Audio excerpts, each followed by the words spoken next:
This next song was written about a hopeless junkie. It's called Junkhead.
I didn't realize that my I had the channel going as well. Like the YouTube thing. That's why I was going, why is it going in the background? So I apologize, guys. I really apologize for that. So Junkhead is a song I've been thinking about all week, like for the last week and a half. Actually, no. Yeah, for a whole week. I'm going to put up the lyrics because I think it really defines an artist's brain. Now, even if you take away the words of like drugs, right, up to do with drugs, about junkhead, junk being drugs, heroin, cocaine, and all that shit, that's not really good for you. And that's why you see a lot of these guys dying, right? Which is kind of sad because, like, you can, I always regret the loss of talent. It's one thing I've always, been like really anti when it comes to that sort of thing. So I'm going to put up the lyrics for Junkhead so you guys can see that, and one of the things about the song is that it talks about, a user's mind, right? Someone who's addicted to drugs. And so because of that, they, they're constantly stuck to that thing. And I had a discussion about this with my brother-in-law. I was going to say cousin, but my brother-in-law, who's very smart. He's about 2 years older than me. He's around about 52. He's administrator at a hospital, right? So and he's dealt with addicted nature with people in hospital and stuff as an administrator of an entire wing, right? I think it's an entire wing at a hospital. So he's up there, right? So and he's, his mum's was a nurse, right? Retired now. And so my sister is a nurse, right? Is working in the cancer ward. And so my brother-in-law is like about ward 6 or 4 and deals with like, during COVID, his entire ward floor was turned into the COVID wing, right? So this is a guy who's very smart, has spent probably about, gosh, when did he get married to my sister? But he was, studying and doing that stuff beforehand. So probably about 30 odd years, maybe 25 odd years. So today, just before I finish, start on that, I'm going to be looking at this. I've decided to work at the lip. So this kind of will help me to, work out where the lip is, and then I can carry on with the rest of stuff. So as you can see, over the last 4 sort of sessions, it takes a lot to do something like this. And so when you go and see, like, why does it cost so much? I mean, I'm doing a live stream, so I haven't been spending. I probably could do this in half that time. So if I've done about, say, 9 hours or 12 hours, 10 hours, whatever, I could probably do this in 5, but that's 5 hours. So if you look at like the minimum wage, it's 25 bucks an hour, kind of 20 hours, $20 an hour. I remember when it used to be $6 an hour, right? Or $5 when I first started working way back in 1986, 87, 88.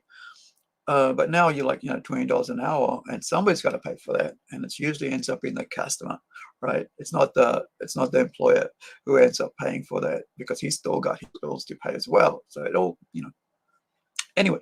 So let's say I spend already 7 hours on this, right? Give or take, if I'm not talking and stuff, right? So with that in mind, if you really think about it, this is already 140 bucks, but that means nothing when it's actually out there and it's the customer who decide, or someone who loves your work, that's going to go, oh yeah, that's what it's worth that much. So with this auction, with with the auction of the fundraiser that's going on, this is what it's for, right? For the Quarry Art Center, right?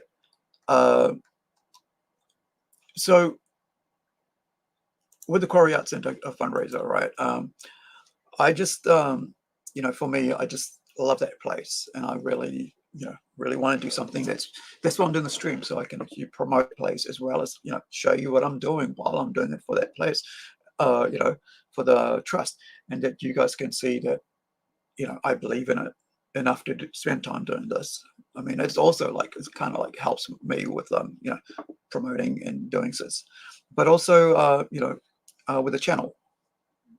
But the one thing I'm really pleased about is that this happens every year, and it gives me a chance every year to do something physical. I missed out last year, but I got the first 3 years, right?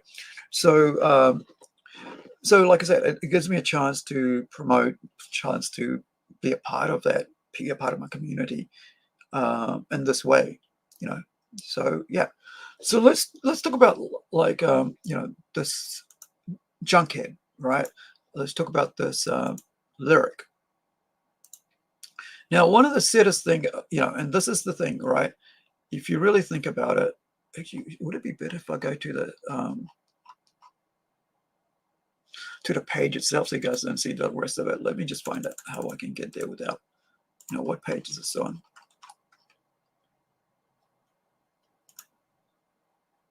Here we go. So Genius, right? So Genius has got it.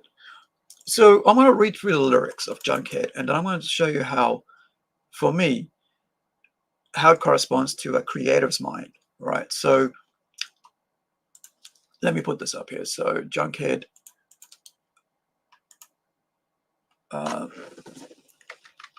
because I'll clip this there for a short thing. And like I said, I've thought about this for, you know, for a while. I mean, for this past week or so, about how, you know, this song, if you really think about it, it's kind of, if you remove the words from Alice in Chains' Junkhead, 7 words, it's really about an artist, right? And how we are very different in our mindset and our mental capacity with our creativity. Perfect timing, right? Here we go. We've got Artvictim. Hello. How's Oh, it why going? do I have you like that when I should have you like this? There we go. Perfect Huh. timing, man. Yeah, really. Well, thank you for having me on. Yeah, let me it's www.artvictim.net, right?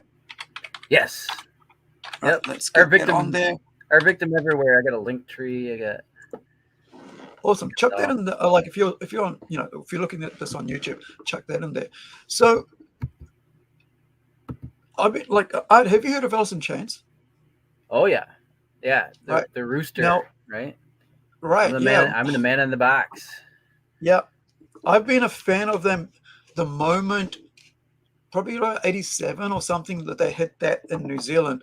It came out about 11 o'clock at night, and that song "Man in the Box" was on there. The next morning, I remember how much I love the song and the band. That next morning, after seeing that 5 minute or whatever of that video on Radio with Pictures, we had a show like what you class as MTV, but it was like the latest. It was the latest sort of like metal, rock, yeah, thrash. It's kind of like the 1 hour channel on TV1. I think it was at 11 o'clock at night when everybody else was at bed, and you as a fan, you know, as a music fan, would stay up and watch.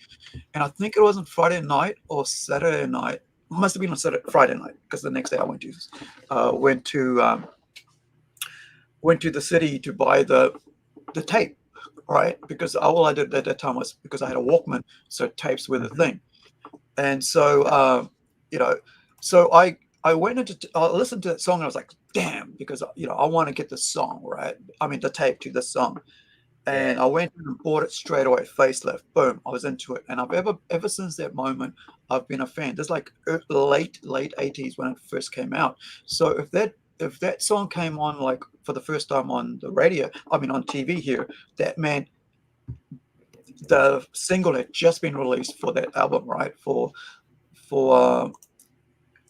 facelift.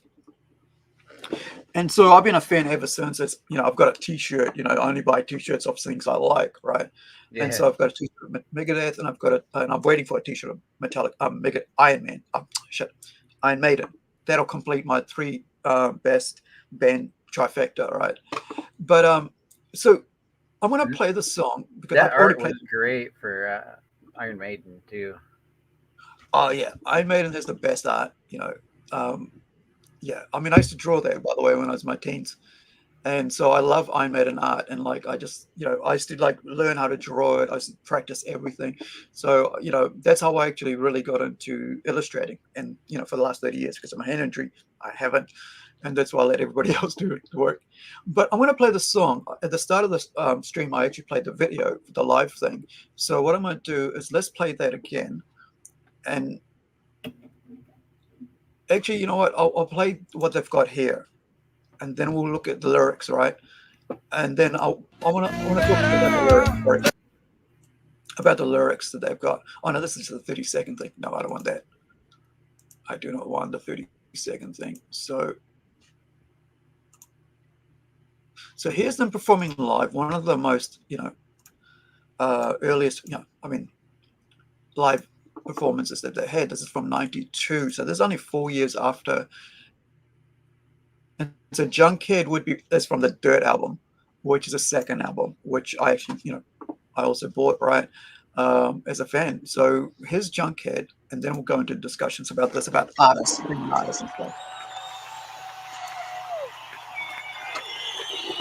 This next song was written about a hopeless junkie. It's called Junkhead.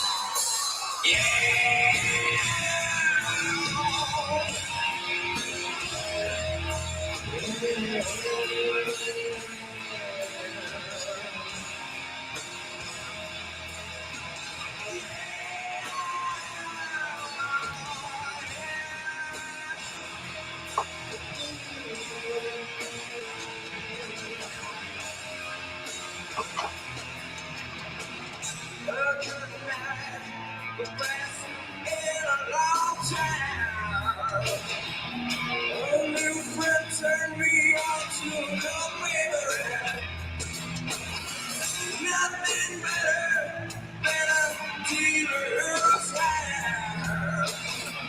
We are convinced of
All right. So Yeah.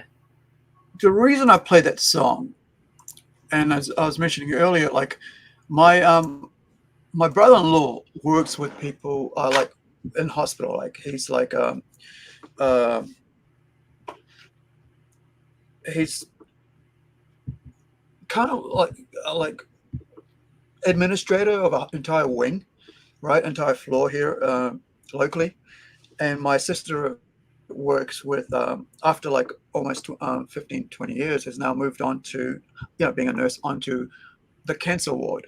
So now they're right now here they're building a huge cancer another department because it's we found that a lot more people are getting cancer, and this has to do with a lot of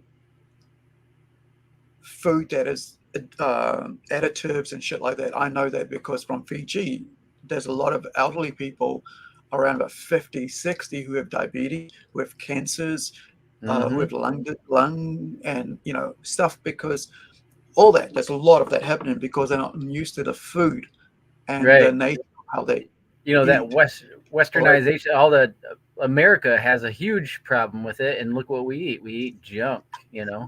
I mean, Yeah. overseas, like our candies have warning labels on it. Yeah. I mean, the food has warning labels on it from America, and that tells me a lot. And I am from America myself, and that's the thing is, yeah, you look at the ingredients, and some of the most of the ingredients are just words you can't even pronounce. Yeah. You know, It's the craziest thing. So now, the reason I play that song, right, Junkhead, because of the lyrics of that song has to do with addiction, right? It has to do with like I mentioned about my brother-in-law working with these things. And so a couple of years ago, must have been about 2 years ago, or maybe even a year, right? I asked my I mean, he had it on, right? He had it on. We're outside having a barbecue on his balcony, and he had the song on. And I just said to him, if you really think about this song, we talked about addiction and stuff. And I talked about how I had just, I think it must have been about 2 years ago, right? Must have been a year later, how I'd just given up smoking, right? After 20 odd years, I went cold turkey. And I'd only, in that time of like the first 10, 12 days, I only broke it once because there was something here happening in New Zealand. This is during lockdown that stressed me and pissed me the most off, that I actually had to run around looking for a cigarette, right? And I was like looking for, through my like ashtray for the butts that I chucked out, right? So I could make up a cigarette, right? Because I do roll my own, right? Like you roll up your own tobacco. Because I don't do like I didn't like smoking the Taylor ones because of the chemicals that are actually in the addictive chemicals that are actually in the Taylors, right? In the Taylor packet smokes. And so and then I also had vape. So my you know, my dad said, why don't you go, because you're trying to give up, why don't you go to vape, right? And so I did. I tried to go for vape, and it didn't work. You know, and it wasn't helping, because the thing about vaping is that you smoke more, right? Because you in your head, you believe this doesn't have as much nicotine, so you smoke vapes more. That's why they have like in my little town, city here, they have about 1, 2, 3, maybe about 4 vape stores, right? and you know, and used to only have 1 tobacco store, and now they have like mainly just vape store, right? And so people have this idea that just because it's vape, you know, and because you're not like smoking ash into your lungs, that it's like, you know, the belief that like it's not that bad on you. The only thing I think you should use that for is to help you get off smoking completely. So I tried for 20 odd years, right, to stop smoking. Whenever I'd get stressed, I'd start smoking. And so I talked to my, you know, after this, like, you know, I talked to my brother-in-law. I said, hey, look, you know, we're listening to Junkhead by Alice in Chains, and we're doing barbecue, and he's frying some meats, you know. And I'm just talking to him. It's like, if you know, think about the song, you know, like it's like, you know, people don't understand what it's like to have addictive nature. I kind of like the one nature I do have is like buying, right? Retail therapy is one nature I have that's very addictive after, you know, and people can have that as well, you know. So tell me, like, what's like, do you have any like addictive natures there, Art, that you've like been able to go, oh, this is kind of like my addictive nature? Did I put you on mute? Oh no, you put yourself on mute. Yep. Sorry about that. Yeah, sometimes my Okay. keystrokes come through the thing, so I put myself on mute if I'm typing away. But yeah, Okay. so I even mentioned it. I think in my that interview you did a couple of videos back. I Yeah. noticed a while ago, because I did a drug prevention program through one of the cities I was working with, and we did a bunch of art for that and stuff like that. Yeah. And it was addiction. It was to help battle addiction and things in children and stuff like that. So, Yeah. anyways, in that I studied addiction a little bit, because I study into my projects farther than most people do. Well, anyways, I realized I'm addicted to art basically, and I'm addicted to video games. That's for sure. Yeah. There has been some like weed issues. I got to watch out for that, and you know, things like that. I mean, we're legal here, so that's where I got a little bit heavier than I really had wanted to at one point. So, But uh, that's the other thing I was talking about, vape, right?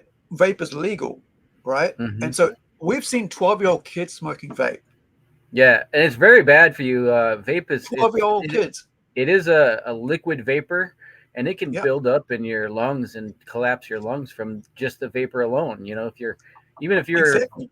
vaping water, you're not supposed to have that much water in your lungs. So Yeah, that's inherently part of the problem, let alone having it be a higher dose of nicotine than you're supposed to be taking, or higher yeah, dose of THC than you're supposed to be, you know, taking, yeah. or whatever you're vaping. You could definitely hurt yourself with it. So be careful, you know.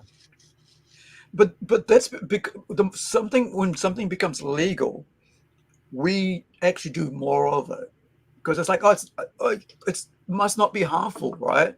If we do more of it, and Right. so It's more prevalent, you know. Yeah, definitely. You feel like, you know, you're not having to be against the law. You know, I mean, back in the day when weed was illegal, it's like, you know, going out and trying to get it, there was a repercussion to that, you know. So yeah, you did kind of like be like, you know, I don't want to go.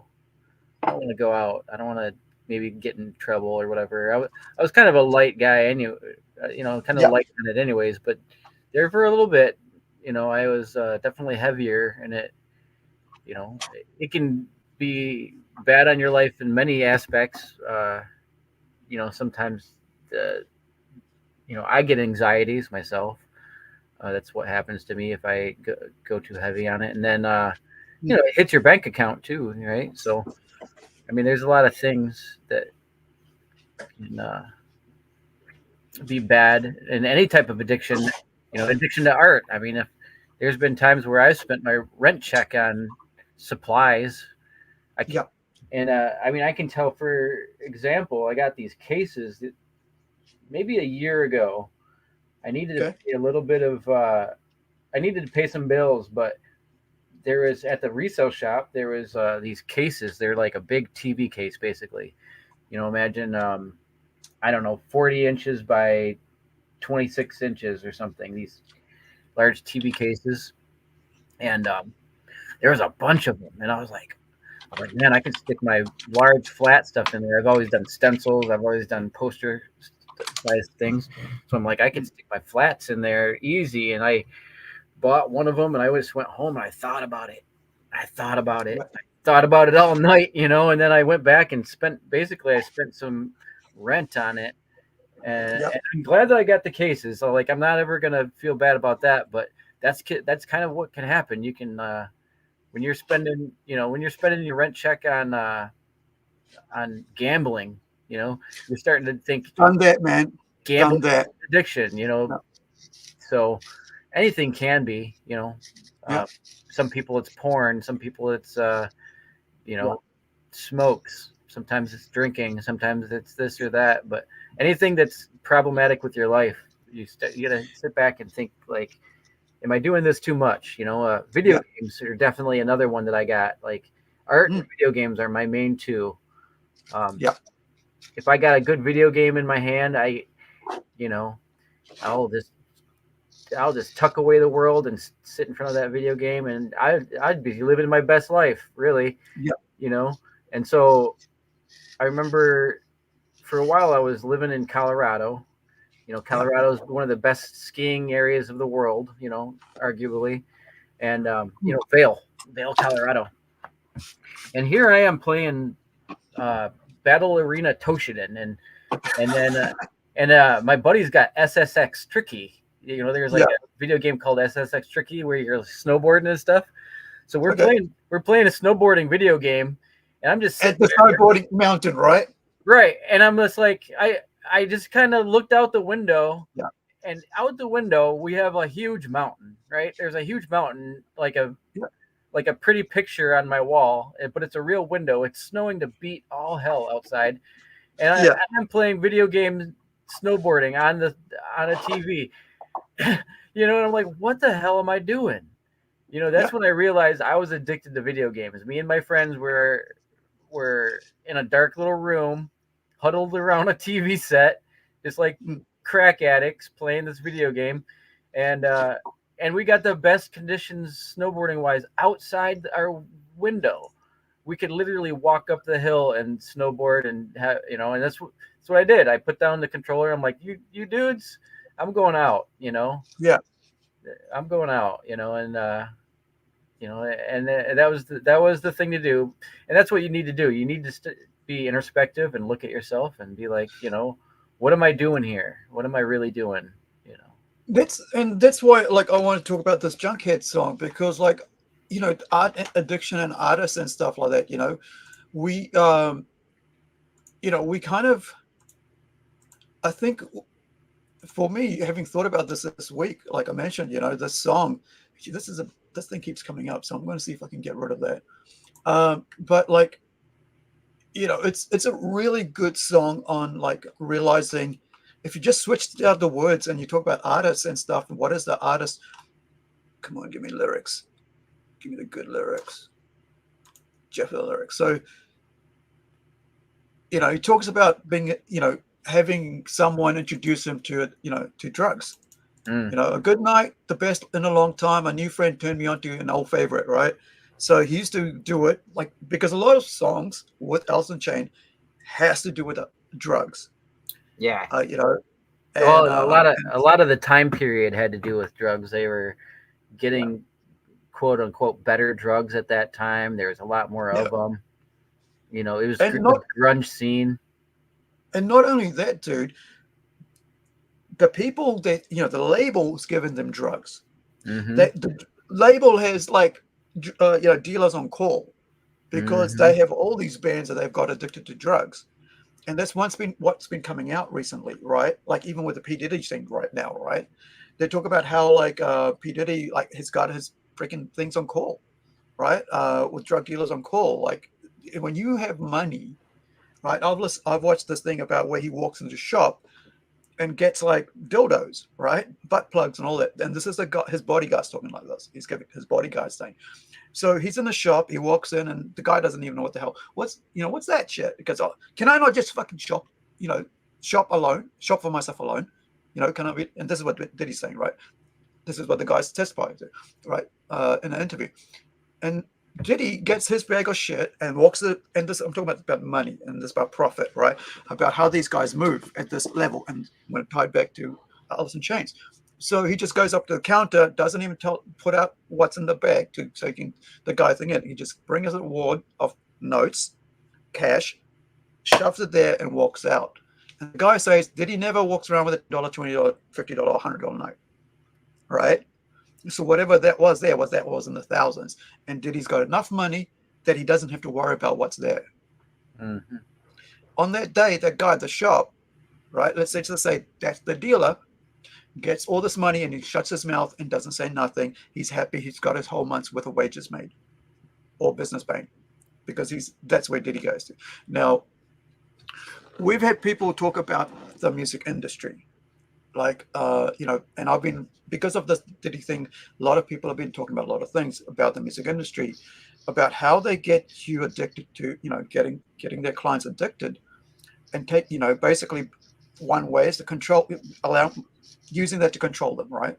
Because once they're addicted, anybody's addicted to something is easily controlled by that thing, right? And we talk about porn, right? For males, more than anything, the male gender is addicted to porn.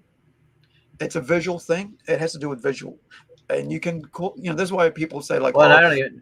In my experience, I've known some women that are just as bad. So, I don't. Yeah. But I mean, like majority, like 70 to 60%, right? Male counterparts. The male will be like out there and way out in the levels, right? If you do the ratio shit, and yeah, you're right, females as well. But yeah, I don't know. But they're more. They can hide it more, right? Because they're not. You don't see like the lascivious, the dirty old woman. You don't hear that, right? But you do hear the thing about the dirty old man because that's like the. Yeah, I've heard it on all different sides, but I can't really attest to any. It's not anything I've studied necessarily. Yeah, but like we had and this is what threw me off a couple of years ago when I was in that's why I like talking with the artists and stuff like that. We're in a film class, and I've mentioned this before, but like I'll mention a bit more here. So we're in class studying media studies, and we're talking about we're just talking about just media and shit. And one of my friends, Nick, right? He good friend. I haven't talked to him for years, but this goes back about 20 years, 2004, 2005. And we're in class. This is probably our second year, I think. It might be our second year. So about 2005. And we're just media studies is where, and doing our film study, right, for a degree. This is like high level, right? Next one up is doctorate, right? Oh, undergraduate, whatever they call it. Is it undergraduate, man? After degree? Or is that like I've heard the term undergraduate. I just don't want to say that I know exactly what it means. I'm going to look it up real quick. Yeah. Anyone watching, if you guys watching, if you know what what it is. Oh, yeah, you're looking it up. Thank you. Yeah. So a student in a college or university who has not yet received a degree. So basically, is a student in college. Mm-hmm. Yeah, I've been an undergraduate in arts for a few times. So now I understand as well. Thank you for that. Yeah, I guess I could always consider myself an undergraduate too because I went to school for art a couple times, but I never really graduated for it. Right.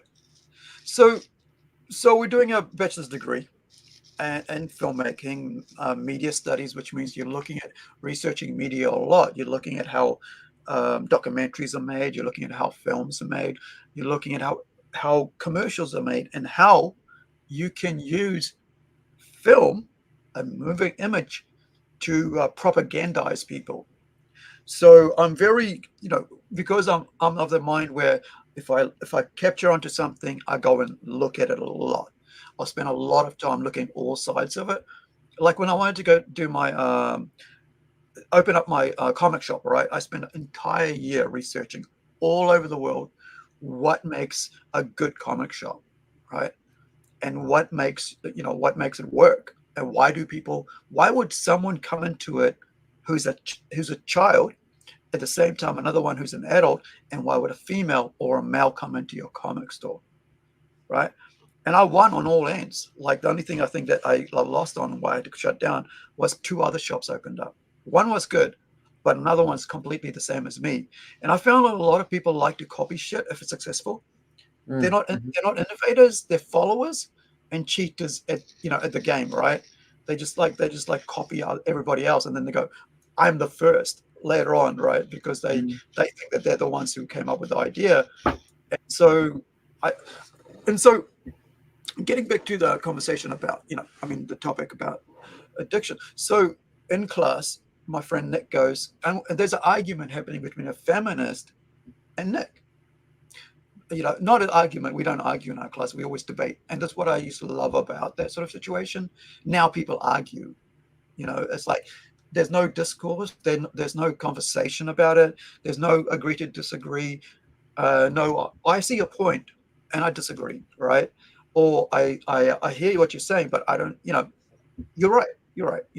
And so after and this had to do with addiction to pornography, right?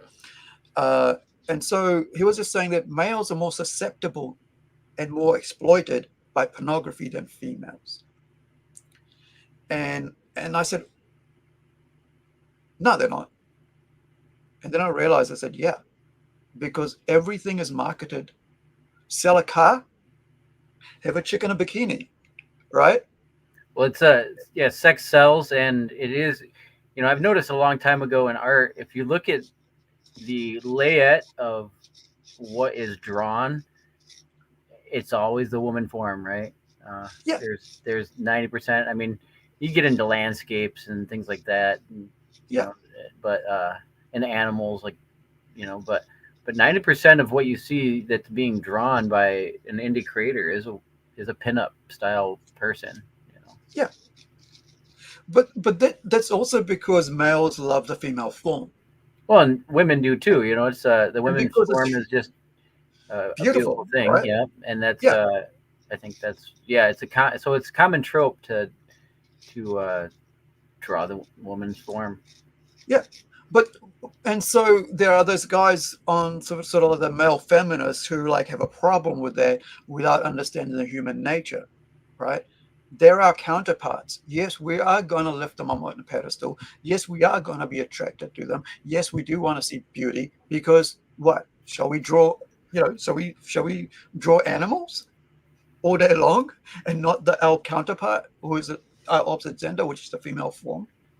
And I find anyone who sort of steps on that sort of has that whole, the sort of male gaze is kind of it's kind of like exploiting women. No, it's actually exploited from males, if you really think about it, because we're the ones who will buy it.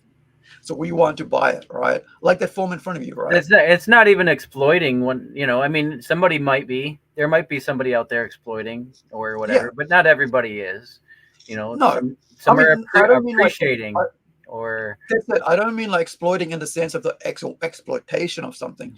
I mean exploiting it in the sense of hey, I'm drawing this beautiful work. Do you want that beautiful work? Give me the money for the beautiful work, and it's your beautiful. It's now yours. Mm-hmm. It's commerce as well, right? Because like we said, sex sells, but we demean it by saying sex sells. I think beauty sells, right? I think because we don't, just because it's got a female on there doesn't mean it's attractive. And it's and then you could go to market that gross looking thing. Like you look at what they did to Spider-Man, Mary Jane, right, in that video recently. It was a video game. Nobody liked that. It was a female, but then nobody liked that and they complained about it. Oh, I guess I didn't see anything about that. Oh, it was it was a Mary, where she's they actually had a beautiful lady who was actually the actress for it that was based on. but they really made her look ugly actually in the game. I was like, Oh, what? Yeah, and and it was really cool. Like, she was actually beautiful because I like redheads.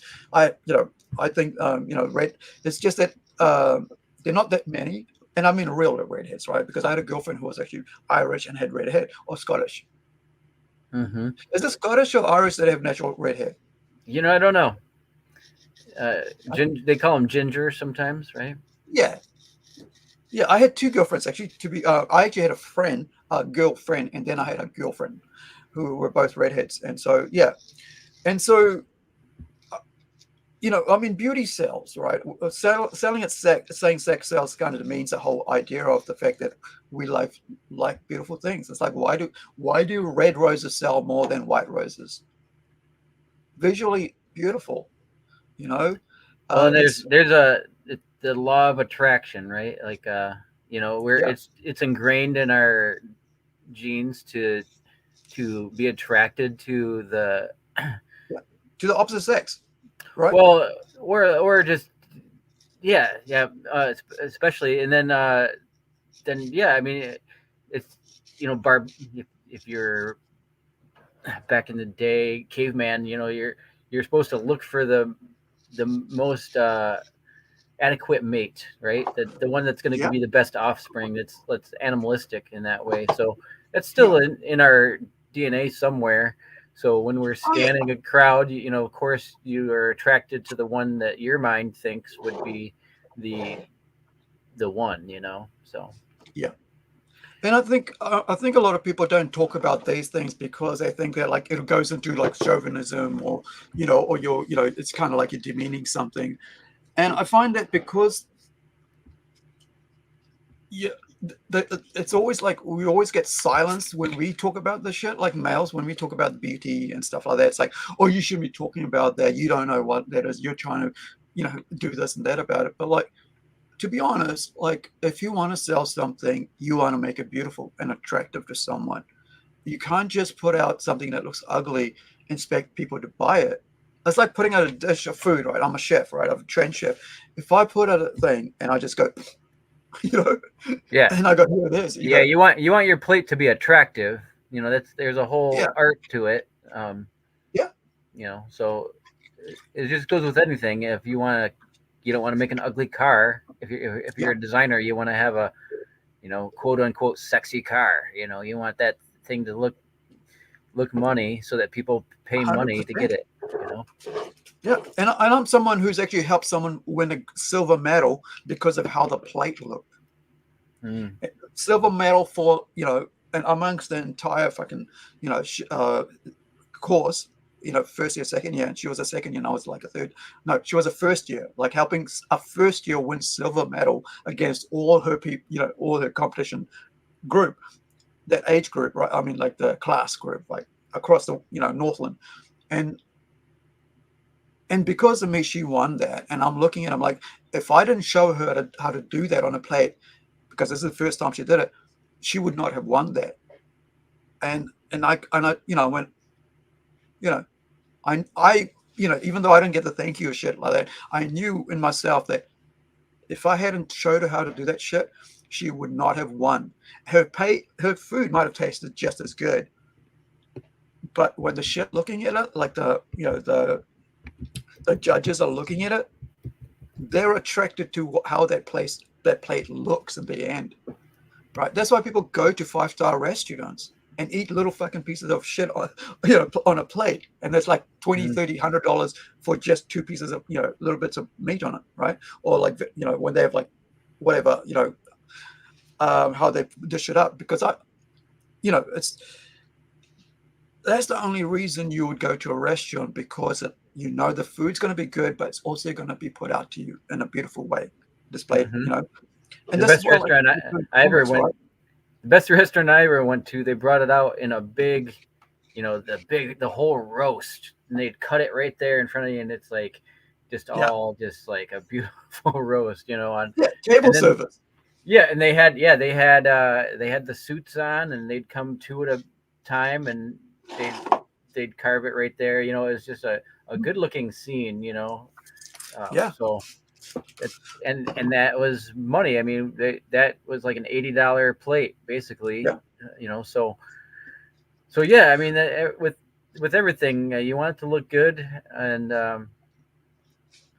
you know, I mean, with art, there is that whole ugly horror thing too. You know, and but Yeah. then when you do that, you want it to look horror. You know, you want it to be the best look that you can get out Right. of that. You know, Well, you're hitting talking on about an horror, emotion. right? You're hitting on an emotion one way or another. That's right. So talking about horror, let me bring up some horror for you to look at. This is a comic book that we work. That's all the artwork's been finished on, illustrations, pencils. We've got one of our friends is doing the inks on it now, and we're going to be releasing it around about August. And so horror can look just as good, right? You could have something that's like really rubbishy looking thing, or you can have classic looking great, great art. So let me find one that's really, horrific, yet is, if you look at it, it looks beautiful. So where is it? Full page was 2021. Okay, here we go. Now it's going to come up on my Clip Studio Paint because I've been currently working on coloring a Christian Zepho pinup.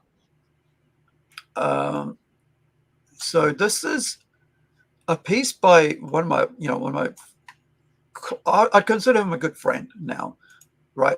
Artist friend. This is James D. Hill.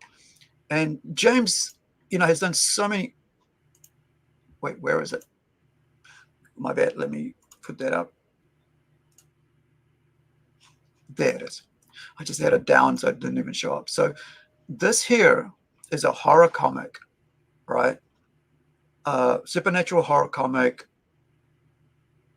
And if you look at this, there's some crazy ass thing going on. This is what I consider like my very I'd class it as a 17 or 18, right, here we go.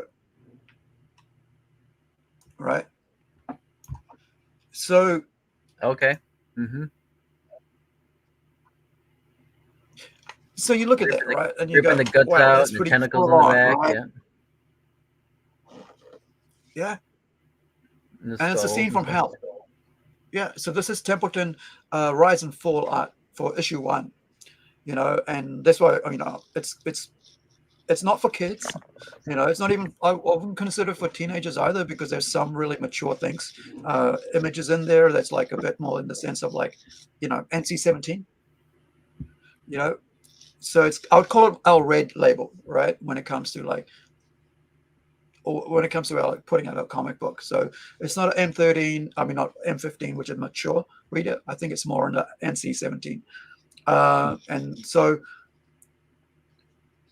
like you said, horror can be beautiful, and it's how the artwork is done. And one of them,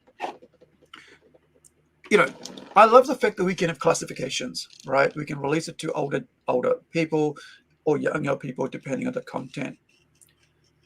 And so with art and beauty and stuff like that, getting back to the addiction type of stuff. And I was thinking about like that whole lyric, right? Junkhead. And let me stop that and come back to here and go back to Junkhead. Have a look at the lyrics and this part here, right? Can you read that out for me while I carry on with this, bud, please? Yeah. And I do it a lot. Seems so sick to the hypocrite norm, running their boring drills. But we are an elite race of our own, the stoners, junkies, and freaks. Are you happy? I am, man. Content and fully aware. Money, status, nothing to me.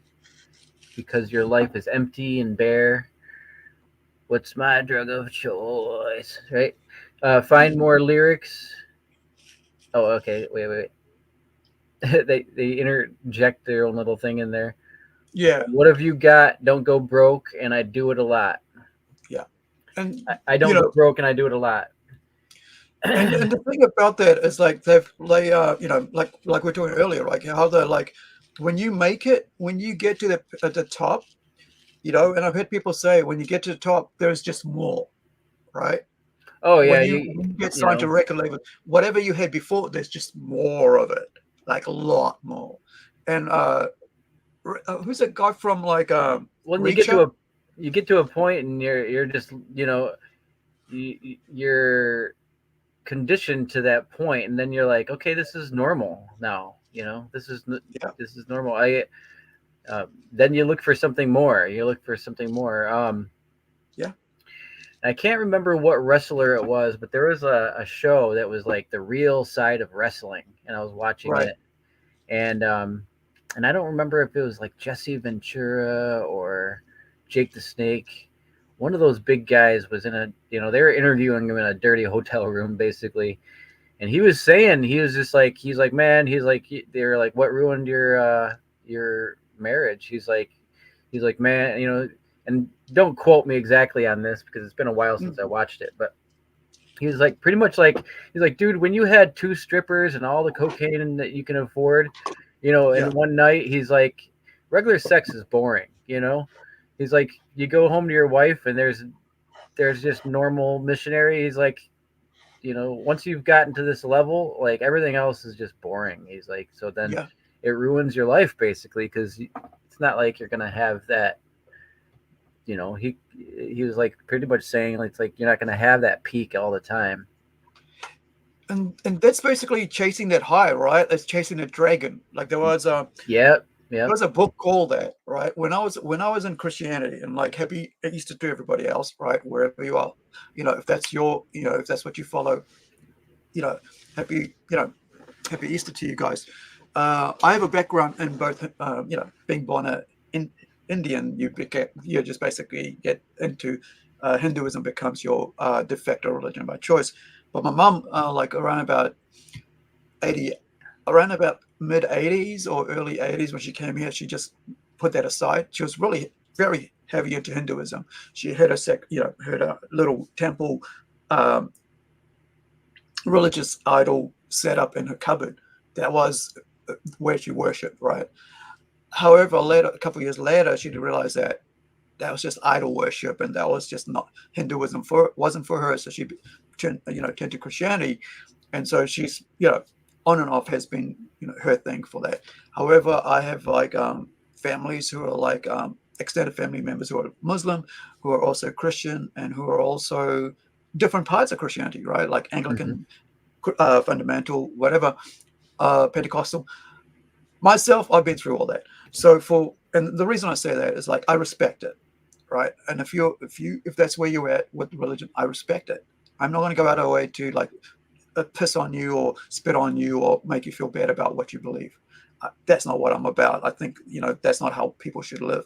If you believe in that, that's your thing.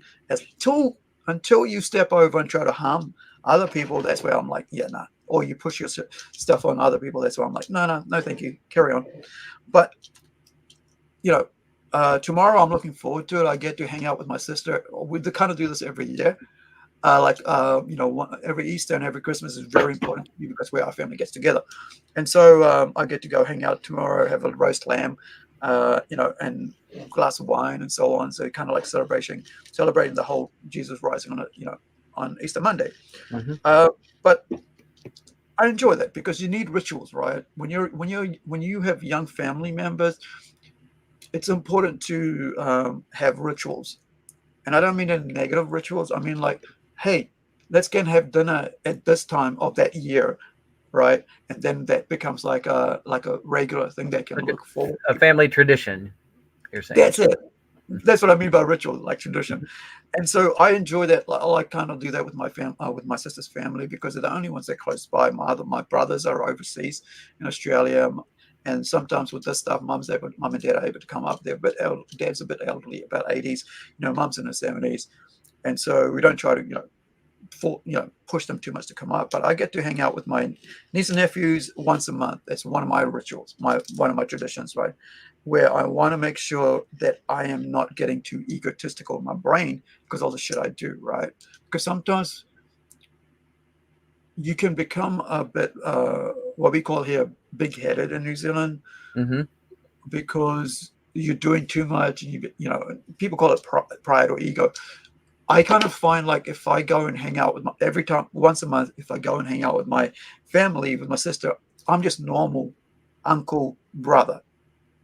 That's it, right? I'm not anybody else there. I'm not the comic guy. I'm not the podcaster. They could care less. I just get to hang out with them and be normal. And I need that. And I think a lot of people would benefit for something like that, some sort of tradition like that. And it's something I force to have happen because I need it, right? Because I need to be grounded, because I think sometimes, if you wear too many hats, the hats become more important than you just being yourself around your family. So with this, he goes, seems so sick to the hypocrite norm, running their boring drills, but we are an elite race of our own, the stoners, junkies, and freaks. And the reason we talk about the song, and is that, the reason we're talking about the song today and why I brought it up is that artists can be like that as well, right? We can become an elite race of our own, right? Well, I mean, I think that music people are in artist realm, especially. I think artists are susceptible to that because they are susceptible to idolism, right? They become idolized. Depression. I mean, they get into depression. They're deeper thinkers, for one. It also gets into the isolated rat syndrome. You ever hear about that, where the isolated rat drinks the drugged water? There was a study back in the day where they would isolate rats, and they would give them a choice between drugged water or clean water, and the drugged rat or the isolated rat would drink the drugged water more times than not, sometimes to death. And so then, and I mean, there again, don't quote me on all this, but then what they would do is they would socialize certain rats for different part of the experiment, and the socialized rats would not necessarily drink the drugged water, because they could smell it, whatever.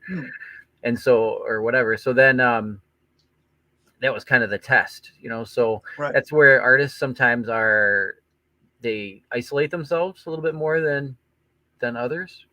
We're isolated within ourselves, and we're basically sitting around drawing, sitting around doing our music or whatever alone a lot of times. So that is another reason why they can get prone to this type of affliction, really.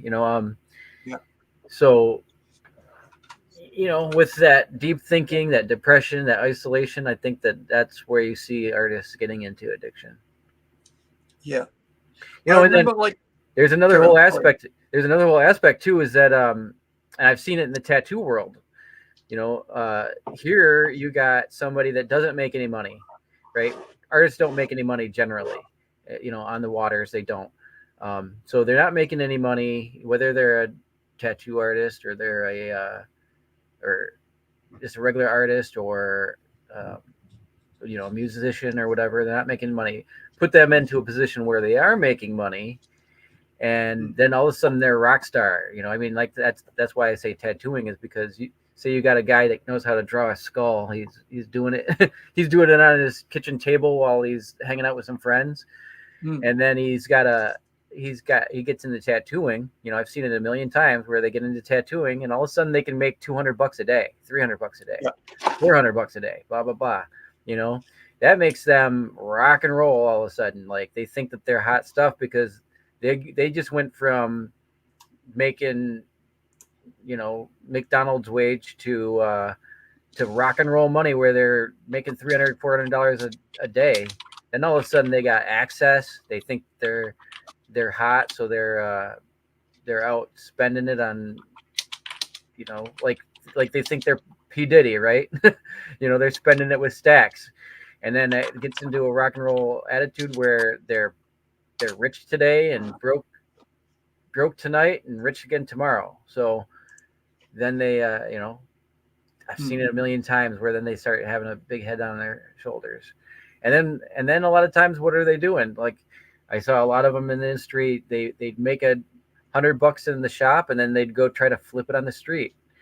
Yeah. So rock and roll, man, it'll bite you too. Because I don't know how many artists I've seen go to prison because of stupid shit. They weren't playing the art game; they were playing the gangster game. Yeah. Well, and that's why, to be honest, that's why I do not like hip hop. I love the music. I don't like the lifestyle and the promotion of this sort of shit, like drugs, living that like unreachable. Like only 1% of all hip hop artists will reach that horrible, that high pinnacle elitism of their music, right? And the rest will be fighting and scrapping and what is that called? Crabs in a bucket kind of situation, trying to claw and hurt each other to get there, kill each other to make it work, right? And hip hop is the only scene where that happens in that level. Oh, Right? I don't know. I don't You know. I can think, say black metal happens that way, and that's yeah. I also mean, happened look with like into some metal scenes. look But into I'm talking some of about the numbers, right? boy Actually talking bands and stuff. They were. I mean, the producers on all those are about, dreadfully wrong a lot of times. You know, yeah. I But I mean, wouldn't just put it. I would say that they're owning up to it is what they yeah, do, because they almost make it a game, or they make it a status, is like, yeah. How many they people have you taken out on your way to the top, right? right. It's kind of, yeah, and But and that whole, there's other ones that don't. There's it depends on what yeah, people you're talking about in the hip hop genre. yeah. But I mean, like I kind of I think I'm talking about numbers, like statistics, You like know, how many people have died. And so I was listening to I think it's Jaguar Black or one of the hip hop or R&B singers, and one of her interviews, she said, if you look at Clive Owens, who's on this white dude who's been doing music in Motown and all that, you see, if you look at all of his female people, most of them have died young and addicted, right? And so I look at that and I go, shit, that's pretty crazy if you really think about it. How come all his artists are like addicted to, pills and all this stuff? And then other people's aren't in that situation. But like this thing says, like, like where's that line? Money doesn't matter, status doesn't matter at that point because you yeah. have it all. Look at You got it all. look at the lyrics in I put it in your private chat so you can screen it before you put it up. But the lyrics on this J. Cole song are pretty good in my opinion too.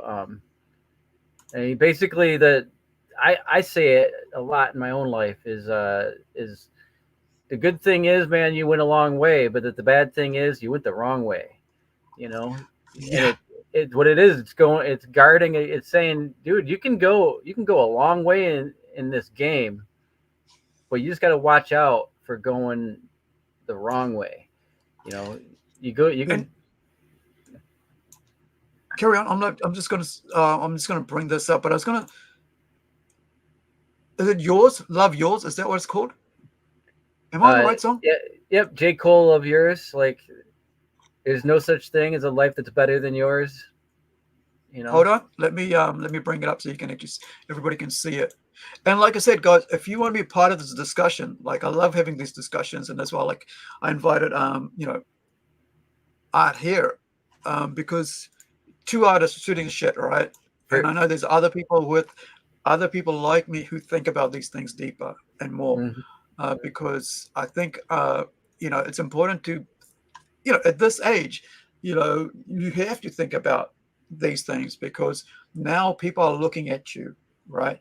Because if you're out here on YouTube and shit like that, people really want to know what you're about. Because if you're just mouthing off and all day long, there's some important, the important discussions to have. And so I love talking to artists about art, but also there's a deeper thinking process behind it. So is this where did you want me to go for the lyrics, bro? For the actual line? Well, I mean, the whole thing says a little bit if you read into it, you know. Okay, let me Fake pop it fake out and I'll fake get you to. people. There's snakes in the grass, you know. You know. Okay, here is this the one here? What's money for? Yeah. What's Let's money go with without that. happiness? Basically, you know what I mean. What's Yep. money without happiness? You know, he's asked strength from God. You know. Read it out, dude. Read it out. Well, and I'll censor some things out, but I ask for strength from Lord above because I've been so strong. I've been strong for because I've been strong so far, but I can feel my grip loosening quick. Do some thing before I lose it for good. You know, so, you know, you're talking about he's struggling. You know, the people Mm, struggle in this because they're coming up too, and they're trying not to get caught up in the game. You know, the wrong yeah, game. the Uh, rap game, right? yeah, rap game, just the music game in general. You know, Yeah. and then he talks about you know, to all those people out there living in debt, cashing minimal checks, turn on the TV to see somebody's Rolex, you know, and Yeah. you fantasize about this stuff. You're like, man, I want that. I want And that. I'm that's what gonna I'm go saying, right? right. That's what I'm saying. Only 1% of these guys are at there. Everybody's at the bottom looking at and going, I want that, idolizing that. And what will they do to get there? Right. Right? So that's where he's talking about. He's like, you can go out and get that one way or another. He's like, but watch out for getting, you know, getting it without happiness and getting it without doing it right. Because you can get there. You know, I mean, the tagline is in here is good thing, man, you went a long way, but bad thing is you went the wrong way. You know, you got it the wrong way, and so looking back on your life, you don't want to look like you were a crab in a bucket. You know, stepping on other people to get up. That's not the right way. Yeah. So you know, there's a lot of people in any genre that will look and they'll tell you the same thing Yeah. if they're good. I always like this song, you know. So One of yeah, one of the things about this is like Hollywood's having that same awakening now as well, right? Like, is that the lifestyle we want our kids growing up in? Is that sort of like, that spoiled, over the top? What was it like for them, right? Growing up, and they all like sort of got turning back, going, I don't want that for my kid.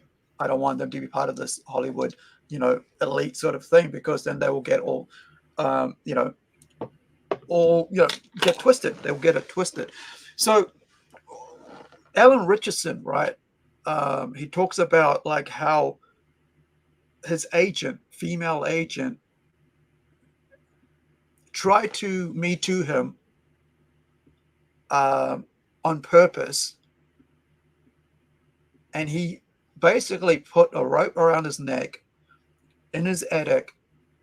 And he talks about this. There's Alan Richardson is his name from the TV series Richard, right? They just had season 2, and he talks about this in this. And I actually saw this because when Reacher came out, I was like, oh, the trailer up, and I was like, who's this guy, right? And my dad's a huge Jack Reacher. Who's the guy who does the books?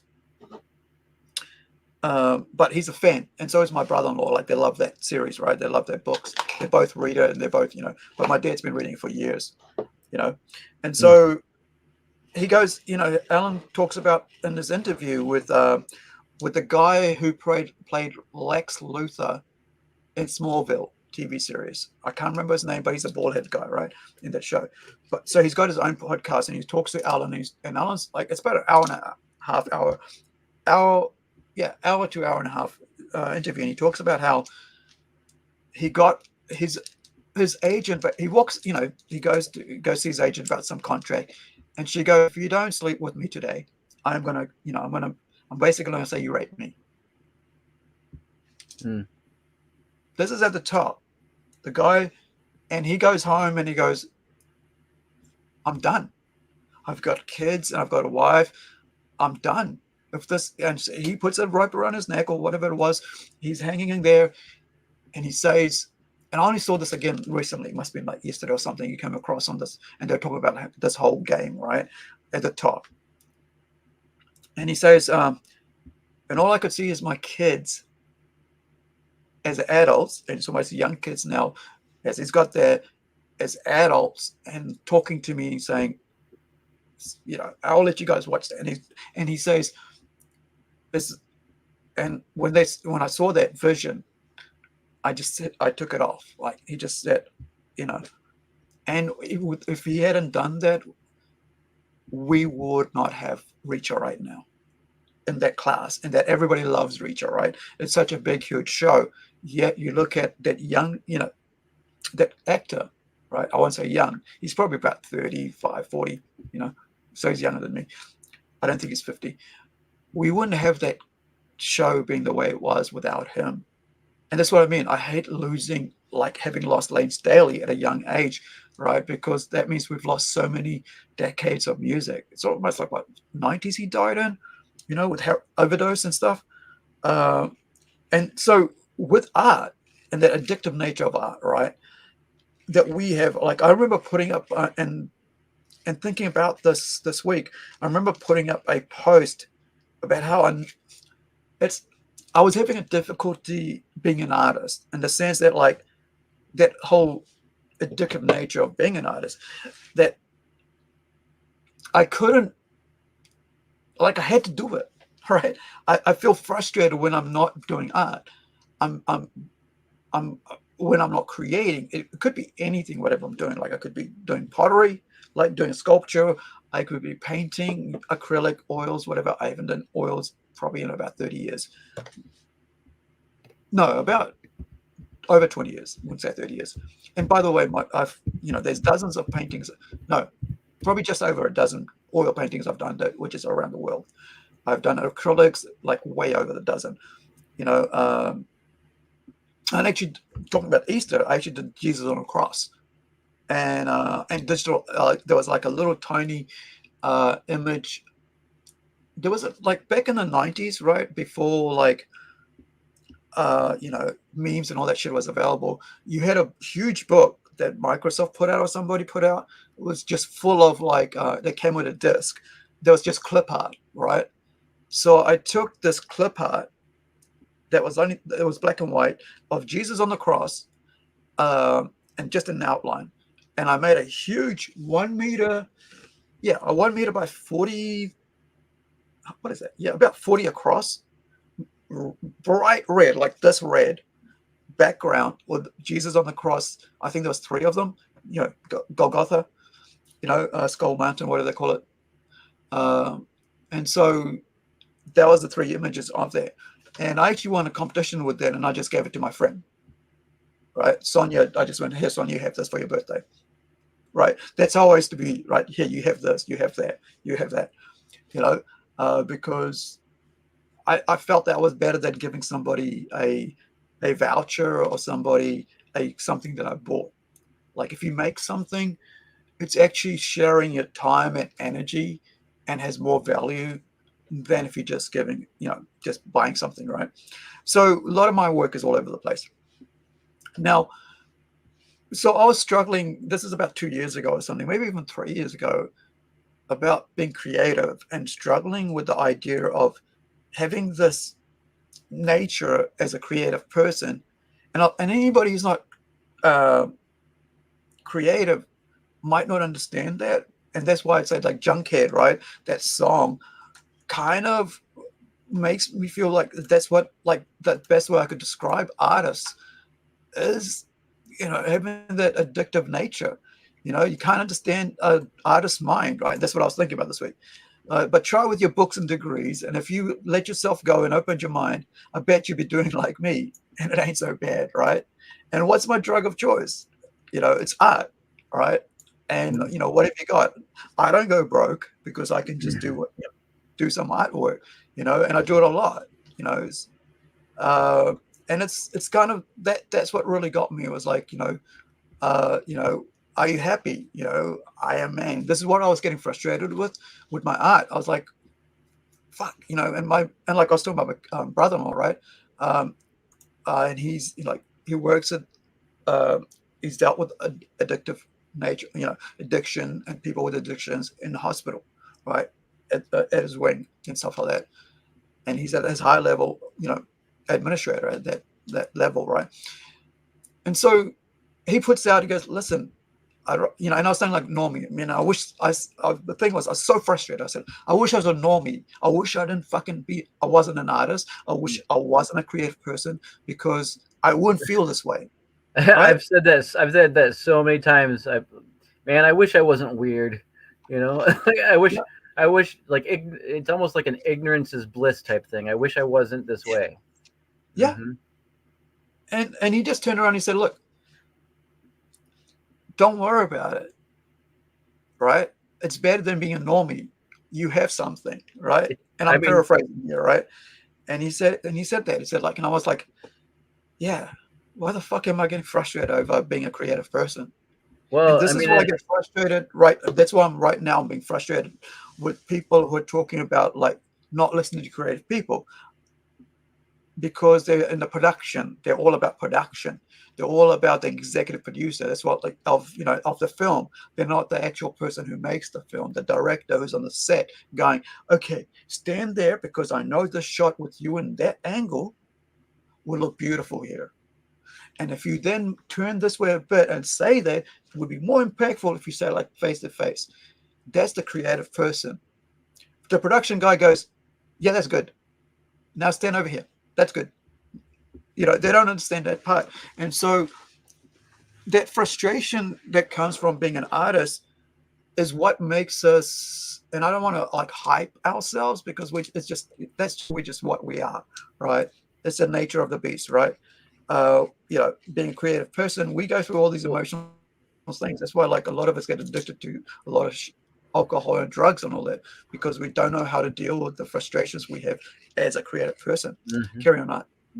Oh, I mean, I got a quote that I say, and let me see if I can remember it exact how you know, I've said it so many different ways that it comes out different. But artists are blessed in being able to see such a beautiful, you know, how the world could be so beautiful, but Yeah, they're basically cursed to live in a normal world, you know. So you know, we can see how this thing could be, you know, marvelous, but then we're blessed to live in a normie world where we go down the road and every house is the same bland color, you know what I mean, everything's in a row, you know, where um you know, we, things could be so marvelous, but we're cursed to live in a normal world. So I mean, yeah, that's where, yeah, you know, so I wish that the normal crowd would take a look at what we do and just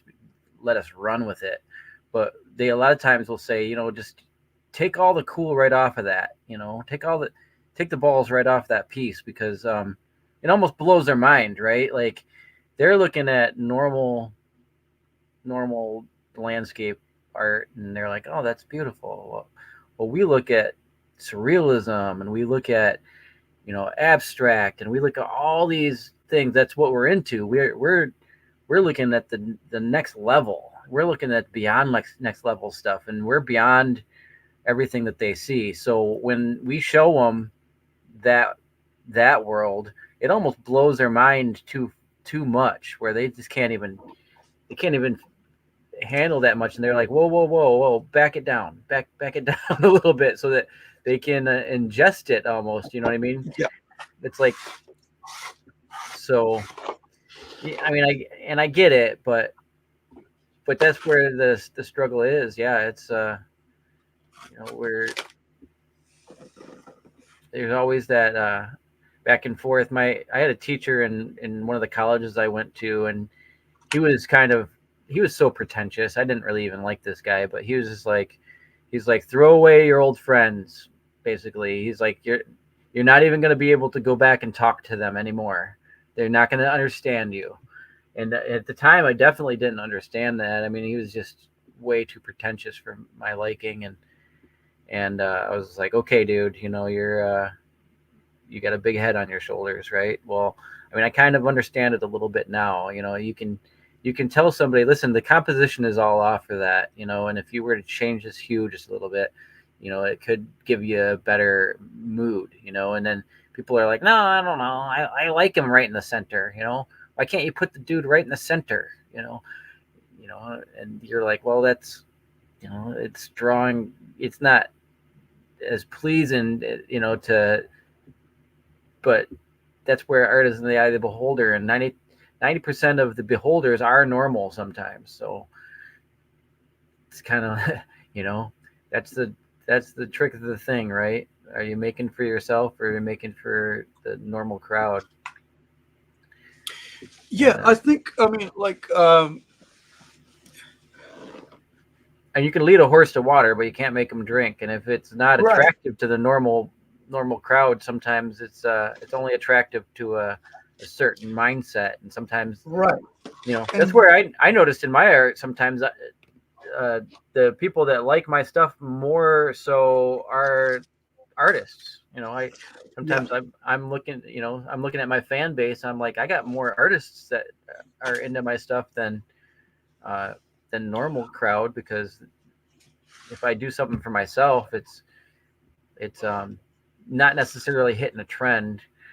Kind of like well, those. I think you're wrong there. I think you're wrong there in the sense that, like, you have a very commercial art style, and I appreciate that. And don't get me wrong when I say Oh well, commercial art style, no, I because mean I see it because I studied a lot of pop culture, right, so I do really try, you know.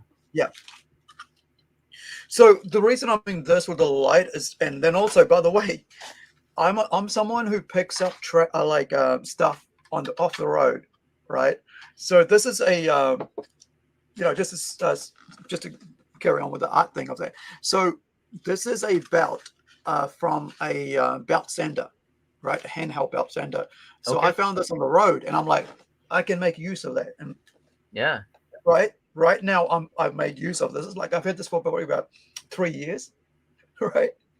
And now it's coming in handy because I'm trying to level out the lip here. And I've noticed that, like, it keeps going up and down when I do that. So the Mhm. best way I can do this now, because I've got a cupboard of my tools and stuff here, right? All my electronics, and then it's got my handy tools, my hammer, screwdrivers, and all the sockets, you know, for drills and saw and all that's there.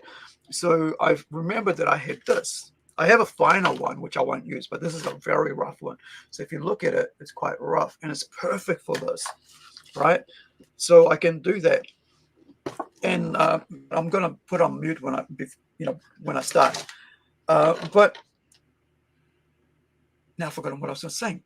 Oh, you're leveling out the top of your thing with that, right? Yeah. No. Before that, we were talking about, like, the art conversation. About oh yeah, pop art, right? And I love pop art. I am someone who, that's why, like, I have all this shit around me, man. Like, this is Mm-hmm. pop art, you know, Mm-hmm. Funko Thor, all that When shit. I worked at Figures, you know. I worked at a punk store, and we would get all these catalogs from all these t-shirt designers and Yeah. all these you know, I mean, we did get toy catalogs, and we got all kinds of stuff, really, stickers and and punk bands and stuff like that. So I just kind of got to feed through all these catalogs and just kind of look at what the market was really putting out there. And then with everybody coming in, I got to see what they were really jiving on, you know. And then if I made artwork or whatever, I'd have it all like laid out in the hallway as I'm doing it. And then, you know, if they're going down there and checking it out, they'd be like, oh, I really like that, and they'd point it out, you know. So I kind of, over those years of being in the market eye, I kind of got to see what people were vibing on, and that really kind of influenced me throughout the years, for sure. And then, you know, of course, my own stuff, like where I say, like, if I'm doing stuff of my own, sometimes it was like not hitting a trend. It's because, you know, like if we're looking at those old you know, those faces with the biomechanicals coming out the back of the head, like you liked, or the cyber fairies that we were looking at. Yeah. That's the kind of stuff back then. I was, you know, I put that out near 2000, 2002, something like that. So it was very early on,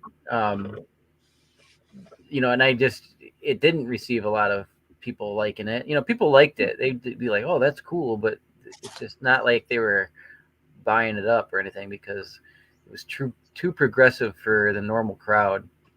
Yeah. But the other thing, part of that is that it's how you market it and how Mm. you package it, right? So right now, because we're doing Robot Nation, right? Because we're doing Robot Nation, it works really well with that art coming Mm-hmm. into being a I'm not sure, until I see the completed piece, I won't know how to put it out, and like talking about packaging, right? I don't know how to what would best serve your work for this book, right? Mm-hmm. Because at the end of the day, I want to be able to put it out, in the best way possible. Is it big enough to go? Is it like suited for a cover, right? Or is it suited for not only just a front cover? What if it's a wraparound cover, right? And or if it's suited just for a pinup, a little, what is it called, like A5, A4, or A4 pinup, right? And it goes out like that. So I don't, it's just I don't know what it's going to be until we see the final package, and the complete work. And so with I might as well put the link up there for if you guys want to check it out. I mean, like, it's only $2.40, right? It's a coffee, like we say in New Zealand. It's a cup of coffee, mate. Mm-hmm. Which means basically anybody can afford it. Instead of Yep. buying a cup of coffee this week, out of your 5 copies, whatever, you can just go buy that, right, instead. But and by the way, when I say mature, it's the content, not nudity in this issue.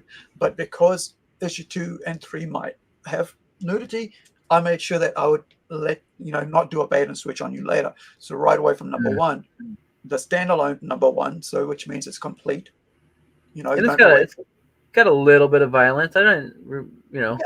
it's black and white. So I mean, the first issue I would put as PG-13 myself. I mean, that's just me, but Yeah. but like you said, if it's going to lead into other ones, and then I feel where you're coming at with that. Yeah. Because Mhm. it's something that, as a shopkeeper, right, as a former comic shop keeper, I mean owner, right, I know what it's. I don't want to make it hard on the shopkeeper, right, because we want to get this into the shops. That's my aim with this, because it's a standalone. They could, like, with all the artwork that's coming in, all the covers that are coming, like, not only just this cover, like, and not just your cover, your artwork either. We've got some freaking amazing work that's coming in. Let me just bring this up and I'll show you which one I'm talking about here. Whoops, come back up here. So there is this, right? There's this cover, and then so there's also this one. I'm doing the flats for right now. I got to figure Okay. out, like, I'm thinking of getting somebody to ink it, right? Because some parts of it's ink and some parts it isn't. So I need a clean ink level, right? So it's like really sharp like this. So this ink, let me get out of there before I do something. So I want it sharp like this, the edges, because right now, if you really think about it, it's not that sharp and clean. So it's going to get one of my artists to just go over it and Okay. Yep. because then when I do the colors, it'll be, it'll look cool. I mean, it'll be very clean and good. I mean, Mm-hmm. not that it's not good. What I mean is the line work will be clean and clear for me to do the colors and be able to work with that. I've done that for other people's work Yeah, before. it's like you're working over the pencils. Yeah, and I don't really want to do that. I want to be able Mm-hmm. to work over the line work, clean, clear line work, like this one here, right? So with this one, so when I did this one here, the lines are really, and I might actually get Tomas here to do the line because I like his lines. They're really Okay. cool.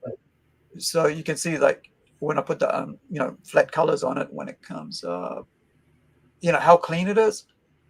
it really shows across. You know, it's a bit Yeah. slow because it's quite a heavy Good line work looks good just even in yeah. line work to me. Yeah, yeah, and I'm grateful for Christian Zeffo, because he just did it as a fan art. He just said, I like it, and I would love to do something for you as just as a thank you, or whatever, just like yourself, right? Just kindness of your own heart. I'm going to do this, and I'll get cool, man. Let me figure out what I want to, how I'm going to put it out there. Once I put it out there, so get my mouse back. So yeah, and not only this. So when I was doing this one, I was like, yeah, that I'm going to change the actual. Where are we? So the cover there.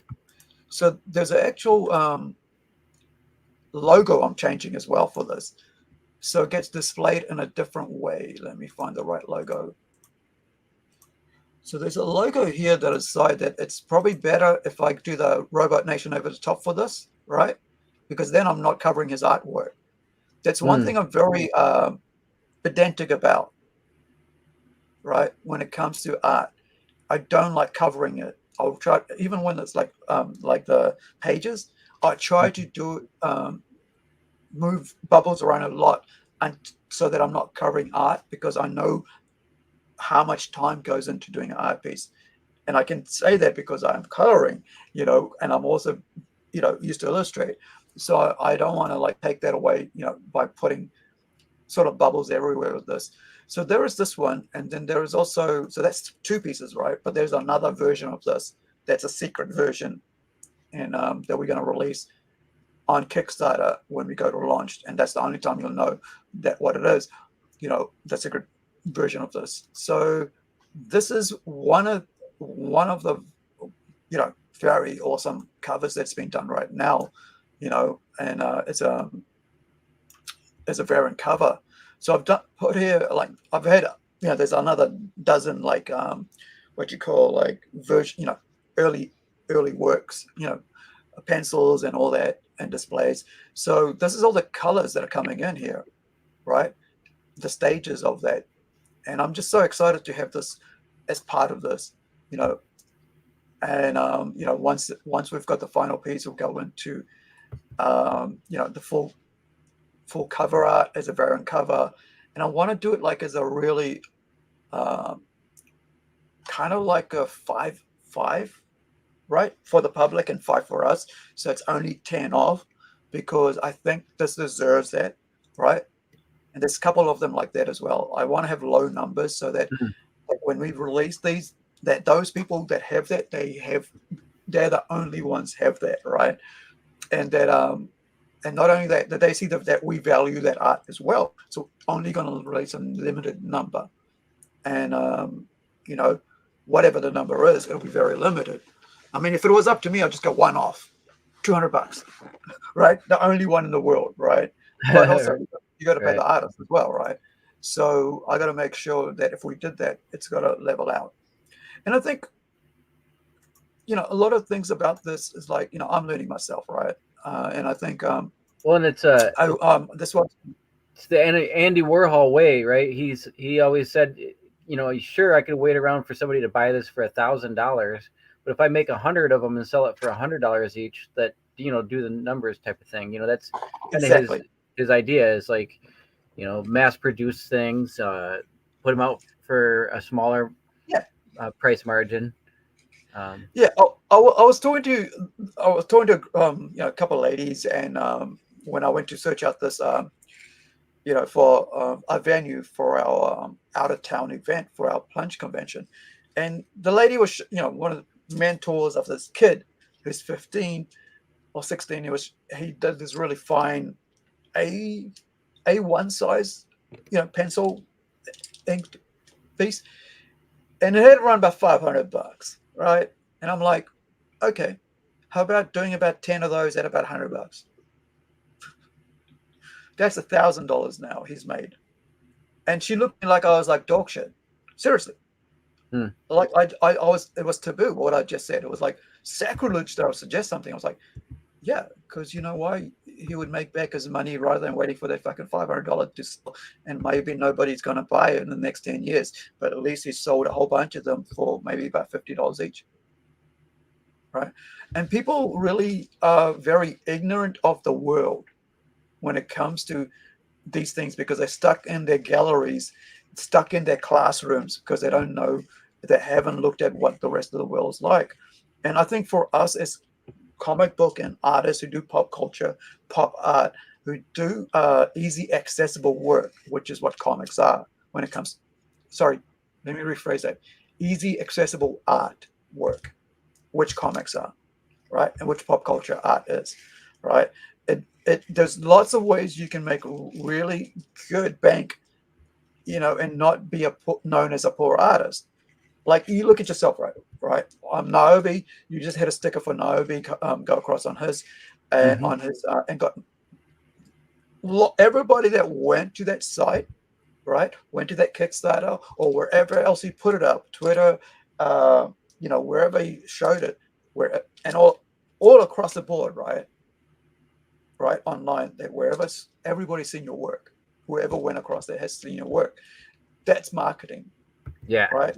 That's helped you market to people who had never seen your work before, who, you know, who weren't aware of that you actually did that sort of stuff, that you are available, right, for commissions, that you have artwork available right now for sale because of that one piece, right?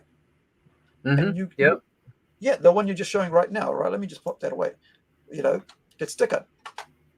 Now, so that's what I'm saying. So when I get, you know, when I receive your work, I'll go, okay, so let me bring that up so people can see I kind of like did a promotion for it the other day. And that's the other thing, right?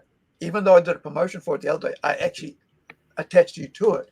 So people could actually, let me just see. Yeah, I was just saying that today. I was like, Aru was great at like promotions and getting, you know, reblogging people, sharing out. That's very helpful. Yeah, and the other thing about that as well is that, like, I left my review for ages because I knew that, like, when I go to actually review it, I did want it to be able to promote the Kickstarter. And I also wanted, if I want to review something, I need it really fresh in my head. Otherwise, I'll forget, you know, because I don't take notes on that shit. And so I need to make sure that whatever's coming off, it's honest first, but also if I am looking at it, I'm looking with like a, you know, that I have the memory of it, right? I'm not like, oh, what the fuck was it? You know, which I usually do because of my head injuries, right? So I wanted to be clear. And also the fact that the Kickstarter was in a couple of days, right? And I wanted sure that people were aware of it as well. Because, you know, it's someone I really appreciate, you know, with Larry and stuff, with what he does for the indie creators, right? And I've learned a lot through him, you know, and so I wanted to do it in a way that was both helpful as well as informative, but also served the Kickstarter, and that I was honest about what I was going to say, you know, and, you know, never knowing how he would take it because it's just me, you know, talking about it. So let me bring up the pencils, right? Because you've got the original there in your hand. So let me find the one that I've got the way I arranged it to promote it, because I try to do, like, I've done that with, you know, with Christian Zaffos this week as well. I've done that with, you know, the G-Spot one. Oh, those sketches? Yeah. So here we go. Let me bring it up. So, because one thing, you know, I don't have the money for certain things. So the one thing I do have, and this is like anybody, right, is that we can just promote that, you know, just share the link, put the artwork up. Oh, it's huge. Yeah. Yeah. So, I mean, that helps. If you can't financially back somebody, the fact that you can actually get out there and just share the link. And not only that, then I actually went across and shared on everybody, other group pages. Anything like that is helpful. You know, anything like this is helpful when you do this for someone, you know, for me, for, you know, for Art, for Larry, you know, his Kickstarter ended yesterday, and I was like, I was watching him on his, you know, because I'm gonna buy this stuff anyway. My next box of stuff, like I keep mentioning, is gonna be his, right? My next packet of stuff, his print stuff. But like, I did put down a couple bucks a couple of weeks ago, and then yesterday, as it was closing, like 5 minutes from it, I put another couple bucks in because I think he needed like $6 Canadian to kick over to 1800 New Zealand. I think that's what or something like that was, you know, whatever it was. And so I looked at the number, I went, shit, I can level that up. So I went and put that number in, right? Again, put another couple bucks in, and that made the ribbons go, right? And that's why I put in this chat, like, yo, I just made the ribbons go, check it out, you know, because I didn't know that, you know. And so I was like, yeah, that's pretty cool. And so it's great to see that. And like, I think, you know, sharing links, sharing art is a great way to help each other out, you know, because you're getting eyes that like would not know you, because you might have fans of your work that like that don't know the people that you're bringing on, or the people that are like yourself, like, yeah, right. And I'm sorry it's not light. Let me just lighten that up a bit if I can. It so shows people outside of your own bubble, you know what I mean? Like, that's the word. It breaks you out. Yeah. Okay, give me one second. How else You carry on talking about the art piece. I'm just going to pop over and bring one of my like information boxes over the other screen. So carry on art. Okay. Well, so that those are kind of preliminary sketches where I was just trying to get into the vibe of the Robot Nation book. That one on the lower left, especially, is a character that I saw in there that I was like, okay, he's got a head on a pike, basically. It's kind of giving me the whole vibe there. And that I was kind of studying some character design of my own there with the other ones, the one on the top and the one on the bottom right, where a little bit more like I was kind of branching off with ideas of my own. Trying to figure out what I want to do as far as like if I was going to do a finalized piece. For some reason, I keep thinking about the Nightmare artist Boxy. I think his name is Baczynski, I think. I'm gonna look it up here, but I keep thinking of that vibe. I don't know why. Just like a towering robot with of doom. I don't know why. You know, at some point I feel like I would like to do that pinup. You know, of course, again, the attraction sells, right? So, well, I was thinking like you could basically do 3 cards out of these 3 figures. You know, like a collector set. We could put out like or a pinup set, right? 3 individual A5 size pinups. So then that leads into questions too, because I was like, for some reason, I was getting in the vibe where these robots had gotten into war with the humans. They started to win, or whatever. They started taking over, and then this is the vibe I got. So I don't know if I'm right or not, but then it seems like they were almost adapting parts that they found to repair themselves or build themselves up. So that's where I like the one I kind of went into like a tractor looking vibe where he's got these tractor like parts and stuff. You know, so you know the big wheels. I felt like they could be, you know, the one was almost like a monster truck wheel, almost. You know. And it's cool, and that's the thing. I love that. Like you took it that far, right? You really put thought on it, and that's the other thing about being an artist is that, and not a producer, right, of art. That you're like a gallery owner and stuff. You're a creative person, and you're thinking about end user type thing, right? You know, your final piece. You're working through your final piece. Let me try to. I'm trying to lighten this piece so people can see it a bit more. Oh, that's too dark. That's the other way I should go. And is it here?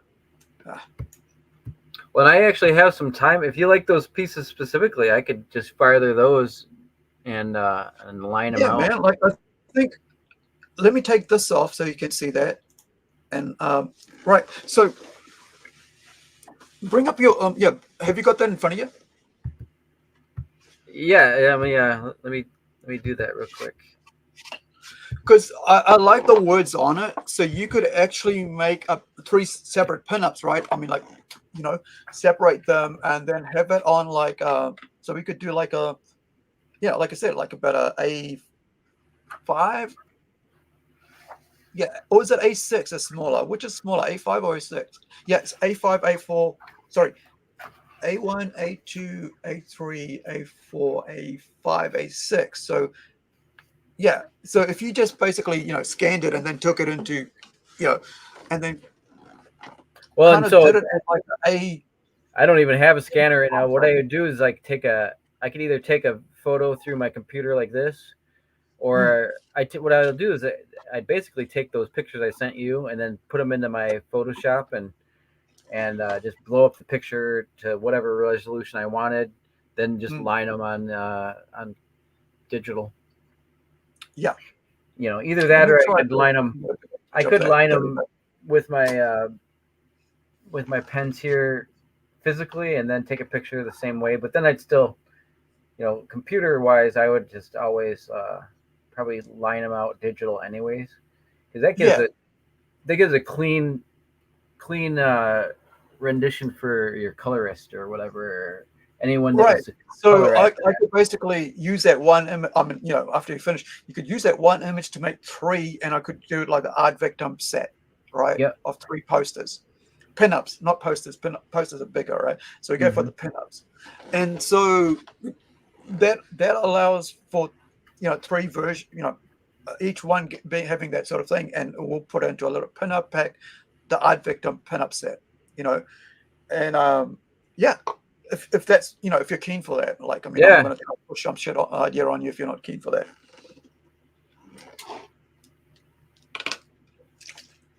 And each one, right? Each one you could have little saying on it, right? So that all works together, and that's something different. I like to try for each time we do something, that like there's something different about each sort of offering that we put as part of our Kickstarter. Like this one's about because it's a standalone comic book, I want to offer it to the stores. All right, you know, like I do a really high end quality art book, full color, you know, 28 pages of art, you know, I mean, storytelling and comic book, and then also extra pages at the end for you know, of quality art as well. I And don't know if so you even seen a picture. I don't know if I even sent that I don't think that you little sent me that, dude. that little corner. Yeah, Yeah, I don't think I've seen that. That looks awesome. it was kind of a idea for this guy's head there, maybe Yeah, something like that. Anyways. yeah, and this is like, this is why I like working. I like, I mean, not working with, talking to artists, you know, because you can see how artists' brain works. You know, it's not something that suddenly just the art suddenly appears on your page, all right? Right. There's a process to the damn thing, like anything. I You was know? taking ideas from tractor grills or whatever, Yeah, monster truck wheels, maybe a car hood, yeah, that type of thing. Like what types of metal would these creatures like find around that they could use for armor or whatever in yeah. the end war? Um, Well, you remember if like they're that whole not able to that manufacture. yeah, because like, you know, machines can only, they can't create, they can only take, right? Well, They put and things like together. if you're thinking like Terminator, they had like manufacturing. They were able Yeah. to manufacture and stuff. But what if there was more of a Mad Max type Terminator? Hmm. That's what I was kind of thinking. Well, you look, is it Bicentennial Man or is it AI, artificial intelligence, where they go into the adult section, right? It suddenly becomes like a PG movie, and then suddenly goes to adult, and he goes Mm. to the robot Carnival, right? There's that part there. Let me just bring it up. I think Oh yeah, where they're gonna fight they're yeah, Robot Carnival. They're gonna fight some of them. They're gonna have like some of them come out sexy like or whatever, and they got the boy and the one sex dude in the cage, right? And they kind of link up together as friends to get out of the situation. because they're gonna put the boy in there, and the crowd like booed him out. So if I remember the movie that you're talking about. Let me yeah, that was the thing. That's why like suddenly like was like, what are you guys doing? You had a little kid, and the ideas about the little kid robot, and this is I don't know who this I don't know if this was when Spielberg came in or somebody came in or George. I don't know who did finish off the movie, right? Because it was by somebody else and somebody finished it off. So let me bring this artificial intelligence AI is what it's called. Yeah, Jude Law, Haley. One of my favorite is Stephen King, right? And because I think what was his name that died? I think it was like Kubrick who did it and then died or something like that during the making of it. Or was he the producer or something? Who did Bicentennial O'Neill Man? Or was that Kubrick? Yeah, that was Chris Columbus. Hold on. So let me find this thing, and then I've got another little actual movie called 1987 called Robot Carnival Animation. And I think I've got my levels just right, and then I can carry on like with this thing, like, and then I can carry on with carving it up or doing the next pattern. So it looks like it's come a long way. Yeah, man. I think I've gotten to a point where it's where I can actually start Carnival. How do you spell that? That's Carnival. Hope it's that one. Yeah, here we go. Right, the Flash Fair, right? And it's just like, what the were you trying? What were you trying to achieve here, guys? And this is why. I mean, for me, right? This is why for me, I put my this Robot Nation #1 as a mature comic. So I don't want to have that same feeling. Oh, Aru, you had a PG-13 book. What did you do with issue 2? Now it's mature readers, right? Now you got tits. Now you got people dying. All this stuff. So that's the reason we go. That's mature right from the start. So I'm going to turn the silence off here. I mean, not silence off. I'm going to turn and I'm going to speed it up a bit as well. So let's go 125. Mothership is a New Zealand mothership, right? So the idea behind that is that everybody's asleep, everybody's in hibernation, and so these a rogue team of people wake her up, this 40-year-old mom, because her family's there as well, because and so I want to write a story is like what will you sacrifice to save your family, right? Because when you're writing a story, you're about what ifs. That's how stories start, right? What if? You don't just start writing something. You just go, well, what makes it work? What's the inciting incident? What are the characters? What if I do this? What will the reaction to that? So it's called Fang and Fur, and then it's 2 parts. So it's a 40-page story. So I broke it up into 2 parts. It'll be issue 2 and issue 3. However, the backup story, there's always a backup story, is a short story about a human production line workers on a robot factory, right? So what happens is, shit, that's cool. Oh, that's from art, right? It's from. I was just thinking, what is that from? This stuff on the screen. This is actually, I guess it would be a world premiere. Nobody's ever seen this stuff, and this is a bad picture of it.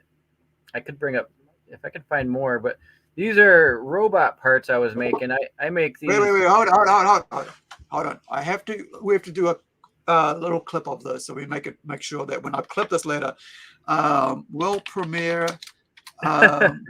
This is important. Well, if I can find more pictures of some of the finished ones, I'll look for them, but they're kind of scattered around my computer. Artvictim, world premiere.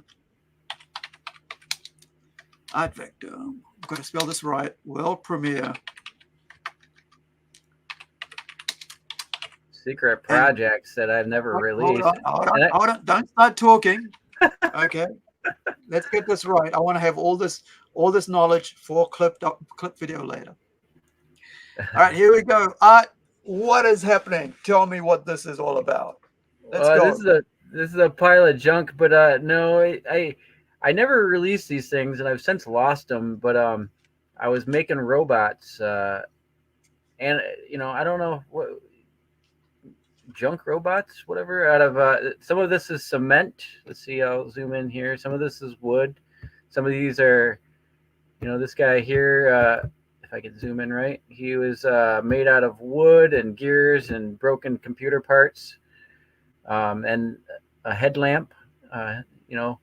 These are great for kids or just whoever likes robots, really, to be able to, give your kid a wooden doll, basically, or a robot doll to be able to take on a trip. He's got a flashlight here. This one's got a flashlight. He was actually made out of a box, so you could open them up, and then there's computer parts inside there. You can attach different arms with these bolts and things like that. This was a robot we found. It was just kind of a toy, and then I was attaching lasers to him. So there's a robot body that was filled with cement. Let's zoom out for this one just a little bit. This was a motion light that I thought looked like a head here. And then what I would do is I'd take blister packs.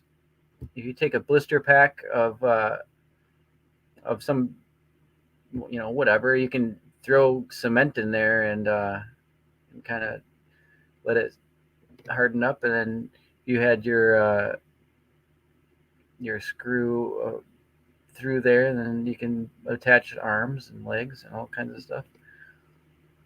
Like I said, I'll have to find some. I got some pictures on my hard drive of these things where they're finished. Some of them were finished. These were in the part stage. I think the only one that was like fully posable right now was this guy back here, with his headlamp head. Headlamps worked good for heads because they lit up. This one actually had some one of those filament fiber optic lights that went in there. Gotta find some better pictures here to show you. But yeah, those are some of them. I got a couple other views. Right.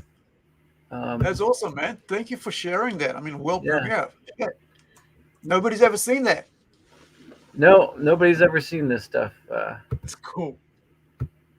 I was thinking, like, hey, we're talking about, like, as creative people, we don't actually just create one thing. I might even have delve into, other things. And you're looking at yourself here, right? I'm looking at you and I'm thinking, this is basically you being a sculptor like myself, right? I'm sculpting, you're sculpting as well. And I mean, I've painted on bones, bro, right? On a bull jaw, because that's the surface I could find. That I painted on wood because or carved wood or carved bone, because, bull bone, not like human bone, or even like a possum head, right? Is it opossum you guys call it over there? But it's possum head here, right? So yeah, we call them possum. Yeah. So creative people, they don't stick to one thing. Like I'm learning bass again. Used to play bass and band and all that. So creatively, you find that a lot of people kind of like, if you're creative, what we call multidisciplined, right? I could be drawing, I'm writing, I could be doing those like yourself. When I cook food, try to make it look very, colorful and very attractive on my plate. Carry on. I'm heavily disciplined. Yeah. So I feel that, yeah. Multi-talent, anything I've done, I've thought with an artist eye. That's why I got into concrete. I got into, I always played around with wood. I had a scroll saw for a while. I remember earlier on when I was a kid, that was one of the first things I did with my, we didn't have very many things. So like if I broke a toy or something, I'd keep the parts under my bed. and then for some reason, I don't know if my dad had showed me a little bit of something or something. You get a broken motor and you hook up a battery to it and it spins. You know what I mean? So then I just have these parts under my bed, and I remember having them for years. And my mom would throw them away or whatever. But then this is kind of like a revisit to that whole attitude of like, what can you do with broken toys? What can you do with broken things? To it, to me and my artist brain, or to a kid in their brain, those gears are something. They, even though they're screwed onto a piece of wood, they turn, and they will turn the secondary gear. So it kind of gives you something to tinker with, like in the back of a car or something. The light's a functional light. So at some point, when is it a robot? It's actually got movable arms. You could stick a laser on its back. You could stick, one of these had a backpack where, I had an old phone where it would go into the backpack. I'm like, so what point is this actually got some AI to it? Is this actually? Well, when I was looking at it, right? When I was looking at it, I was thinking, wouldn't it be interesting if you could basically turn it into a something that you can make out of plastic, right? And then you could actually turn it into a toy, get a toy designer to design it into a toy, because I have a friend, a close friend who's actually a toy designer, right? He used to work for Hasbro, Mattel, and there's another big name brand starting with L. Can't remember the name of it, but and I've talked to him on our channel here. His name is Hawk, and so he's that's his whole career, right? But he's also comic publisher, right? But so with and I was thinking well, it'd be interesting if you could do something like that. And I'm also looking at our own stuff that we do, right? And I hadn't thought about doing it as a toy. Imagine remember the where are you? No, it's somewhere there. It's probably in the cupboard. But I have the robot. Remember Robots? Let me bring that up. So there was a TV show. I'm not TV, a movie, right, called Robot, and Robots, right? When was it? In the 2000 came out, animated series. I don't know. I know what you're talking about, though. And here's one I was designing up from a Google Nest. We were talking about that one time on. Now they're calling it a classic trailer. it's only I guess anything over 20 years is now called a classic, right? So here's Robots. So 2005 Robots. Green labels or red labels, like what I'd say about mature, right? So I love this movie. I actually have the red robot from that. Hey, that's what reminded me. That's what your toys that your artwork you're showing there, right? Reminded me of that guy. Kind of my brain went, oh, that looks like that guy. So this red guy, right? I actually have that red guy, and I've had it for 20 odd years. It's about 19 years, I guess, because it's 2005. So it's over there in one of my display units. Yeah, I think it must be over that one there, or in a fucking bag somewhere, because I have so much toys. Seriously, I am drowning in toys right now. Even this week, right? So you can see all the amazing art. This friggin', everyone, and it's a kids movie, but it's really, I loved it so much. Yeah, it was a really good one. So talking about buying a toy this week, I picked this up for $7 New Zealand, which is around about $4 American, right? And with a remote, it was for sale at a hospice thing. Salvation Army thrift store, right? This is something I wanted when I was a kid, man, right? One of my first toys my dad got me, which is broken and ruined, all my things, because I'm one of those guys like yourself, right? Who tinkers away, pulls things apart to see how it works. And so I had a tank that fired, which was quite dangerous, by the way, for kids, that actually fired little plastic. It wasn't a remote control. It was radio control. So you had the wire, right? It radio controls the wire with it. Right. So the remote controls the one like this. So you have a pack controller. And so Dad gave me one of those when I was first, when he first came to see me, and it was a tank and fire 1, fire 2, and it had a rubber tip, but dude, they hurt, you know. You're right. But I don't remember when I lost it or when it broke down or when I messed it up, but I don't have it anymore. Haven't, but someone like, and I think, not coming from a rich upper crust family that had money all the time that could buy you all these toys, you could basically get what you wanted when you want it. Now I feel like I'm making up for that by buying the toys I want when I see it, right? Right. And I'm not buying brand new. And here's the thing: I'm buying leftover stuff from other kids who don't, who are giving it away and stuff. So I want to show you something else. So this week, well, last week, must have been last week. So last week, I was able, don't you fall apart on me. I was able to pick up these, and I've been putting photos up, right?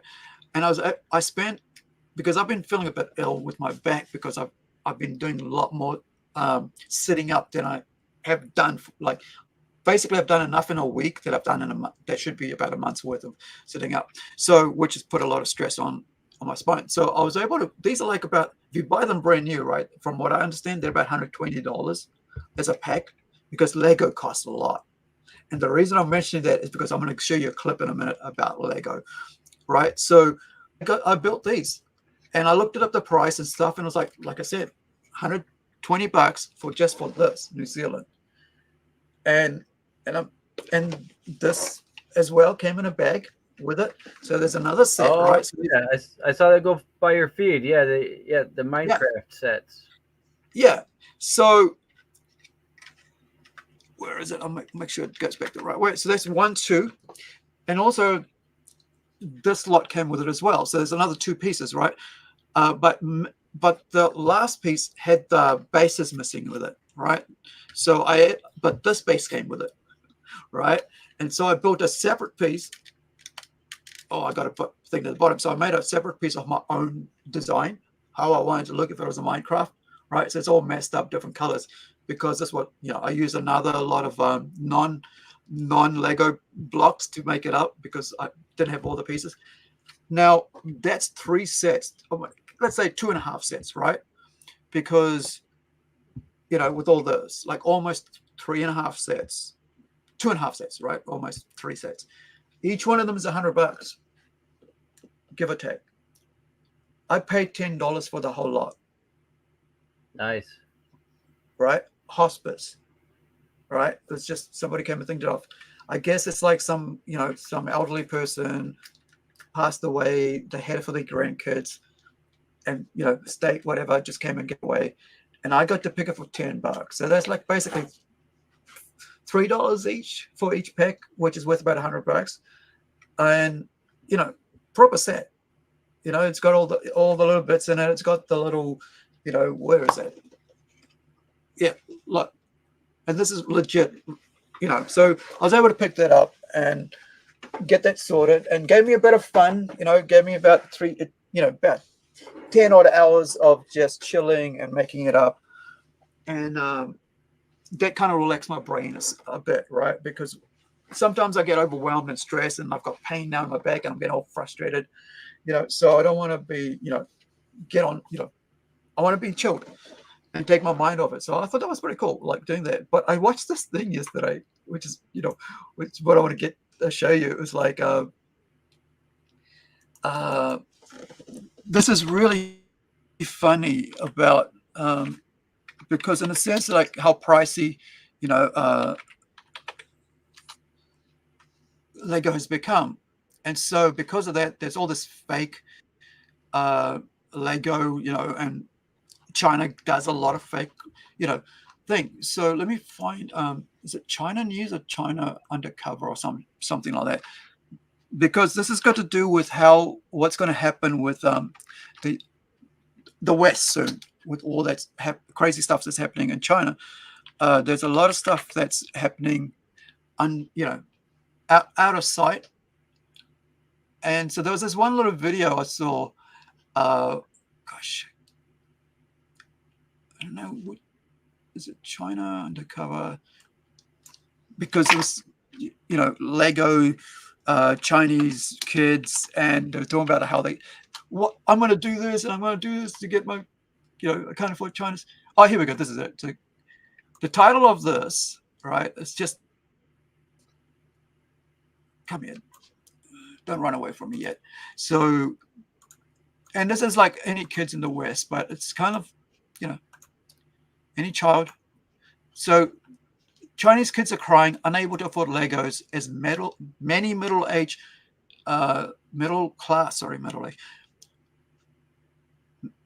Chinese kids are crying, unable to afford Legos, as many middle-class families fall into poverty. This is what's happening in China right now, right? And this is going to affect the West majorly.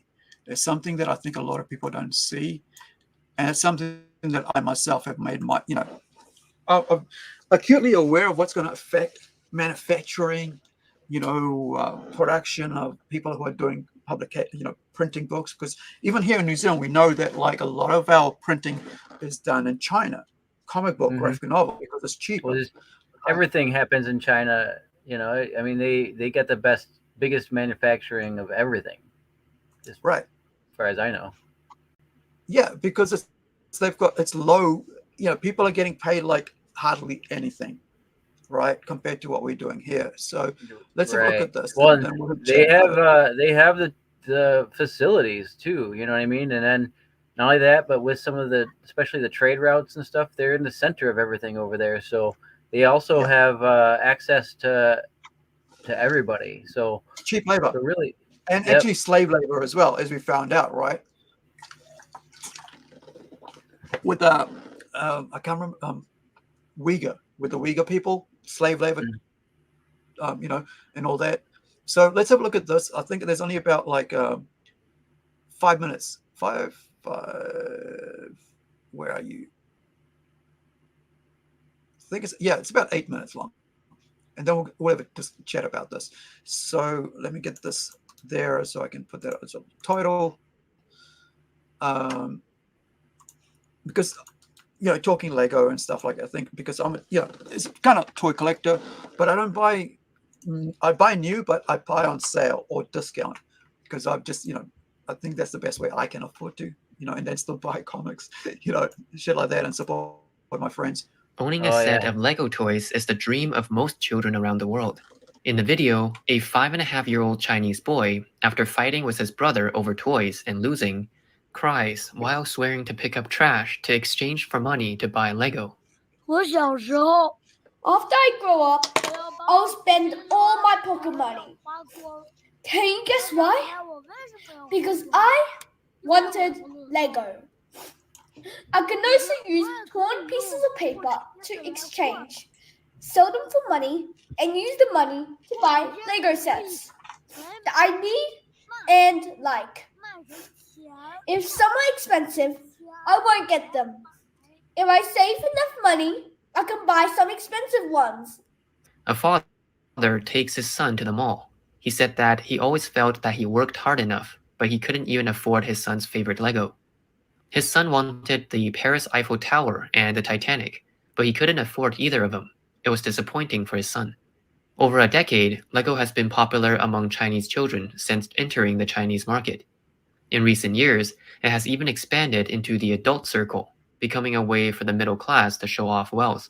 The blogger in the video says, over a decade ago, Lego focused its marketing efforts in the Chinese market on education, brain development, and learning assistance. They extensively incorporated their products into various educational institutions' curricula, cooperated with primary and secondary schools, and well-known universities. By being helpful for learning, they immediately struck a chord with Chinese parents. Conquering the children's market was not enough. In recent years, Lego has shifted its focus to adult users, synchronizing many popular IP series loved by adults and giving them social attributes. Showing off with Legos became a trend. There's even a saying, a Lego wall equals a house in Beijing. Lego has thus transformed from ordinary toys into a luxury item that can be flaunted. Founded in 1932, Lego is a globally renowned toy manufacturer based in Denmark. On May 12th this year, the LEGO manufacturer stated that LEGO's performance in China in 2023 was difficult. LEGO CEO Niels Christensen said it was due to the increasingly difficult overall economic situation in China. He said consumers still buy LEGO sets but have been more reserved. They usually choose lower-priced sets and buy fewer than before. LEGO toys entered the Chinese market more than 60 years after LEGO was founded. In 2007, the first LEGO independent brand store in mainland China opened at Beijing's China World Mall. In 2008, another LEGO brand store opened at Shanghai Zhongshan Park Cloud 9 shopping mall. However, the comprehensive seizure of the Chinese market began in 2016. On April 2nd, 2016, the first LEGO Discovery Center on mainland China opened at Parkside Plaza at Changfeng in Shanghai, which is now renamed as Changfeng Joy City. 7 months later, the first LEGO park in China announced its location in Qingpu, Shanghai. That year, the world's largest LEGO flagship store settled in Shanghai Disney Resort, also the first LEGO retail store operated directly by the company. On November 25th, 2016, the LEGO Jiaxing factory was officially put into operation for the packaging of LEGO products. On March 25th, 2017, the first LEGO authorized store in China officially opened at the Dalian Century Shopping Mall on Shiji Boulevard in Shanghai. Although the ribbon-cutting ceremony wouldn't take place until 11 a.m., LEGO lovers have been lining up at the door since 8 a.m. An hour before opening, the entrance was already packed, and that day, the highest global LEGO store single-day sales record was set in Shanghai. On May 13th of the same year, Kidsland's LEGO store opened at the Joy City in Beijing, triggering a frenzy among LEGO lovers in Beijing, and the single-day sales record of LEGO in China was once again broken that day. The enthusiasm of Chinese consumers has shown LEGO plenty of business opportunities. Since 2019, LEGO has begun to extend its group business to third and fourth tier cities in China. As of 2022, LEGO has 904 stores worldwide, nearly 400 of which are in China. Of the new stores opened globally, more than 70% are in China. In 2020, LEGO opened 134 new stores, 91 in China. In 2021, they opened 165 new stores with 95 in China, 15 more than planned.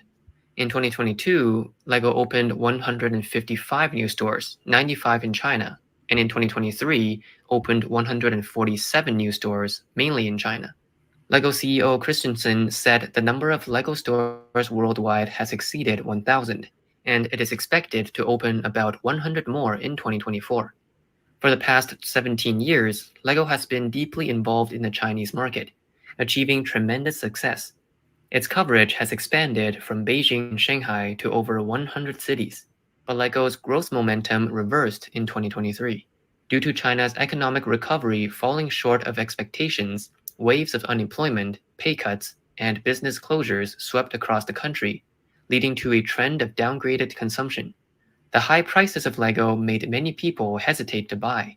Christensen said that despite LEGO's declining sales in China in 2023, its consumer sales increased by 4% last year, driven by strong growth in the United States, Central Europe, and Eastern Europe.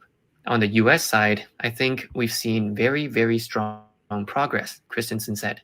In 2023, it wasn't just LEGO that struggled in China. With a large number of middle-class people returning to poverty, the market that previously supported the entire luxury and affordable luxury consumer goods market shrank across the board. 有钱人也没钱了。 Rich people are also running out of money. Luxury goods that have skyrocketed for several years are now stuck on shelves. A classic Rolex GMT Master watch has dropped from 250,000 yuan to 150,000 yuan. YSL and Gucci saw their third quarter revenue decline by 12% and 7% in 2023, was the largest drop in the Chinese market.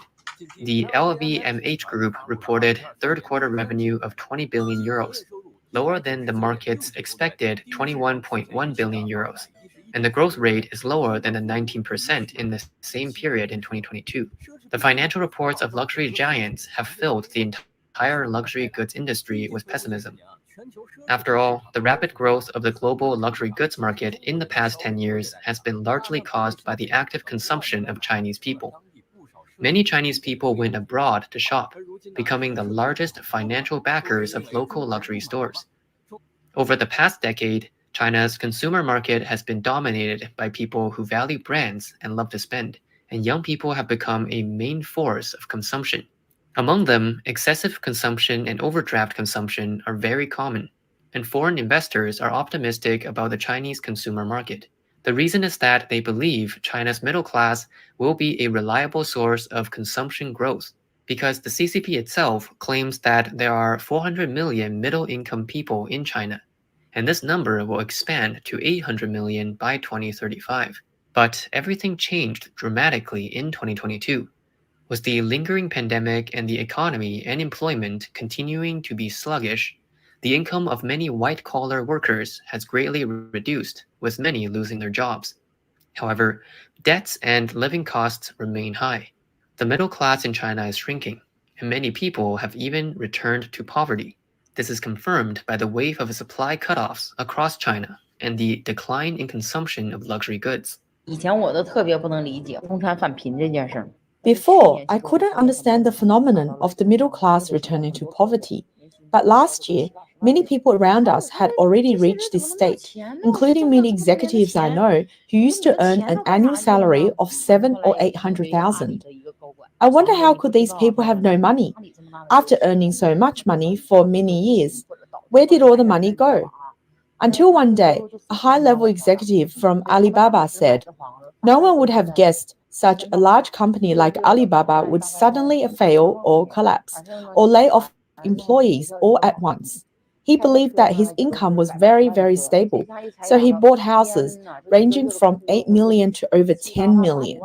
The monthly mortgage was probably around 20 to 30,000 yuan. His children also went to good schools, and the cars he drove were worth 700,000 or 800,000, or over 1 million yuan. Now, after being laid off, oh my God, the hole in his finances is 70 to 80,000, or 80 to 90,000 a month, and he doesn't have much money left in his hands, and he can't afford the mortgage or anything else. I couldn't understand it before, but now I finally understand that it's because their consumption habits have changed, resulting in the current situation. So the best life is to live without debts. But in China, having no debt in hand is exactly the life most middle-class and lower-class people are least likely to lead. In the video, this financial blogger said, in the next 5 years, 50 million middle-class families in China will suddenly fall back into poverty, with no chance of recovery.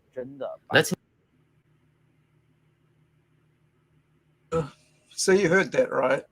Yep. 50 million families falling into debt. And I've been watching this for the last 6 months, been following this, because one thing people don't realize in the West is there is so much bad things happening in China. Oh, Banks. no, I realize we watch. Yeah. I mean, some people are oblivious. I like I say, some of the normies, they don't look into this stuff, but I mean, I do. I know others do as well. Yeah. And I chart it because I worry about tensions in the world, and one of the big tensions and the way that power can manipulate a populace is because they are poor. You know, Germany pulled its bullshit back in the day because they were so impoverished that they were just looking for a way to scapegoats. Yep, they you know, and they had somebody up there that was like, we can turn this all around. You know, we can, you know, we need to. Yeah, it's everybody's fault by our own, right? Mm-hmm. And that's how it all. Yeah, you got to find a scapegoat. And so right now, the scapegoat for China is America and the West. Right. Well, and it's not that far to say that it's not the same here, because if you were to do the same chart, there's not a lot of good economic happening around here either. And you know, one way or another, you can blame the economic struggles on one thing or another, but the fact is it's there, and that could have leaders on both sides like arguing for war, this or that, because whatever they say, and the Yeah. people are just angry at one thing or another. They're snapping at each Well, other, Spain. let alone Yeah. somebody they don't even know or care about. Like, Yeah. like in America, they could snap at China. Yeah. They could snap at us because they're, And so like with all our export, like even here in New Zealand, like a lot of our manufacturing went to China. And so in the last year or so, with like China started doing some weird like foreign investment things that has affected them financially, because people are going foreign, manufacturers are basically going, hey, yo, man, we ain't spying here. We just, and so people are getting accused of this. There's actually a factory owner went back to China from Germany or Denmark, and he's arrested. Nobody's seen him since. Stuff like this. And like he just came and do some stuff, but they do that to their own people as well. Like, you go for a holiday back home after being a student, and you get, you disappear. But the reason I brought up that whole toy thing is because like China's been faking Legos forever. But as you notice, right, there's different blocks you can go on to that terrible site, Timu and Ali, especially Timu, right? Timu is terrible. But like, I mean, I love it. I loved it as a Yeah. consumer. Yeah. If I'm If you want consuming, I loved something- it. Yeah. Yeah, if you can't afford to get stuff, yeah, you can grab it for a couple bucks and you got it done. Like something like this is $2, right? The real stuff is $5, so or $6 here in New Zealand. So Well, and that's what I was $2. gonna say is that just seeing that kid wanting a Lego set and he can't afford it and stuff. I understand that, because Lego sets here could be hundreds of dollars. Oh, You know, freaking you can have, huge. right? Like, It's expensive as expensive, crap. right? Like I'm saying, like it's a little minifigure, right? A little minifigure, and I only bought it because I wanted to spend the money, like put some money on the counter for the business, right? Because I don't need this shit. I don't even like this, but I had $5 and I wanted to spend $5 at the store so I could leave some money on the counter, because I know how important it is to actually spend money at businesses, because they're suffering as well, right? So if I hit $5, I mean, yeah, I'll get that.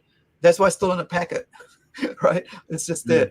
But the other side of the coin is this: China does fake a lot of stuff, and you've gone over there, had your stuff manufactured, and out the door they remove the Lego part of that, the mold, right? They create a new mold without the Lego name, and then they go. And right next to it, they can print about a million other pieces, and now it's only worth it. It costs about $2 or $3 to make one of those, right? Sorry. Well, and I know for a fact that I've gone onto eBay and bought those little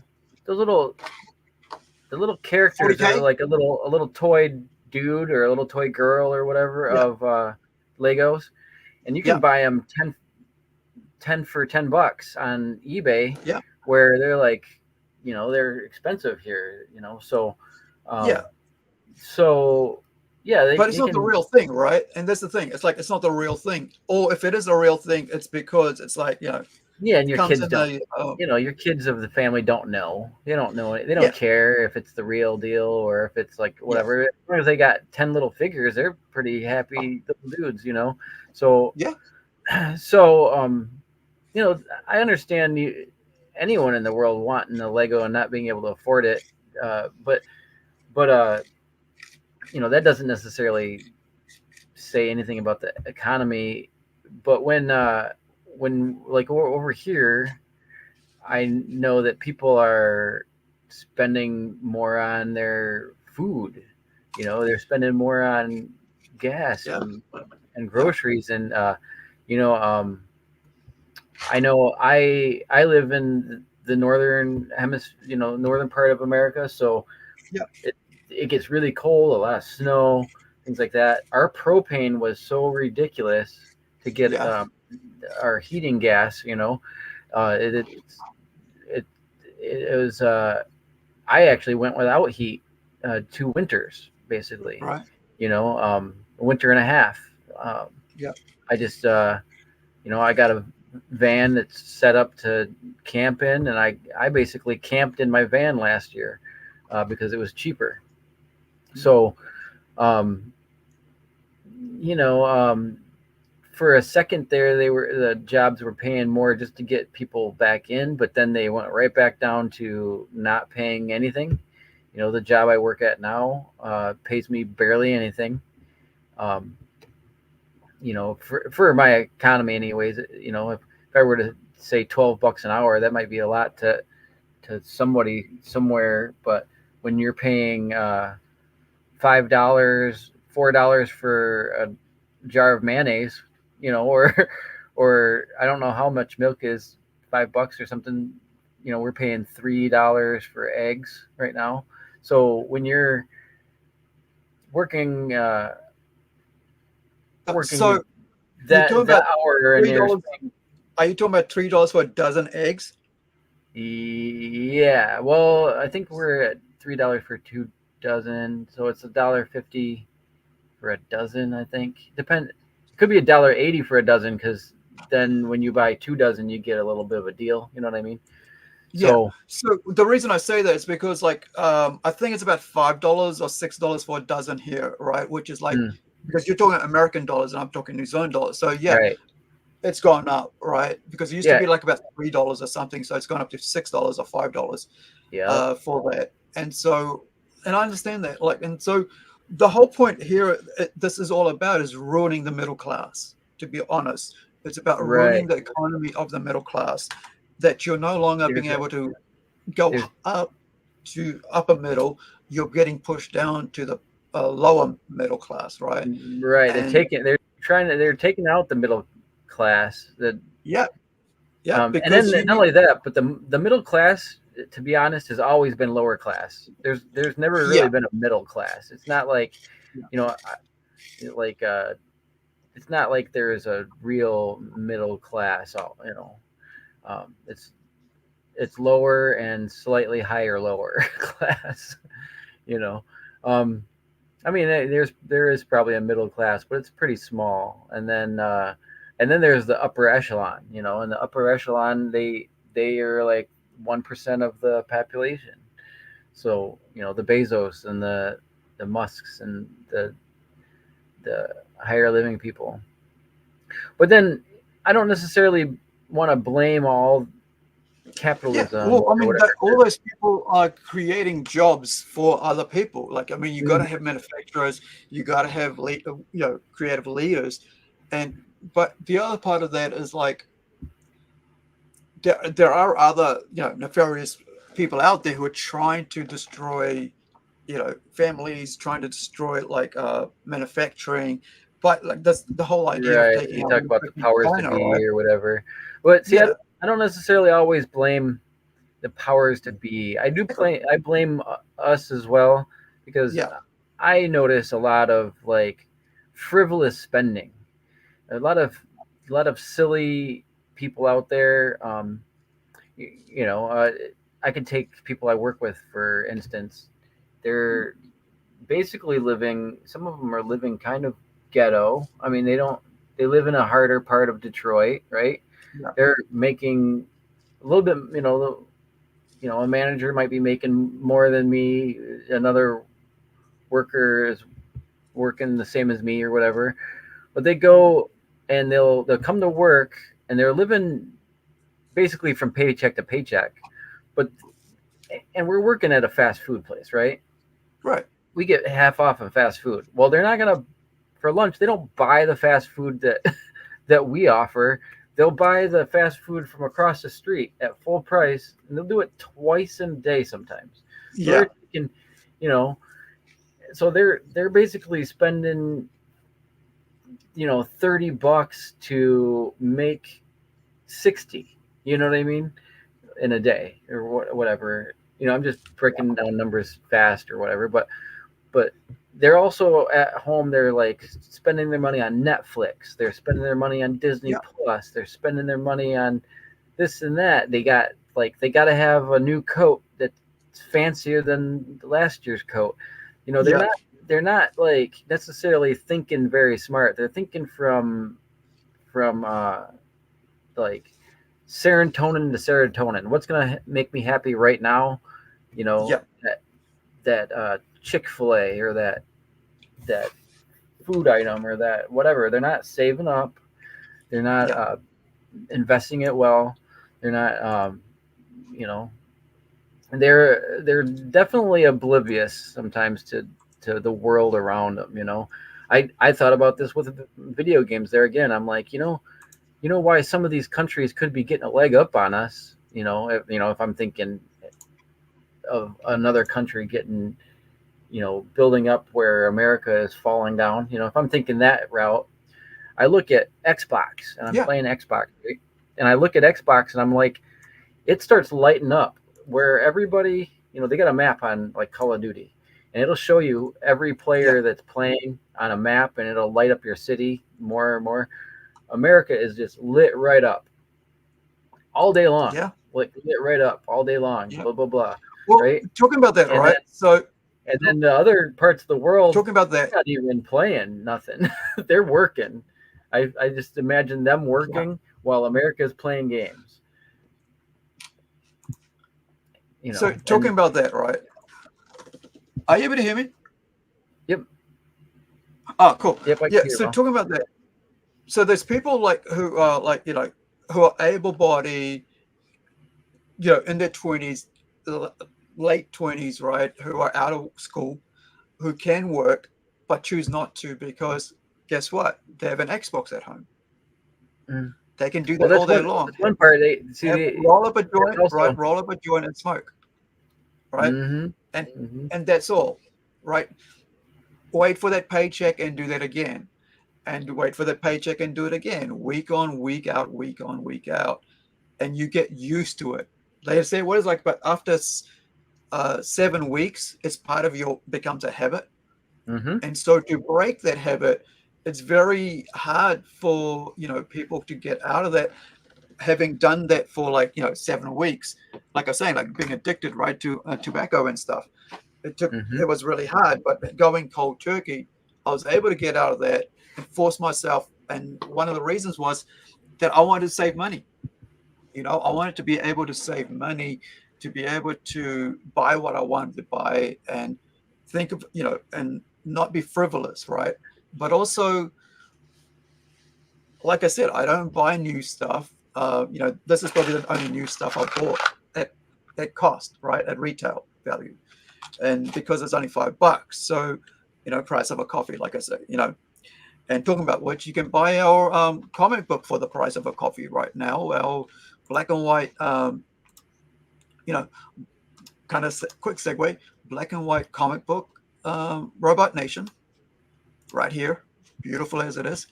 Great art by Francisco Conti, and the color version for Rising Sun will be the link is there in the chat, couple posts up, and also we're going to have Artvictim's artwork in there as well. And we're discussing earlier about doing 3 pinups as an Artvictim pinup set, like a little probably about A5 kind of thing, and then also we'll have it inside the poster. So if you didn't, inside the comic book, if you didn't, as pinups, if you didn't see it, if you didn't buy that standalone set. So that's enough of that. So I that's the thing, right? Like, I think a lot of those education as well, like teaching kids, about like spending and like living above your means. That's kind of what it is. And I feel like China probably just got into that where, they got a little bit of extra money, but like we all know, like come tax time, if people get $1,000, they spend $1,500. They get that little bit, and then they overspend, and then they get in troubles. And I feel like China, like that video might have been talking about that. China might have gotten into a situation where, okay, we got a little bit of a cushion, we got a little bit of this the taste of like capitalism. We got a little bit of taste of like being able to buy extra stuff, right? So so then they went too far with it. Middle class, yeah, all of a sudden, they went a little bit too far with it, and it bit them in the ass. Where that's hitting us as well. They had a boom, maybe had a boom in manufacturing.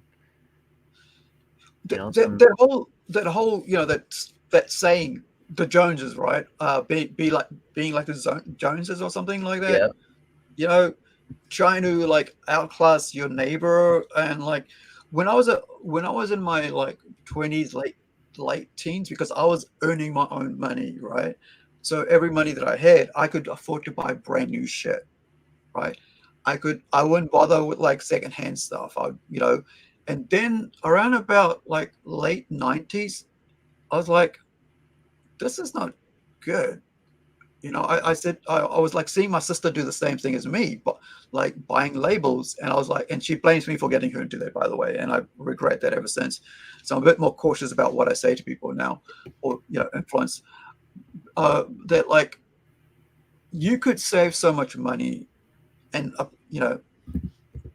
by not buying retail, right? Waiting for discount, like I said to all the people who FOMO, fear of missing out with gaming and stuff. You don't have to buy brand new. Like I've got freaking here. Check this out.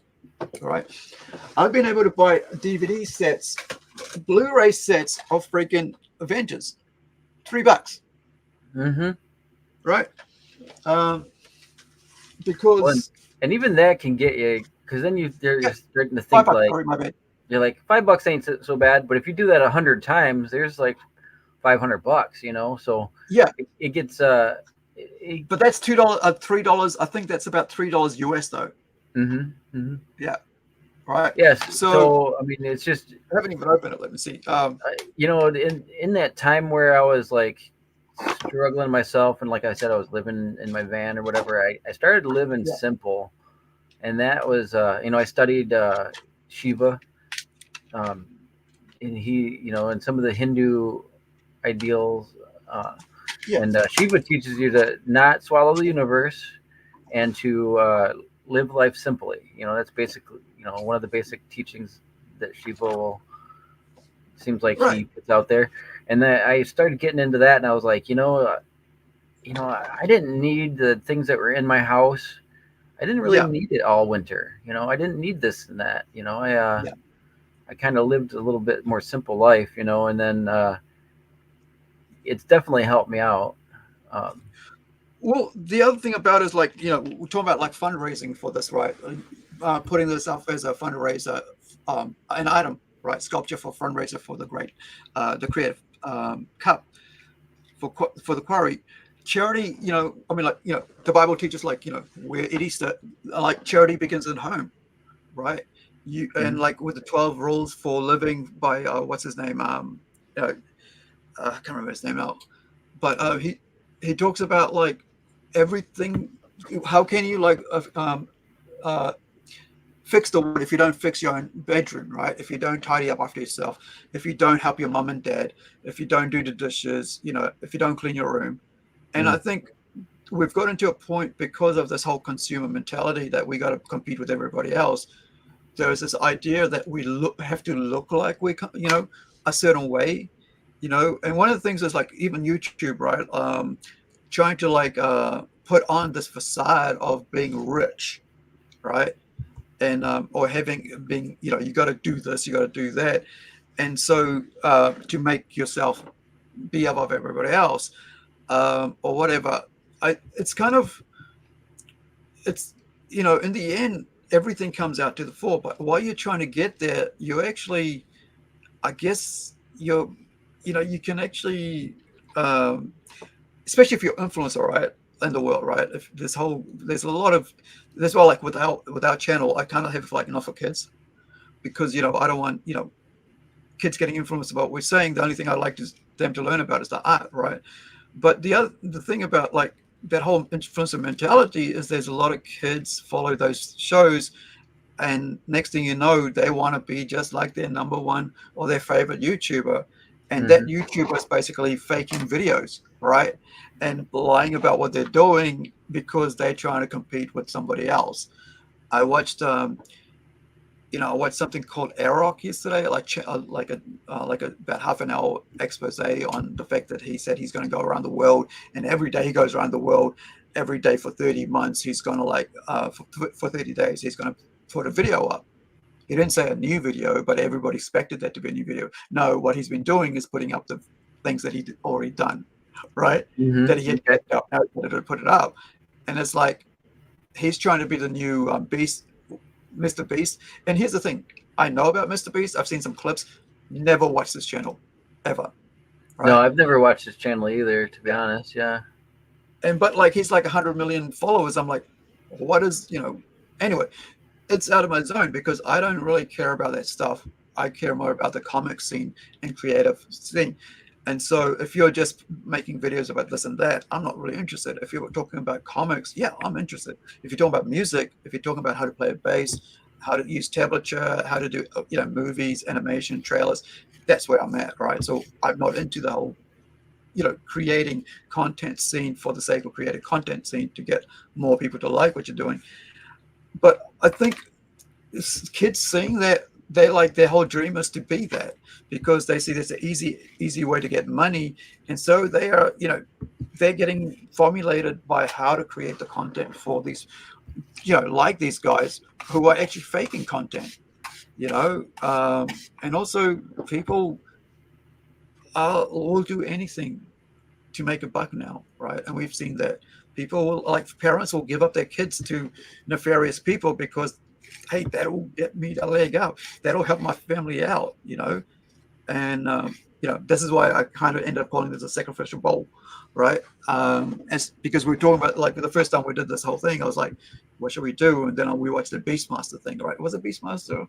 Oh no, we talked about like that new documentary about Nickelodeon, and I was like, afterward I put sacrificing your children to R, right, from the god, demon god thing from Beastmaster. That's the god that's the demon god they serve, right, the evil thing. So then I thought like, well, I could call, because we're talking about that, I'll call this a sacrificial bowl, right, or the sacrifice. Okay. Sacrifice.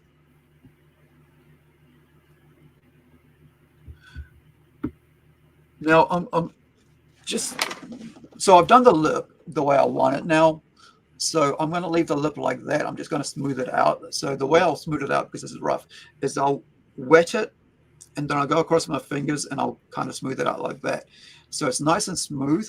And the other thing I've been doing is like inside, I've been like chipping away at outside, scraping away at outside, trying to make it level, because when you're hand building, there's also, it's not uniform perfectly. Nor do I want it to be perfect, right? Because it's hand built. I want people to know it's hand built.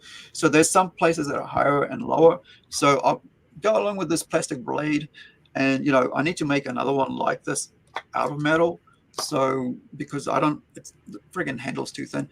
So I've been going across and kind of leveling out by scraping away anything that's higher or lower, and then I'll get a bit of sludge, and I'll go across and try to smooth it out. So, any dents in there, any areas that are low, I'll just go in and try to level up.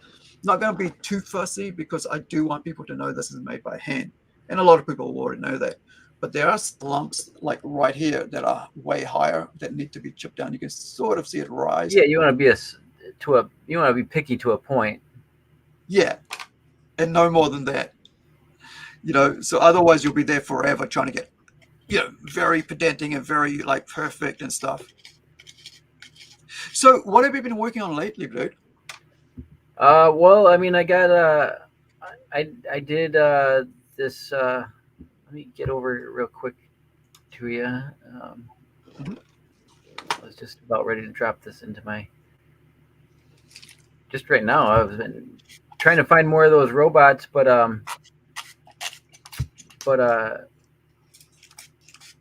so I've been finishing up this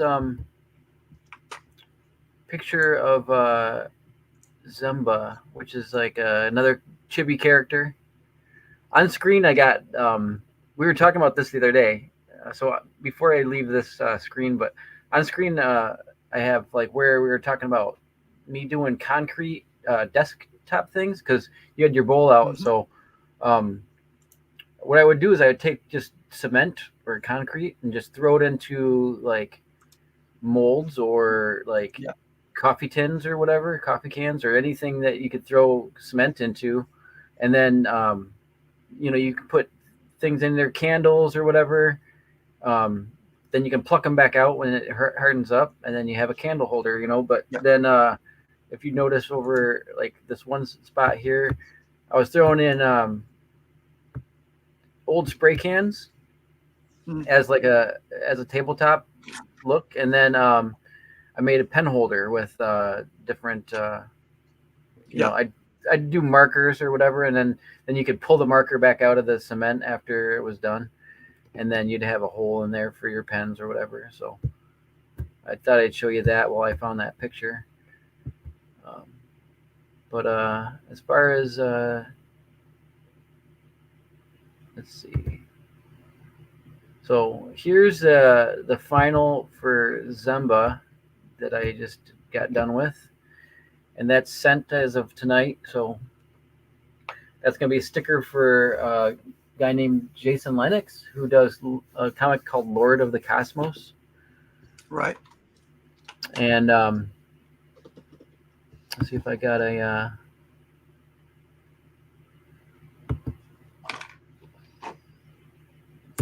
link for him. It was a pretty good project. It went by fast enough, and you know, he was a good person to work for. Everybody's been kind of like grabbing me up, like they saw Niobe liked that one chibi sticker, so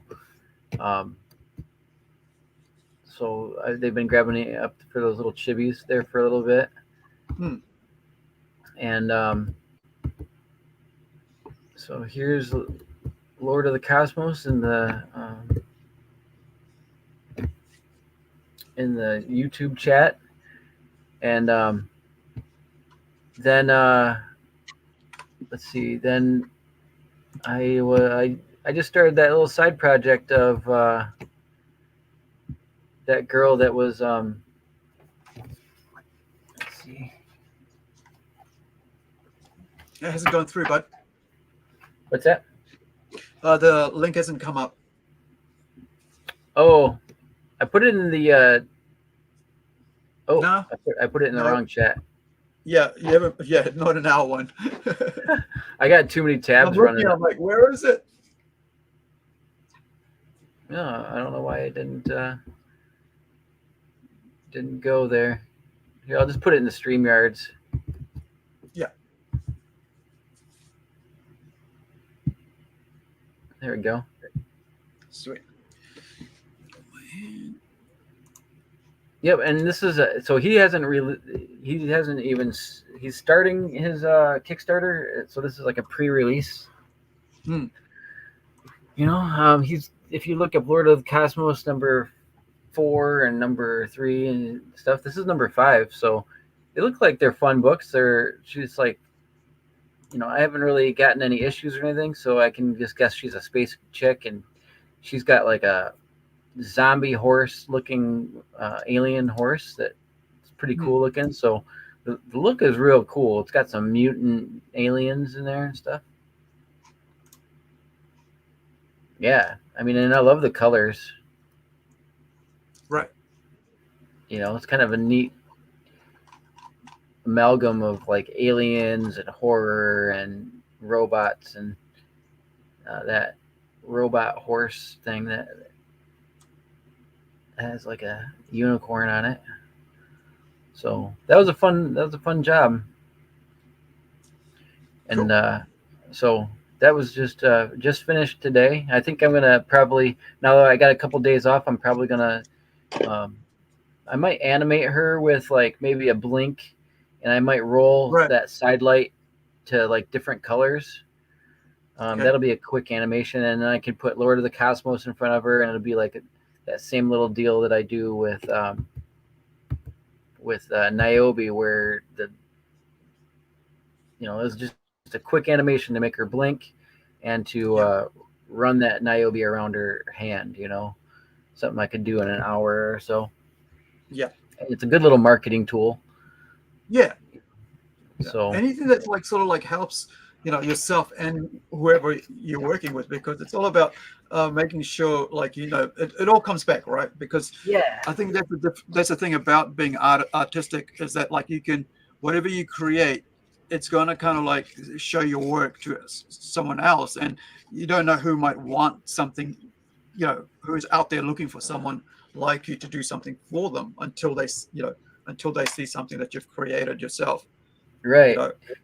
And so my commissions are open. I got a lot of time because people are just starting to get a hold of who I am on the artist scene, you know, the comic book artist scene, especially, you know, through these channels, and that my commissions are open. So, you know, because I was, like I said, a tattoo artist before that. And so now focusing on art alone, they're starting to get a hold of who I am. So I'm keeping my prices a little bit cheaper until I get full up of jobs.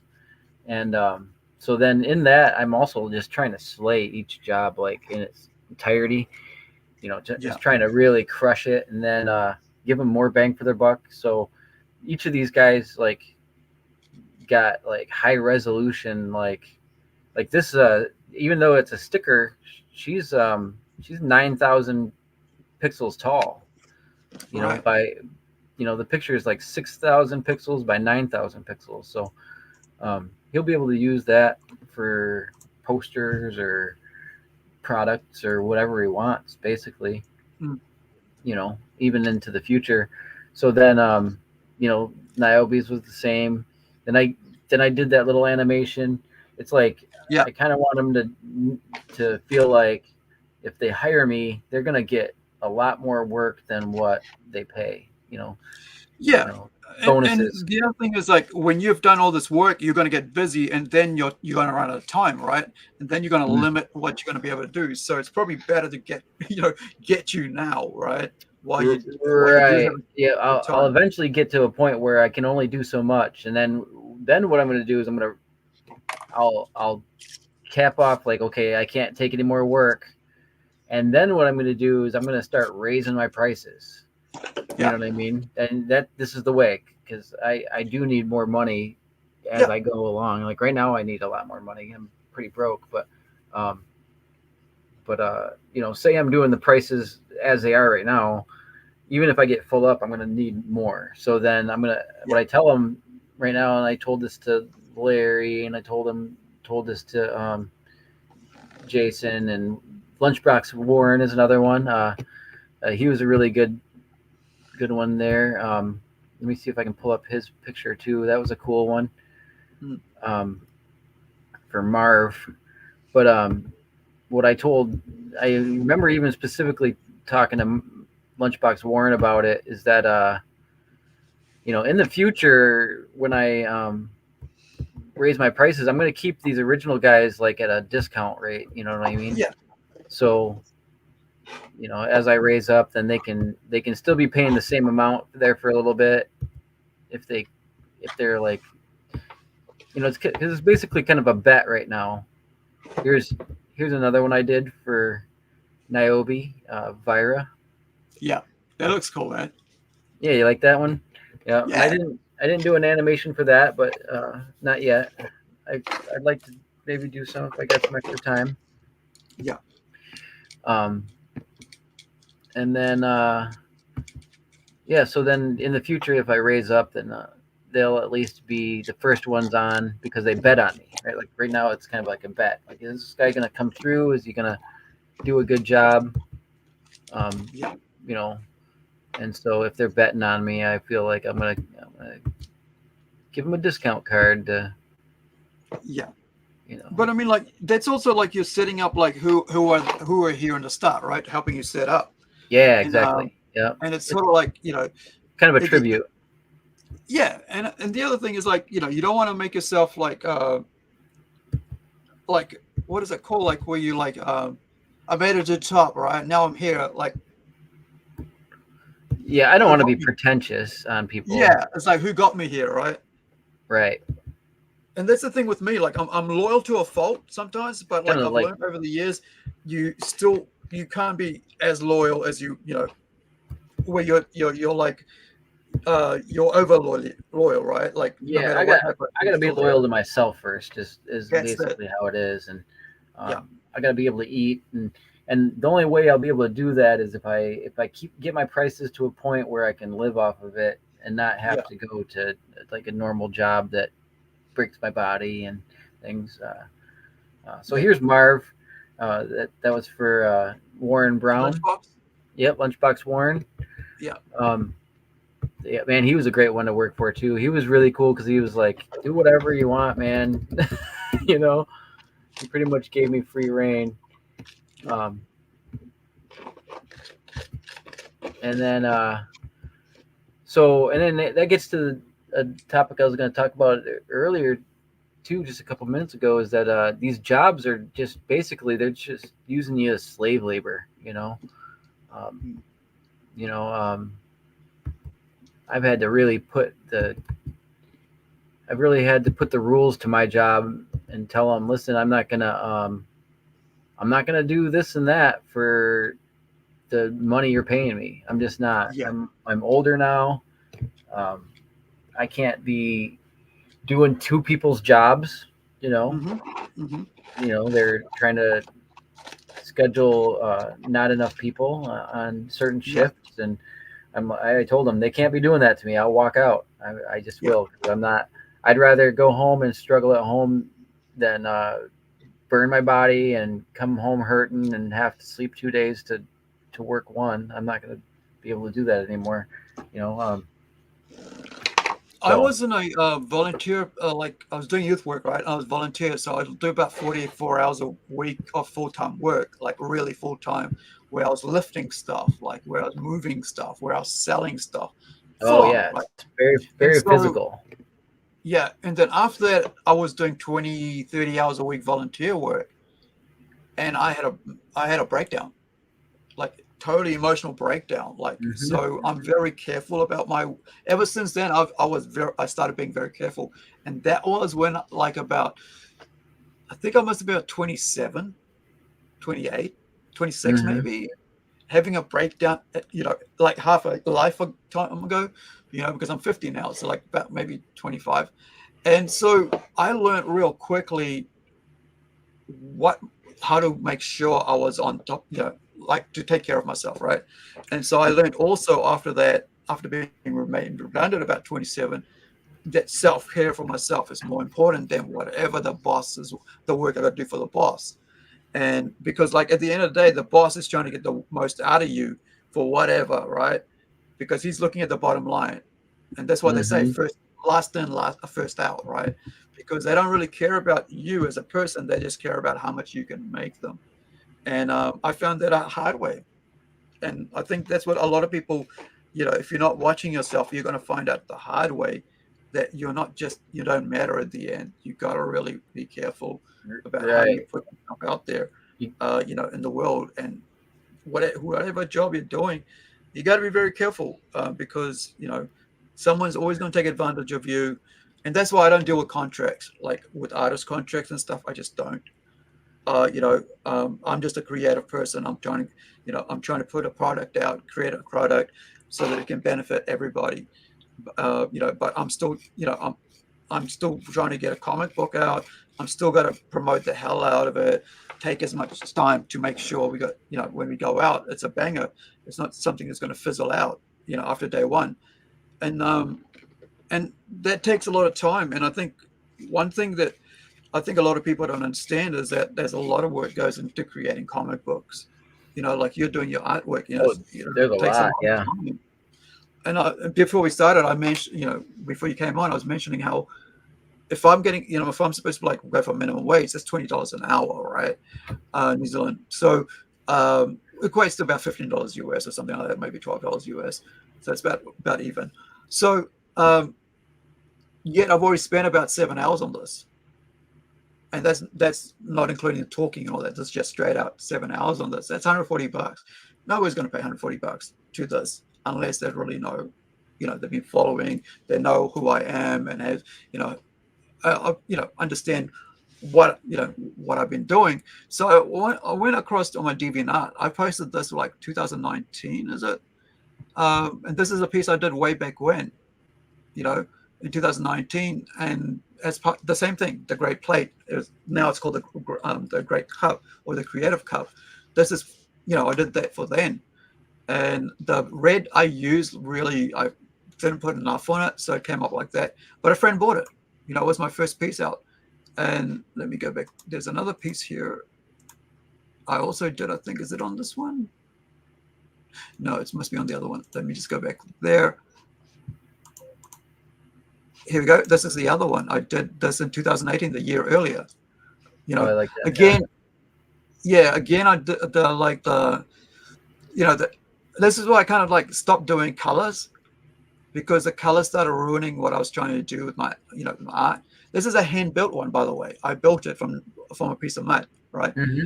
So, you can see like, and this was also sold, and I did it as part of like, showing, what I was doing for them. Now let me see if I can get my gallery. Another post or images.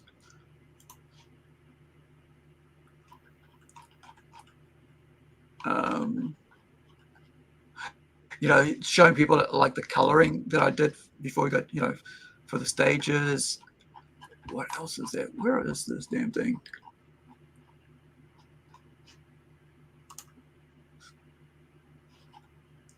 Great Plate. Was it 3 Deviants? Oh, it's just that I don't even know why that's in the Great Plate. So there is a lot, like there's something I want to show people that they might not have seen, is that I actually, here we go, it's probably under here, it's got all of them, is that I actually used to do mosaics as well. And so I have some work, here we go, this is what I want to show.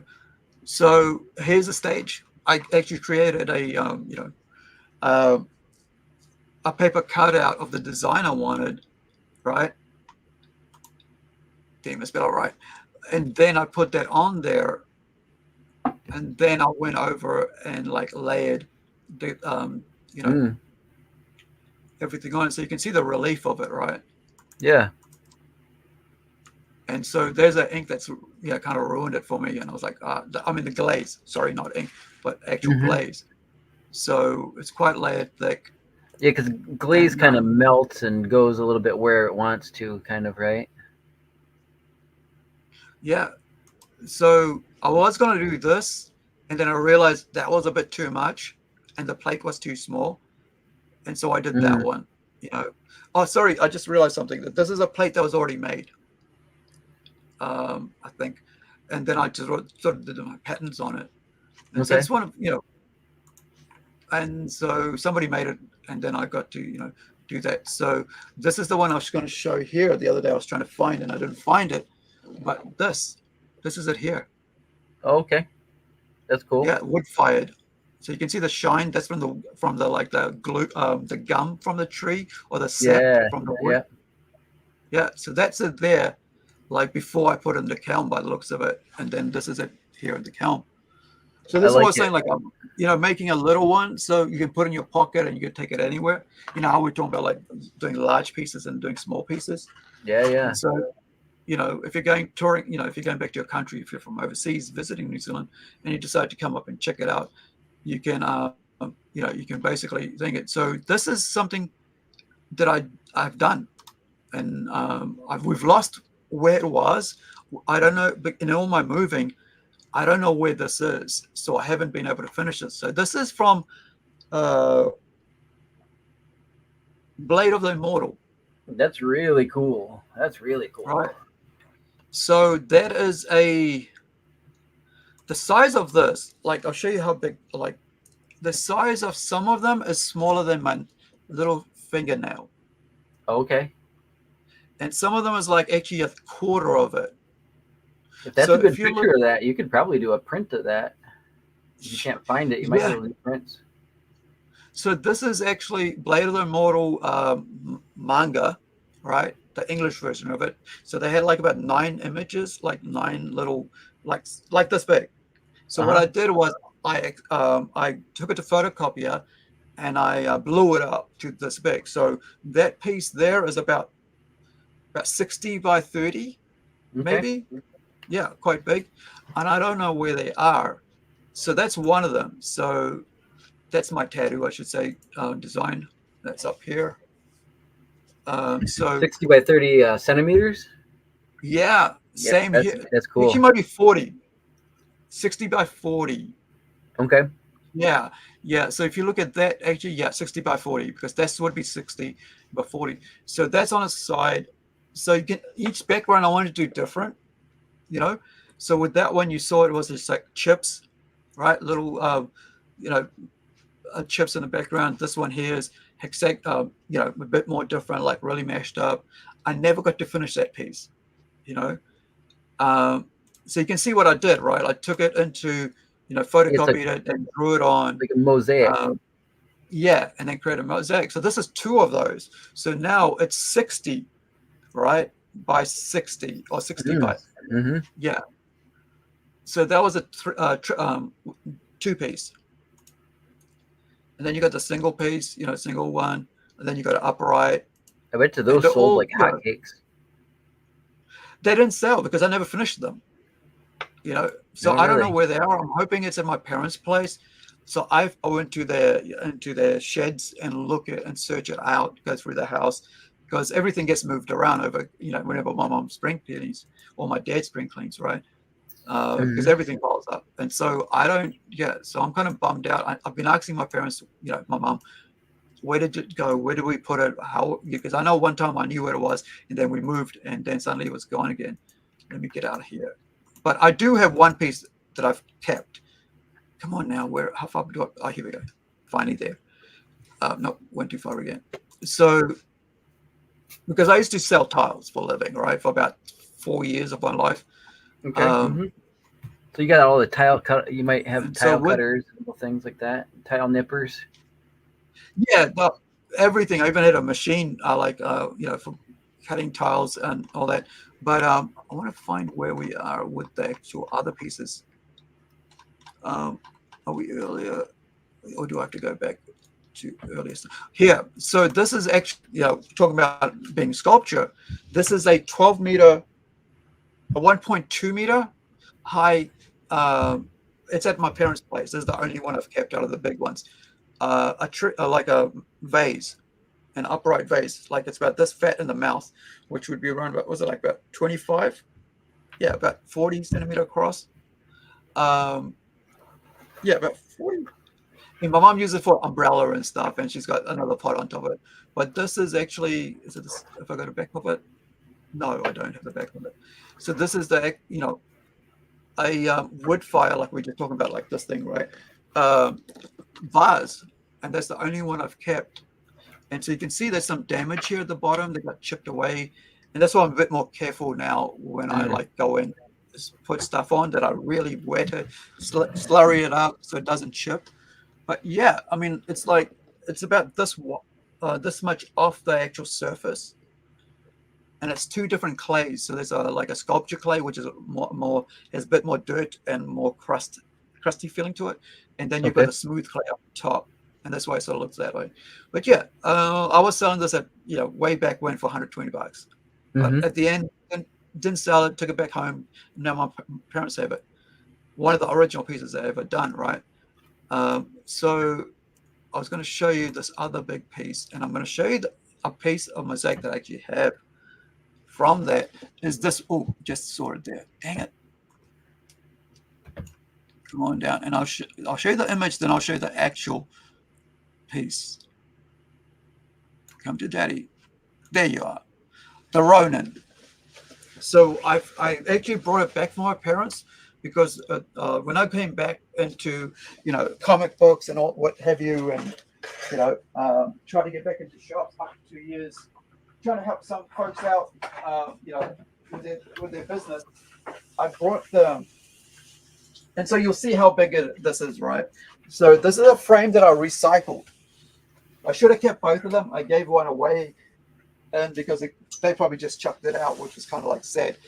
But I don't know. Let me know if you can see the whole thing. Yep. Right. So this frame itself is from a jewelry place, right? And so they was throwing it out. And I walked past and I saw them throw it. And I went, because this is just, all I had was like a printed picture, right? Of some jewelry, some, you know, whatever flashy stuff that they have. So this is a piece of wood with a mesh board on the back. Oh, and it's freaking heavy because of the tiles. Probably about 6 kgs, maybe even more. Oh yeah, I Maybe- bet. Yeah, because of the tiles. So as you can see, got some wet in it because it was out back in the shed. And so, screwed in there.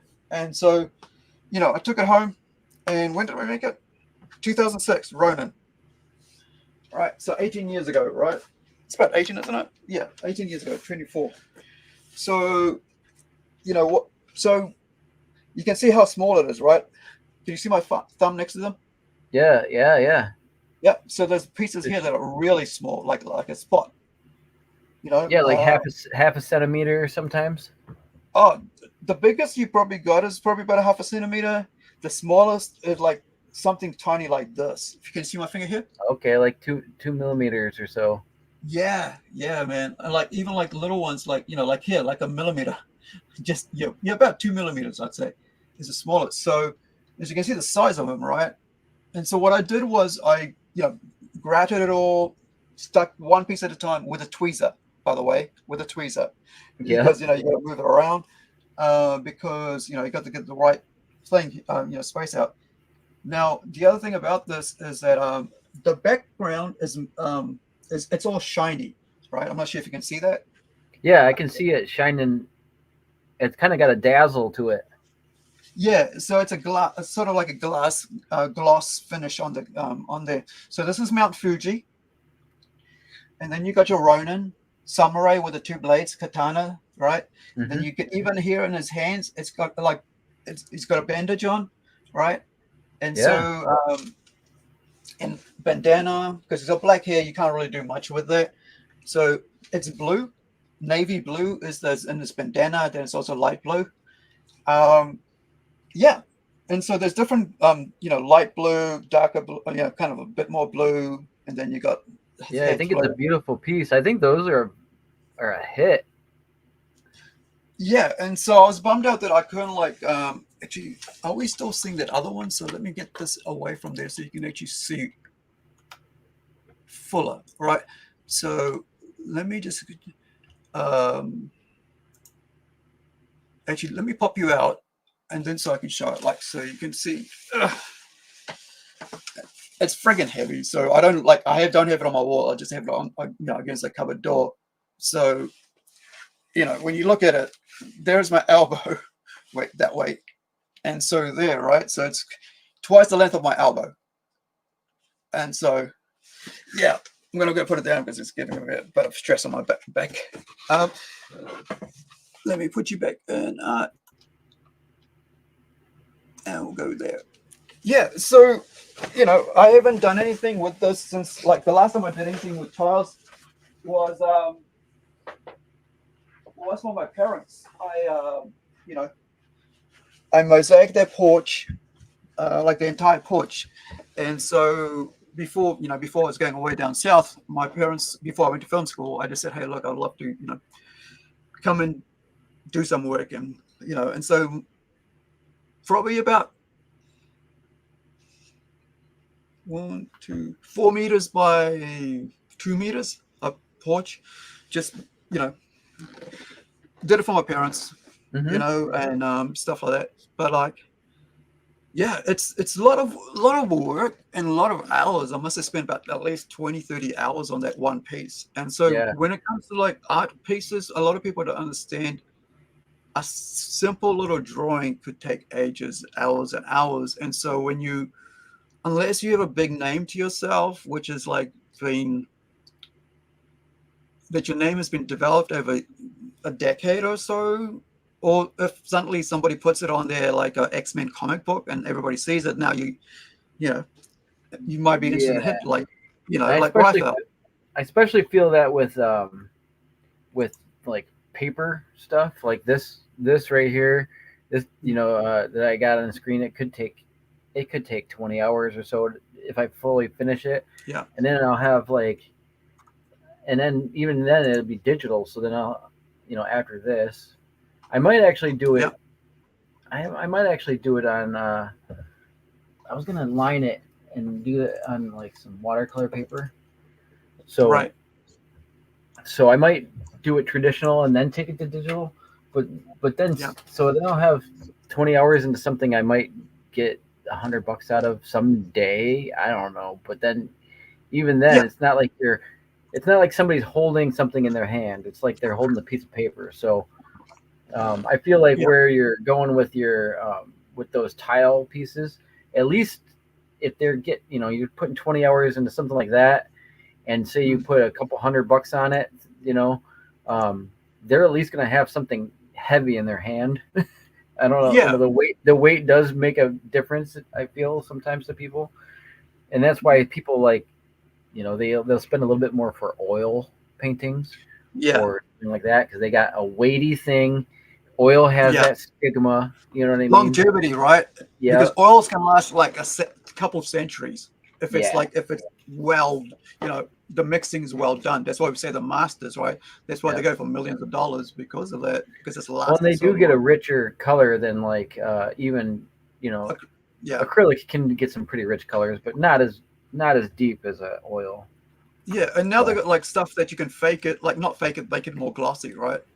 Yeah, I'll use like a media to Yeah. get to switch to get more like to get a better fade out of my acrylic. Yeah. Or a better shine or a matte or something like that. I actually like matte quite a bit. But yeah, so yep. So now talking about like somebody popping up and like making the names for themselves, I came across this week, right, about how Marvel tried to like intentionally screwed over Rob Liefeld for not paying royalties, right? I heard a little bit about this. Like they Yeah. renamed some things or something. Yeah. So I only heard about this the other day or something. Let me find out if anybody's done a video on it, because I find it easier when someone's done a video on it to to see that rather than like go into the whole get off there. If somebody's done a clip on it, because that way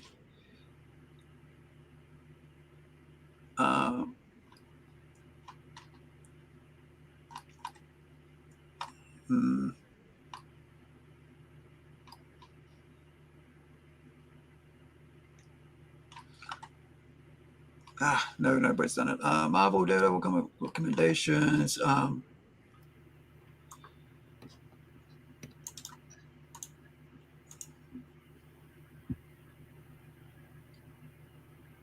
Here we go. So this was done 2 days ago by the Comic Relief Crusader. Cool. Let's see what he's got to say about it, because that'll save us, So I'll give you the link to this channel so you can give him a like. Let's go.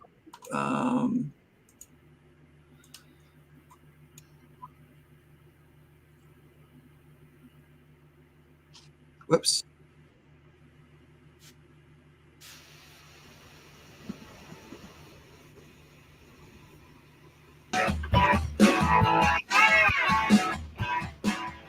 Hey guys, it's Comic Relief Crusader here with some interesting news of Marvel and how they just love to screw over the fans and everything like that. But this time it's going a little bit different, because this time it's about creators that are not paying again.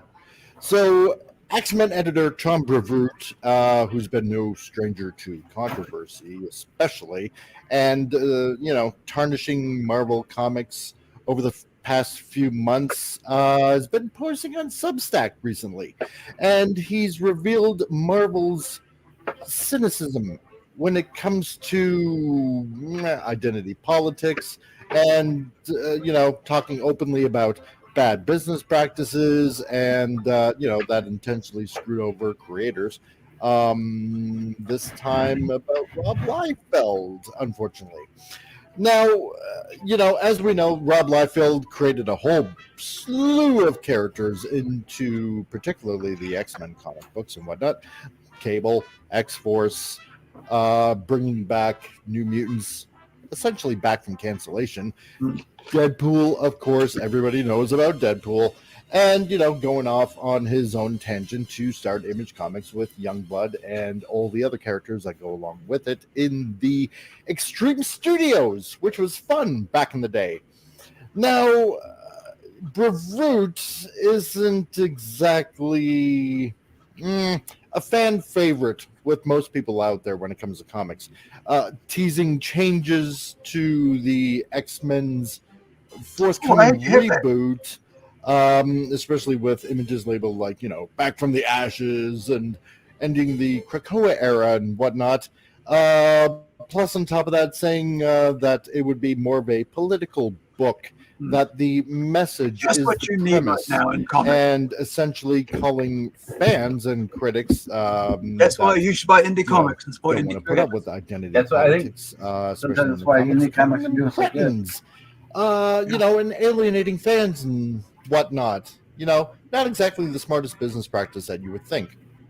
Now, Rob Liefeld, obviously, as I mentioned before, very well-known creator, when it comes to Marvel characters in particular that I mentioned beforehand, has also been in the news the past few months, starting his own brand new comic book, which he released via live streams on Whatnot. Go check it out if you still can, as well as his comics comment on Twitter, which has upset a lot of industry professionals, especially in the Whispered network. So now Tom Brevoort has been talking about Rob Liefeld and his past with the company that he started on his blog, saying here, in a misguided and unsuccessful attempt to avoid paying creator incentives to Rob Liefeld, with whom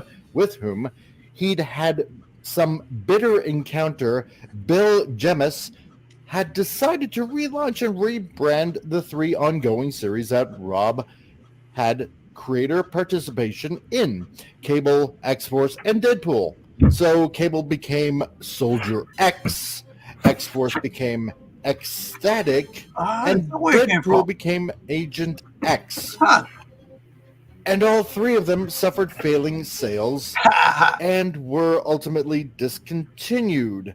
Well, kind of interesting here.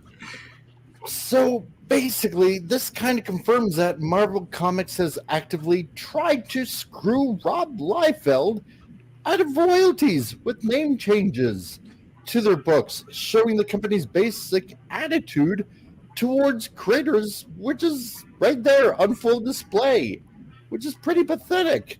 I mean, with Tom Brevoort revealing how badly Marvel Comics treats its creators right before an X-Men relaunch, one wonders why the company would allow this public relations blunder to essentially see the light of day. So I don't know why Marvel is committing basic comic carry I was going to say that to a guy that's basically made them sales for, well, a few decades at least. So now Rob Liefeld, as far as I know, has maintained Marvel Comics hasn't paid him in years, but recently chimed in when talking to Bleeding Cool about an incident, saying, "I absolutely denied it at the time because it seemed inconceivable given the low sales that those titles were experiencing. Then months later, I was informed of a first-hand experience of them trying to figure out a way to do it by someone who was in the very room it was." Well, you figure the rest out. Marvel doesn't want to pay Rob Liefeld. How very interesting. So I don't know what's going to happen of this. I don't know if Rob Liefeld's going to be taking any kind of legal action. I don't know if he really can, because it's up to Marvel basically whether or not they want to change titles of certain books that they put out. I don't know if Rob has any repercussions from this aside from not getting paid. I don't know how this is going to affect possible royalties, seeing how Deadpool 3 is coming out. But we'll try to stay on top of this. Other than that, this is the Comic Relief Crusader. go buy some old Rob Liefeld issues. No, I would say go buy some indie comics instead of buying X-Men comics. Because, go support indie creators because they get the money, right? It's their book they're working on. And it's kind of interesting to see that, like, even though the industry knows this is happening, they don't care, right? And so, I think they basically have been treating Liefeld like crap, like a money machine. I remember, I read about why Liefeld actually, decided to walk away from them was when they sold a original Liefeld art for $20,000 at Christie's, right, at the big, huge auction house, and he saw nothing of it. Oh, yeah, I didn't hear about any of that. That's what pushed him out. That's what it was like. That was like a final straw. And so, like, even me, right, when I signed up with Rising Sun Comics, when I signed my contract to be director of Oceania, right, that's where the logo on our comics, it says Oceania. I just basically said, I own all my stuff, right? Yeah. So basically, when we put out our work, it comes up. Let me put that one up. Is that one? Yeah, it's that one. Why do I see two images? Hold up. Oh, that's what I was going to show you something. So when it comes up, you see two labels on our, this. I've got this at 12,000, 1,200 DPI. That's why it's taking forever, and it always wants to close on me. So you can see here, right? It says Plant Studios, which is which is my studio, but it also says Oceania. And I both, by the way, I actually created this logo, So it says Rising Sun Comics Oceania. That's the division.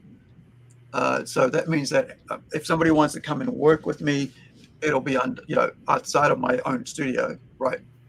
It'll be under Oceania, but this is my studio, Plant Studios.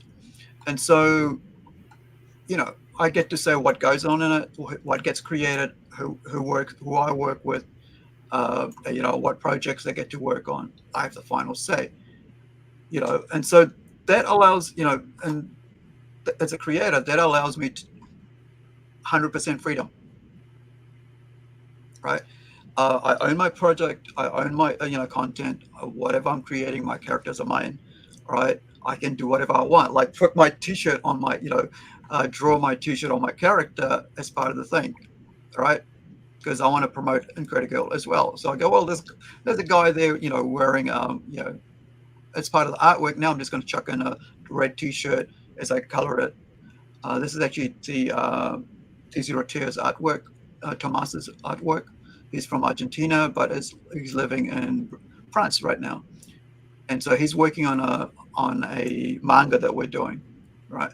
And so we're going to release that as a complete manga with a whole bunch of single issue floppies, because why not, right? With variant covers for the, and I'm actually going to look at redoing it so it doesn't read like a manga for that floppy, so it reads left to right and not right to left. But for the manga itself, it will read right to left, like Japanese, right? Kanji style. And so, because I own it, I can put it with what I want, however I want it, right? And so and whatever I want on the cover, I can put whatever I want on the cover. Sorry, here's G-Spot's cover. I can put that cover. And this is a difference between being an independent creator and working from a mainstream company, right? And so, your freedoms, you have to decide what you want to do with what your work, what your creation is. And a lot of time people get screwed over because I guess, things take time to build up, right? Projects take ages to get out there. And sometimes things are just out of your hand on the other end, right? And so I think a lot of times people start blaming the independent creators for whatever reason, late work or whatever, because they don't understand. things take time to do. If you want to do, and the other thing is, if it's only you, right? If it's only your own work, like like you're saying there, right? As you're drawing, right? You're going to take more time to finish that work than if it's just for some commercial thing, right? Because it's your name, it's your work, it's it's a piece of you, right? So you're going to take longer than, like, say, if it's a commercial work, you just go. If I was doing this as a commercial work, I'd do a one-off and I'll go and do 100 of them.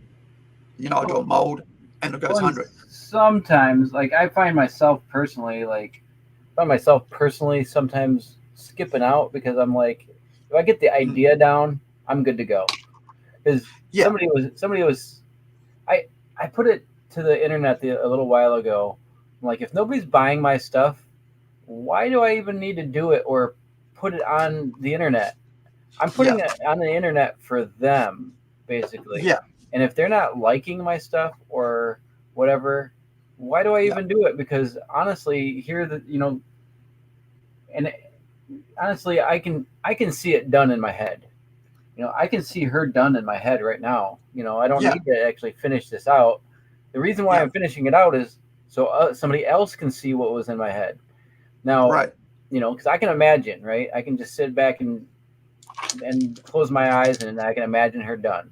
Well, so that gets into a cartoon where I had going on where somebody's like, here's a wall. Will you paint this for me? Okay. How much money? Well, no, I just want to give you the wall to paint. Well, I don't need, I need money to paint that. Well, don't you want the wall? Well, no, I can imagine that wall to be 100 different things. If you want it to be painted, you need to pay me for it because I'm already satisfied as an artist, even in my own mind. I don't need to have it on paper. I don't need to have it on your wall. I don't need to have it on the internet for me to be satiated in my own design. You know what I mean?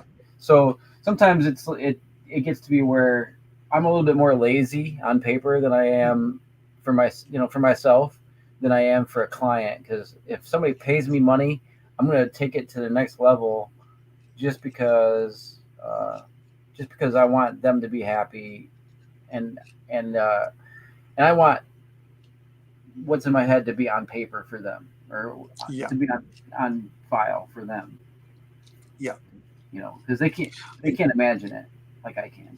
Well, you just reminded me of a wall painting I did for a female friend of mine, right? This is when I was at, talking about my, like mid 2000s.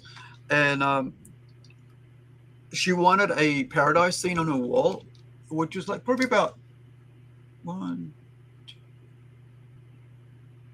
meter, 2 meter, 3 meter, 4 meters, 4 meters across by what the standard, room height, which would be about 2.5 meter. Yeah, around about 2.5 meter. So 4 meter by 2.5 meter feature wall in her bedroom. And it wasn't even her own house, right? But she was like, the person's house it was like the family home, and she was allowed to paint it.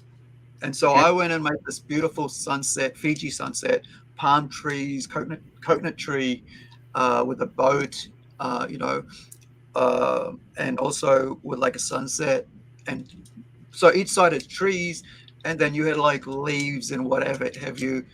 And so 4 meter by 2.5. And basically everybody was out there eating pizzas and having dinner and stuff while I was painting for about 4 hours. And all I got out of that was like, she paid for the paints. Mm-hmm. Mm-hmm. And I don't, because that's what I was talking about, how being like self-care, right? Because I wasn't that sort of giving person. I still am a giving person, but I mean, like, I don't click in myself. Like I could say, like, maybe pay me. Yeah. I didn't even think about that because it was just a friend. But here's the thing. However, for like about a whole year, she would drive me out of town wherever I wanted to go. We'd just go for long drives and hang out. I would pay for petrol, and that'll be it. Yeah. For 3 hours, 2 hours a night, and if you really think about it, And my brain's clicking. I'm like, that's why I did it at the time, because she was this great friend.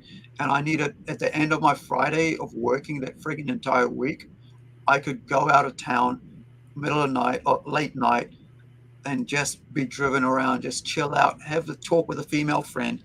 Because all I was doing all day long was talking to adults who were coming to the store, selling tiles, and I was having adult conversations, right? Now I was having a conversation with someone my similar age about things. How's life? How's things? What do you dream of? What are we, it wasn't like we're in a girlfriend-boyfriend relationship. It was Comradeship. Comradeship. And so, like, we're the same people, same age, but she was the same. She was working hard out in a chemist, right? We both had same sort of jobs. And so we could just chill out, and she'd drive and go, where do we want to go? Oh, let's go up north. Or we go to the beach. Oh, where we go there? We'll go to that place. For like friggin' entire year, we did that. And I was like, of course, I'm going to turn around and do that, right? And it was just so, that's why at that point, it's not because she was doing that for me that I did that. It's because we were friends. And she wasn't taking me for rides in a car. Well, all I had to do was $20 petrol at that time. You could drive for freaking 100 miles, it'll be fine, right? But because we're friends, we just didn't think about charging someone. And I think a lot of times now, when you do like mates rates is what we call it, right? When you do it for somebody for friendship, you go, oh, you're my mate. And then of course, in reverse, I will do something for you, right? So you say like in a couple of years, you want to go, oh, hey, look, Aru, I've got this whole idea about doing a coffee table book. Could you do the text for me? Could you design it in a way that looks like a coffee table book, that is ready for print and all that? And I'll go, sure. Right? Because now I have that skill. You have the art skill. And so I think this is what I think a lot of people don't understand about how sometimes, people do that. And I think, we're at a stage as creatives where we're getting smarter about things, because we're learning so much more from other people. And because of that wisdom that comes from learning from other people, we're upskilling without even realizing we're upskilling. And that upskilling is going to allow us to be smarter about how we do business and how we actually build relationships because of this, of this internet thing, right? This online presence. And like, if you decide some year you want to come and decide you want to come in for hard lifting, so okay, yeah, let's go. There's no doubt where I'll go, it's just an internet thing. But like, no, because like, after a while you get to know people and you know who you chill with, who you gel with, and it becomes more than just, it's an online thing, And there's a lot of trust that, I think a lot of people are exploiting now with this whole online thing that they don't realize. I mean, I'm watching like a lot of major social media heads and people who are basically exploiting their audiences and making them believe that whatever they're doing is the bee's knees, because people are not aware of what's better out there, right? What quality is out there. So I had to fix the bottom part here. As you can see, the line I'm just drawing here, because it wasn't very round, right? Because it's warped up, right? So there's too much. So I got to make sure that gets thing there. So that's why, I could have thrown the model. That's why I always keep the cutouts, shapes, because otherwise I'll be like, I've got a whole bunch of them, right? Because I don't, until this was finished, I ain't chucking this out. Sometimes I even keep it. Like even that pattern I showed you before from like I know this is somewhere, like, where is it? From the DeviantArt. I actually have this design somewhere, hopefully, I think, because I like the pattern. I thought it was a really good pattern, and I think I kept both of them. Let me just bring it up. Yeah, these ones here. Because I thought there was all kinds of stuff, yeah. Yeah. So I thought like this was really cool, and I thought, oh, you know what, I'll keep this pattern. Like you look at that, and then you look at this, which I was going to do, but now I'll probably end up making this for something somewhere, like because I do a lot of foam, but I think imagine that being cut up as a metal, Oh yeah, or even cool. That'd be cool. I was thinking of these as 3D, doing them as 3D printouts, because like it's like basically kind of doing a a tribal and a olden style primitive stuff designs mashed up with a up-to-date digital design, right? Like using a digital imaging thing where you've got like something like this, you know, like a wall, like a circle that you can put on your wall, and you've got that pattern on it. So I kept it. I mean, like it's a cardboard cut out by craft knife, whatever you guys call it. There we call it a craft knife, but Like an Exacto. What do you usually brand associate with that? right, yeah, or steel or something steel thing. But yeah, I've got two of them because they always come in handy, and like I use it for cutting up cardboard, use it for cutting up sharpening pencil. But the other thing is foam, because I do a lot of foam. I haven't done for a while, but like I do design. Oh, here's some. Like I've got put aside, but I haven't done anything recently. But hopefully I haven't wrecked something else. Foam, right? This is the pattern. That's where that pattern sort of came from. It's like using. I mean, not the pattern came from, but like the style came from. It was like. Is that the right way? Yeah. So you can see this is like layers of foam. Nice. Right? Okay. So let me get this right. So this one here, 6 layers. So this is 6 layers of 2 mil foam laid on top of each other, and then painted. And then also when you look at it, see how it's going. That's really intricate. So have you ever got into mold making? No. Oh, I've looked at it. I bet you'd have a lot of fun with that. Yeah, well, I was thinking about that for this, right? Like I was thinking, like if I do this, I could do like do mold and like silica, was it plastic, rubber molds and stuff like that? Yeah, rubber and like you said, silicone molds and stuff like that. I'd say get the Alumilite. There's a company called Alumilite, and you could easily get into Alumilite molds with that. You make a box around that, and then pour your mold, and you have your mold release and stuff. It's actually a lot easier than you think. Yeah, I actually looked into that. I've got I'm just reminded. Thank you to you. Like I've just been reminded of like I've got actually folder, right, and of that, and it's part of our on this YouTube, right? So I have a saved bunch of tutorials. Let me see, molding, because this is when I was doing like looking at doing a toy design, turning this into a actual this is 3D design, of course, but like turning that into a actual full-on I've got a bunch of people saved on my YouTube. I could probably look them up sometime and see if they're the same that you're using, or where is it? I think is it that one?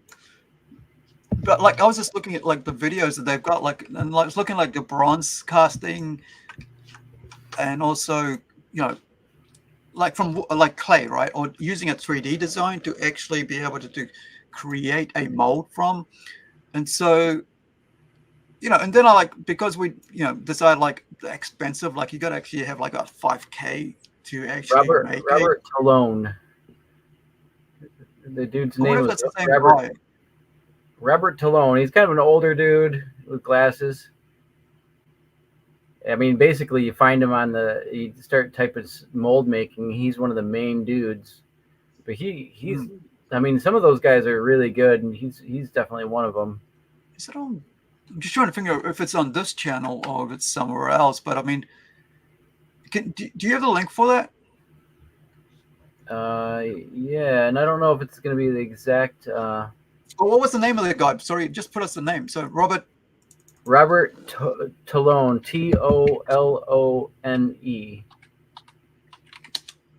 And he goes through a bunch of different styles and box making to make the box around your mold project, and how to glue it down if you need to do that, or You know, he talks about just everything. His channel is huge, so. All right, let me just subscribe to him. But like, I don't think he's the guy that I actually, you know, had. Let me grab his link, and then we'll chuck his video up, and we'll bring Teach you how to into do here so we can watch 2-part it. molds, 3-part molds, 1-part Yeah. mold, you know, or whatever, different scenarios for what you might need. Yeah, he's a pretty good one. Yeah, I mean, I watched a whole bunch of, like, you know, like silica, or whatever, like, was it silicone, right, molds and stuff, because we, you know, like I said, we're looking at doing, and there was like 3 months of just freaking watching videos and figuring out how to do it. And, and nobody here does it. And I was like, that's a unique enterprise for someone to do it. And, you know, now you don't have to go overseas and do it. Now you can just go locally and do it. Now you got like a whole niche market for all people like me who's doing comic characters. Now you can create a really cheap locally, you know, local silicon, you know, whatever design, bronze, silver, whatever, like iron, metal. And now that you have the mold, you could create about 100 of them at you know, and you know, and now you can put it like Larry's talking about getting that right? Funko Pop Sorry? made. Yeah, I mean, that's what I basically did. A cheap Funko Pop type thing, right? You know, and it's the whole idea is to be able to offer something more than just a comic book, because it's when you go into merchandising, that's like like, you know, it's like a sticker, right? You're reprinting the sticker over and over again, and now you've got more than just a comic book as a thing. Now you've got actual physical representation of your work in there, and so, you know, because, you know, when you've worked in stores, you understand how important that you know, that sort of thing is for you, to get your people to wear your T-shirt with your character on it, to send out postcards with your character on it, you know, to put up posters or badges. Oh, the other thing you were talking about the other day, man, like, let me just find, now that we're talking about that, I picked up this the other day, right? Oh, the other day, I mean the other week, right? So check this out. Got this for $2. It's a battery powered Animal Crossing light. So what I was going to do this, I was going to remove this and put Incredigirl on here, right? Oh, yeah, so yeah. Right. So that's one of my ideas, because I'm always thinking about, like, whenever I see something, my brain goes, how do I make it for me, right? How do I use it for my thing? So I saw this the other day for about $4. Do you see what it is? Just 1 second. I'll get back. I guess I'm not picking up what it is. It's a Hello Kitty something. So it's a Hello Kitty. I gotta open it. I haven't even opened it, right? But as soon as I saw it, I knew exactly what it was. And you know what? 5 years ago, I wanted one, not a Hello Kitty, but I wanted one. And we were looking overseas with Hawk, you know, from Rising Sun, because I was saying, I love doing this. I love badges, right? I love badges. And so I was like, we're researching it. We need a heavy duty one. It's going to cost like about $400, you know, New Zealand, to make a heavy duty one that was going to last. Then you got to ship it to New Zealand. Then it's going to cost so much more. And so when I saw I'll send you an Amazon link to a good one. Yeah, but I mean, I just had a Vivor. They're called Vivor badge makers. I had a 1 inch and what was it? A 1 inch and a 3/4 of an inch one or something. Right. So let me write this in here so I know where to, if I clip it later. So this is Hello, 2 H's. I did a spelling mistake. So Hello Kitty. Whoops. Badge maker. Oh. And then I just put it at illuminalight.com in your StreamYards chat, so you can check out the mold making company that I love. Right. So this little beauty, I actually opened it upside down. Oh no, they put it upside down. Look at that. Nice. All right. Right. So you basically push it in, get number 1, then number 2, press down. And so, it came up with its own Hello Kitty designs, right? That you could make. Yeah. Probably got to And be a it thin came paper. with some that, yeah, it came with some of the ones that kids had already done. Right. Okay. And now I've got some spare ones. But for $4, I'm happy with this, right? Yeah. It's like about $2.50 New American, right? It'll get you. So- How many pieces did it come with? Well, there's probably about 20 in here, probably more than 20, but I haven't tried it yet. It'll get you the But, feeling for it. It'll get you the feeling for it. Yeah. So, this is kind of like mold and stuff as you press down. There's a booklet, and it's in English as well as on Japanese. All right. And as you can see, right, this is kind of like, I kind of like think like, what if one day IncrediGirl, right, my beautiful IncrediGirl, is picked up as as something bigger than itself, right? And then I can like, let me find what I'm talking about here. Then we can have somebody who actually is this character is big in itself as a thing, right? So now we can have IncrediGirl, right? So you can see that, and it's like, but I mean, it's not like I wish for that or even think of it, but like you never know what could happen if you if you like. Well, the button maker is such a good idea for like table. Like I was always saying, on your table, you want something for the dollar amounts, the $2, $5, $10. This is good for your like 50-cent dollar mark. $2 if they're good ones, but and then you can make 1,000,000 of them for cheap. So yeah. So in your private chat, I put basically the one that I bought, and you can find different deals. You can find different deals on eBay or Amazon, and if you look for that, that's the brand specifically that I use. I basically had that exact one.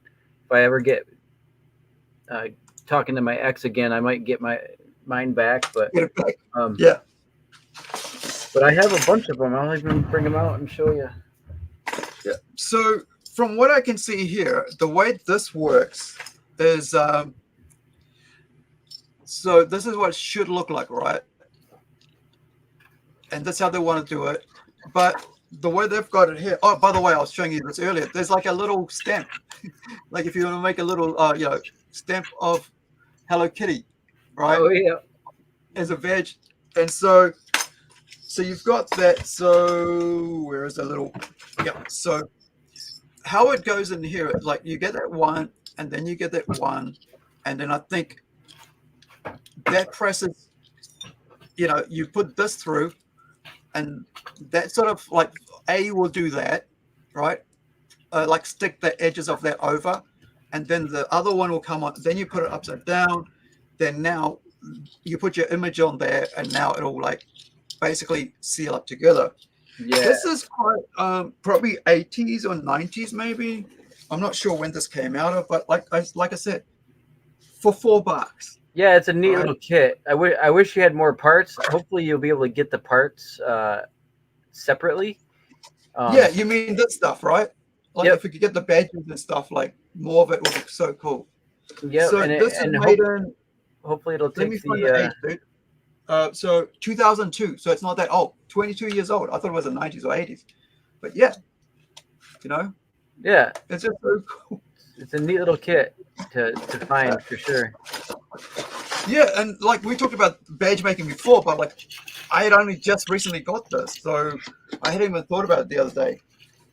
But it's really cool what you can find, what other people throw away, right? I mean, like give away or whatever. Just if it's like the badge maker that I had, you want to use thin paper. Yeah, thin you normal have to paper. use So like it's comic hard to, book paper, right? Get out of there. yeah, like a light poundage. Yeah, for about 80 or maybe 60 GSM, something And very low. these ones were normal copy paper that I was putting through my home printer, so they're a Right. little fadey looking. Like I wish they were brighter, but that's basically what I was doing. I was like making these. I had bought one, then my ex bought the smaller one, Right. or the bigger one. I had the small one, and they bought the bigger one, and then and so we each had one, and we were just busting them out. You know what I mean? Yeah. I like the small ones myself, but the bigger ones do look, they look cool. Well, the bigger the art, the better it looks on the kids, like when they're wearing them, right? Or whoever's wearing them. Yeah. But like little ones take less room. I'm looking at like a whole row of mine here on the wall. Yeah. There's like a couple of ribbons, and it's just like maybe about 5, 10, 20, 30, 40, 30, 45, about 50, 40 to 50 just there. And they're all from like a My Hero Academia down to Penguin, X-Men versus A versus X promotional thing, Superman, Batman, and also a band of mine's like Funkadelicus or Brandelicus, like a local funk metal band. Funk band. But yeah, I mean, like the badges are so cool, man. Well, like, and so what I recommend too is there's if you go for the normal sizes, you can get like a little cutter that just cuts out your circles. Yeah. It just cuts out your circles. It's like a punch, and get yourself a really good one. Yeah.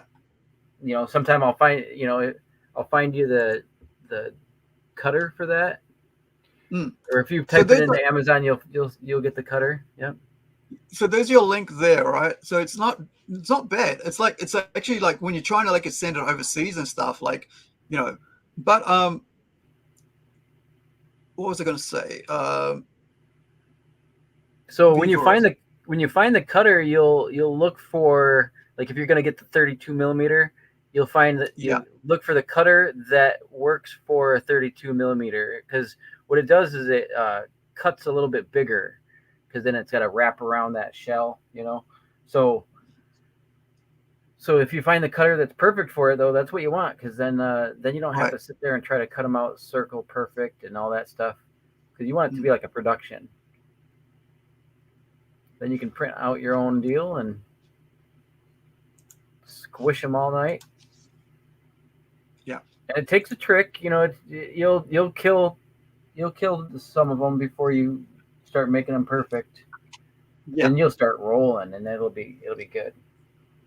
These are great for stalls. Like if you're having a stall or you're going to a store to promote your book or something, and you've got, like, say, you've done a couple, built up a whole bunch of images, and kids are there. You can either show them how to do it, or you can do it for themselves, for them. While parents are looking through the comic book, because they're the ones who are going to pay for it, right? Kids will look over the comic book, and then this is the way you can include them in what you're doing, with the art and stuff. And this is something that that we do here with part of the library as part of our convention. And like this one, like I showed you earlier, this was done by the gallery.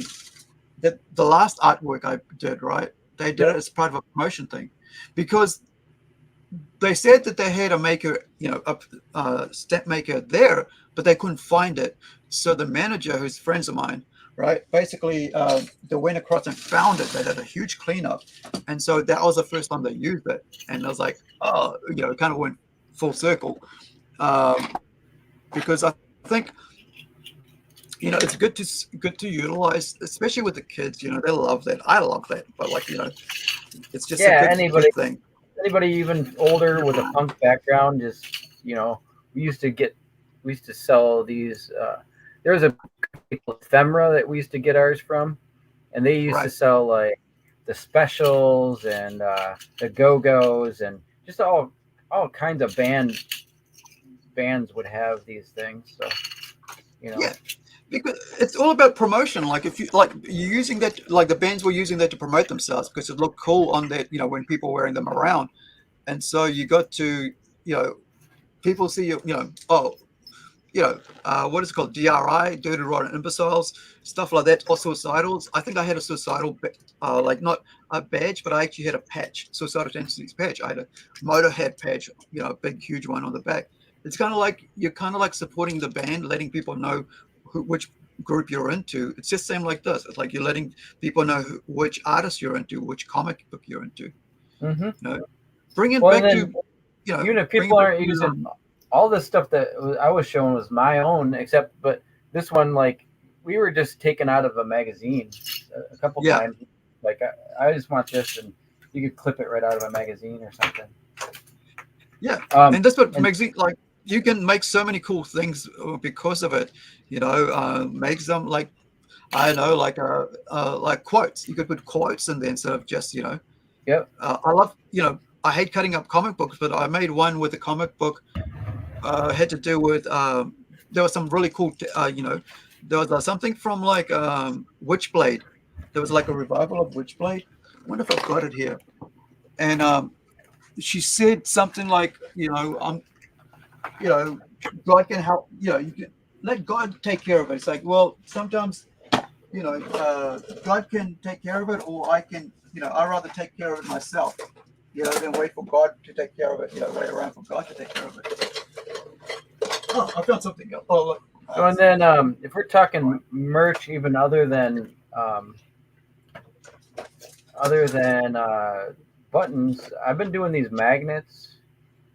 Right. Because I got into resin, okay. So what I would do is I'd make a pog basically out of resin, and then glue it to a magnet. And I use these super strong magnets. So I would take the same disc basically of paper, and then I would resonate it, and then glue it to a magnet.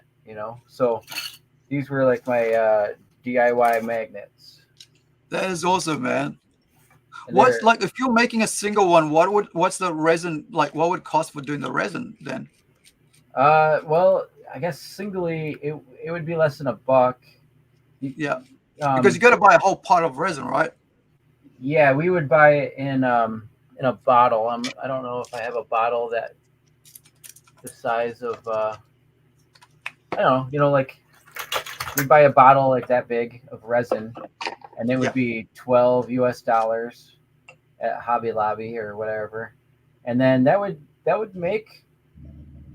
I mean, it would make.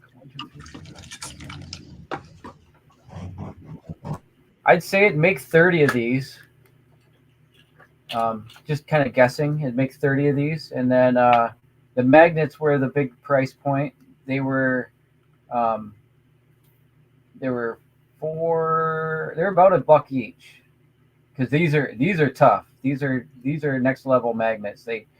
When you put them on the refrigerator, they go clunk. They really stick pretty hard to things. So I use super strong magnets rather than like a weak one. My motto is no weak magnets. So I don't know if you can hear, but it's got a really strong magnet to it. So imagine if you're spending $1.50 even. Say you're spending $1.50 because you're making paper, and then you take your time or whatever. But I was selling them I think I sell them on the website for $5. I think right now. I think that's what I got them for. At least I can ship them for free, or close to free. I don't know. Can't remember what I have them on the website for actually. But there again, then I was making keychains with them and stuff like that, and I took these little rings. You can find these rings that are. These are just kind of a fun thing. Right. You get these rings that are like they have a little hole or a little space in them, so that you can put your little disc in there, and then put the resin on top of there. Yeah. And then this resin, what it does is this resin cures by light, like UV light. Oh, okay. It's kind of the same resin that girls use for their nails, actually. Right. It's like a. So it's not like toxic, too toxic. You know, if you're doing it at home and you know. You don't want to be breathing it in too much, but it cures instantly. Basically, you don't want to be huffing the fumes, but there's not very much fumes to begin with. So you can do it at home and stuff, and you can get one of those little nail curing lights to do it. We had a tanning bed. That was I felt like a real slick person because we had a tanning bed, and so I'd make a cookie sheet of these or whatever, these magnets. Yeah. And then and I had these molds, and I would just stick them in the tanning bed, and that tanning bed would cure it in 5-10 minutes. Cool. And then once they were done, then I could glue them with like a E2000 or shoe glue to the back. Right. The magnet. So that's another little merch thing. And then I mean, you gotta really think practical. What would like move off the table real fast? Yeah. I mean, that's why stickers are good. Yeah. We're DIY punks from back in the day, so yeah, we would make our own lighters. Yeah. Now Nice. these are taped. These are packaging tape, which we use a really good packaging tape, and it works good. They last for the life of the lighter. That's all you really need. And then they're printouts as well. What I'm going to do in the future, though, because this does take time, and you want to try to line it up perfect and cut them and print them and all that stuff. But in the future, I'm going to do stickers. I'm just going to make a sticker. It's simpler and easier, right? Yep. Put a sticker on it, and then the sticker will take my time down a whole lot, and it'll take the printing cost down a whole lot, and the tape cost. All that combined, I think I can do it cheaper and faster with a sticker. So. Right. So that's lighters, and then lighters go for $5 each on the table, and you can get you just buy them, try to buy them bulk or whatever. Yeah. And then this is my friend Goblin Grimm. He's a merch machine. He orders from a company called Vograce, but he sends his products in to get them manufactured. Did you say Belgrade? Yeah, Vograce. I'll put that in the chat too here. Yeah. And they basically, you send them a digital file, and they will print out your products for you. Right. And you can get deals through them and stuff. Now there's American companies that do it as well. One of them is called Zug Monster. Yeah. And I can get, right now, I can get 50 Artvictim ones for $39 through Zug Monster. Yeah. So I always like hitting those deals.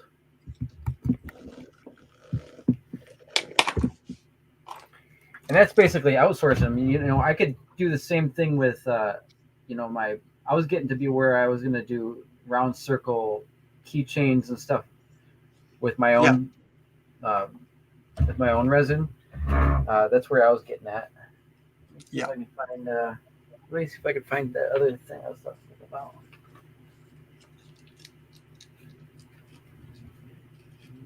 Okay.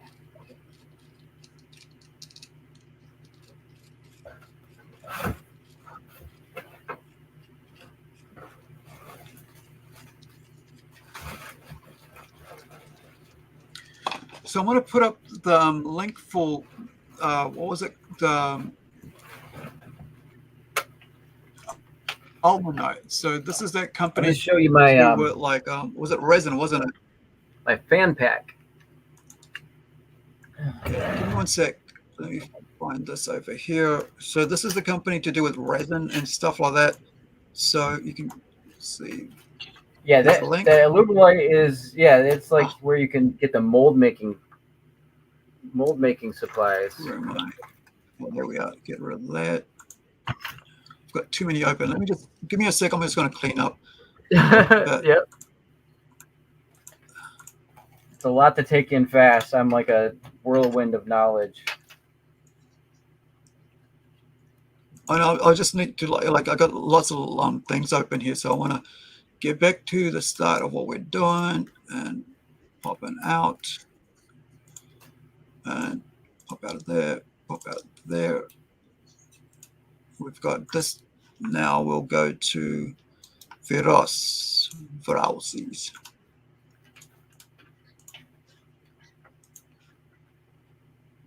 Acrylic keychains, right? Yeah, this is something like, these are things that I've looked into as well. And I think, because, I'm thinking about merchandising, and I've been, it's something that I'm interested in. When I was doing my clothing label, I actually had like a friggin' 1,000 or something, couple of hundred buttons made with my logo on it for my store. I mean, like for the clothing label, which of course, as I showed you guys before, it's this thing here. It's like, where is it? The logo for my company is the logo here, like this, right? The double F. That's actually on a button, from like a metal button, like a bronze, brass, whatever they call it, for a jean button. So I think I have one around somewhere with the audio on it. But yeah, so I've looked,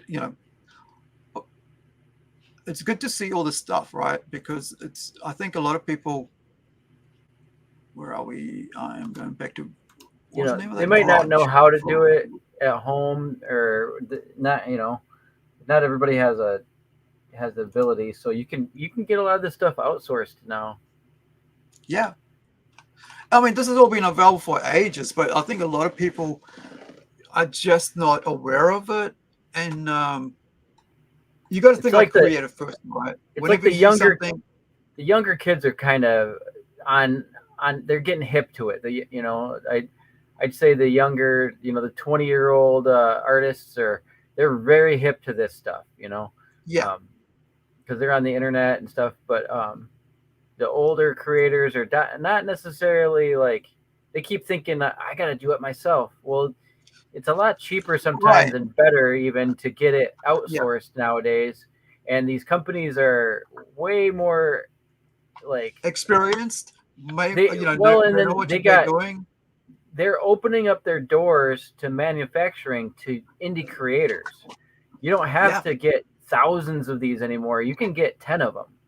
You can, and then now they're actually competing each other. These companies are, so you can get like better deals. Like I was saying, Zug Monster did these Artvictim ones for me, and they're American based. They're a smaller company. All they do is a couple different designs of, like, they do a circle like this, right? But they'll do it for, it's like $39 for 50 of them. So you're getting these less than $1 each. Yeah. And they look good. That's like my brand colors, and that's my it's crispy, and it's a good product.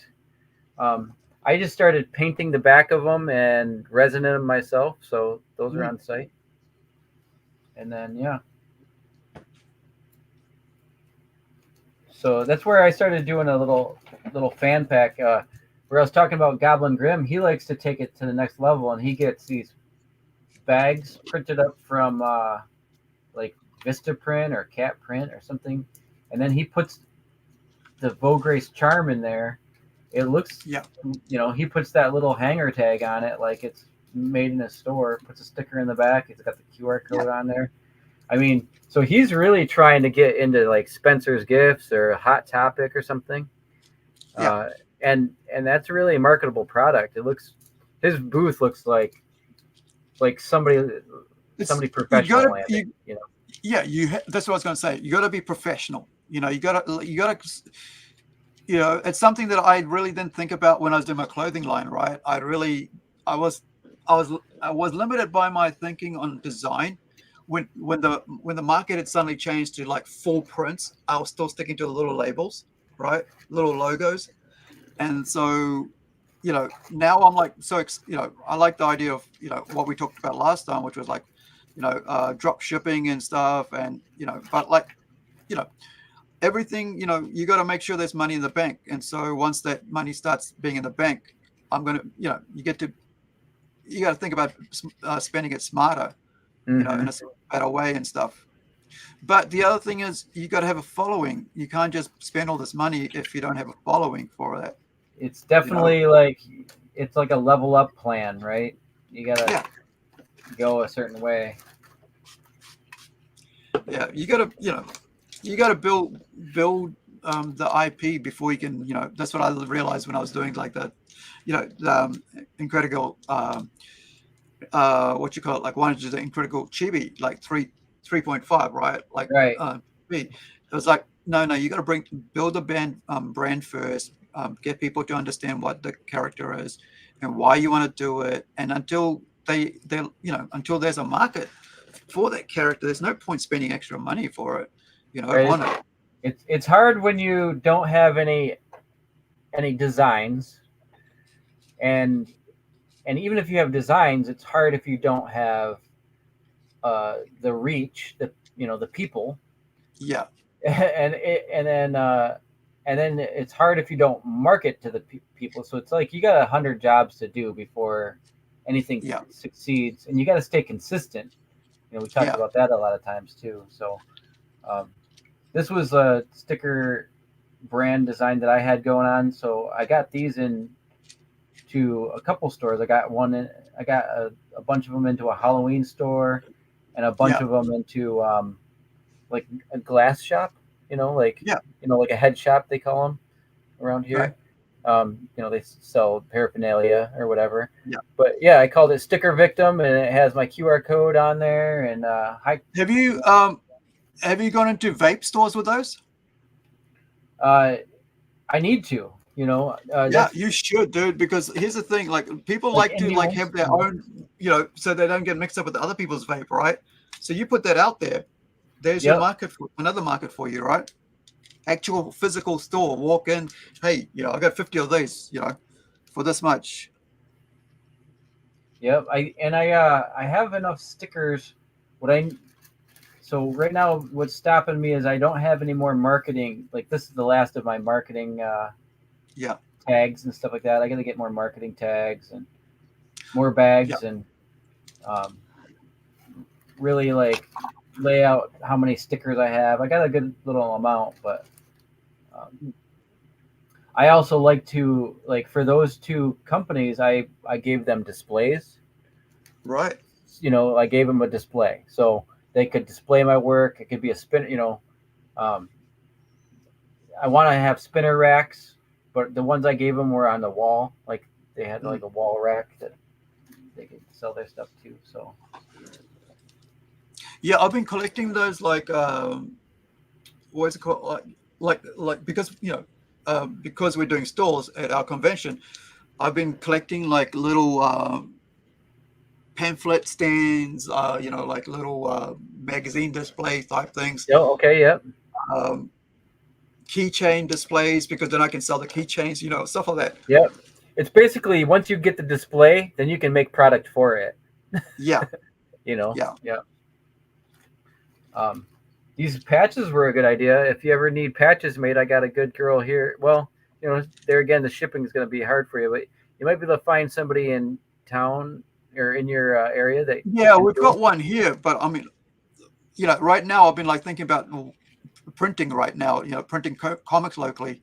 Yeah. Because this recent run with like Incredibles really pissed me off about the printing side of things. So I'm hoping that people will support. If we do Robot Nation printed in New Zealand, right? We're saying printed in New Zealand, which is like, very different to, printed elsewhere. Price wise, I can just say, hey, look, what you got, this what the stress here is like, if would people pay more, $1 or $2 more if it's printed in New Zealand? All right. Oh, right. Hey, I have a comic. from New Zealand, printed in New Zealand, right? And signed, which means I can sign all those books. Right now, I can't sign any of the books going out, right? So people go signature, I can put a signature in that book, right? And so and the signed books would be free. I won't charge for signing it, right?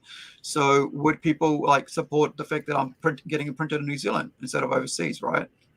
So that's the question I've got to deal with right now as we go into this coming week, when I got to go in and figure out, the cost of printing, because everything, it's been overseas, so I haven't have to worry about it. But like now, if I'm going printing locally, what's the cost? What was the turnaround? How many I got to do? What's the minimum order? And then also ask people, would you, I got to try it, right? Offer it up and say, hey, look, we're doing it in New Zealand. Everything's made in New Zealand, designed in New Zealand, artwork in New Zealand. If you buy, if you support us, I'll sign every book that you guys want signed, right? Mm-hmm. And so, yeah, but it's just fucking, I know elsewhere you can get it cheaper, right? You can do it cheaper, but like if you can do it in New Zealand, it'll be, it's got that quality. I know I've got quality control. Not only that, it's made locally, so it's supporting locals, and and everything about it is, coming out of here. Yeah, it gives you that New Zealand pride, Yeah, made in New Zealand, right? But the other thing there is that, like, I got to buy Geminis, right, as well. Yeah, and all that stuff, and to send out, and I got to find a source for Gemini locally. 1,000 book, not 1,000, say about 300, right, or whatever the minimum order is, and then some, because I know there'll be more projects coming out. But in the end, it's like, do I have enough of following for people to go, yeah, Aru, I like what you've done. We would support this book coming out of New Zealand, and we'd support it being printed locally. Okay, it's going to cost us $1 more, but the post is going to be the same, right? If it's coming out of New Zealand, for anywhere around the world. But like if it was being printed in America, it'll be cheaper, right? So I'm kind of thinking like, well, do we go for America? We print in America, the rest of the world will print out of here. But then everybody go, well, why can't I get a signed copy? So or do I go and print for the stores for America in America, right? Because that way, that's an easier way to go, where it's like all printed in America rather than being printed here for the stores, right? Because that could be better. I think that option to print for the stores in America, right, for American stores, and then for anywhere else, we print it out of New Zealand. Well, I was thinking about you just a little bit ago, because we have Comics Wellspring, which is a famous comics. That's someone that we deal with. That's someone that we deal with as well. Okay, because basically you could have them printed here if somebody wanted them, in America. You could have them printed in America, and then they could be printed to order and sent right there. So it's, I think that they do print on demand at Comics Wellspring. Yeah. So, but this is the other thing is I'm thinking about is like actual, like the ones that we go for signed. So, like the specific ones, and then I can do that from here. So, yeah. But I don't want to like have the customer pay twice, and I also don't want to have myself to pay over cost, which is what I learned from like the Incredible one. Under so like, not thinking that if I can within about 3 months, like, or 6 months, the freight would jump up so fast, right? Almost double in price, which kind of like really hurt the, the cost of, freight, can actually, the cost of actually freight can actually damage the, the marketability of your comic, right? The sellability of your comic. And so I've been really thinking through that and being cautious and how I do it. But that's what I'm thinking, like, will people support a comic book from New Zealand, made in New Zealand, right? And the thing is, you never know until you do it, right? because people can go, yeah, I'll do it, yeah, but when it comes to it, they might go, nah. You know, it's all talk sometimes. So you got to make sure that, you know, at least, you know, you can go, well, this pack is coming directly from New Zealand, right? So you'll get the signature pack. And so I could do like a limited run signature pack series, you know, with photos and with everything. Say, this is, you know, this is your book here. This is, and I could number it and everything, right? That's something else you can't do if it's, you know, if it's been printed somewhere else. Mm-hmm. So we're kind of coming on to like 5-hour mark. Yeah, I was thinking I should probably get off, get something to eat. Yeah. And yeah, I haven't eaten all day. I woke up like around I slept all day yesterday. Basically, most of yesterday I slept because I was in so much pain with my spine. And I was like, oh man. And I wanted, you know, even like when Niobe was on and I seeing some of it, and I just fell asleep fell asleep while watching. And I didn't wake up till like about somewhere about 12 at midnight. Then I went back to sleep. Then didn't wake up until like about maybe 2 o'clock this afternoon. So yeah, that's the way my body works. And I just gotta like, sometimes I just can't do things I want to do at the time that I'm supposed to be doing them at.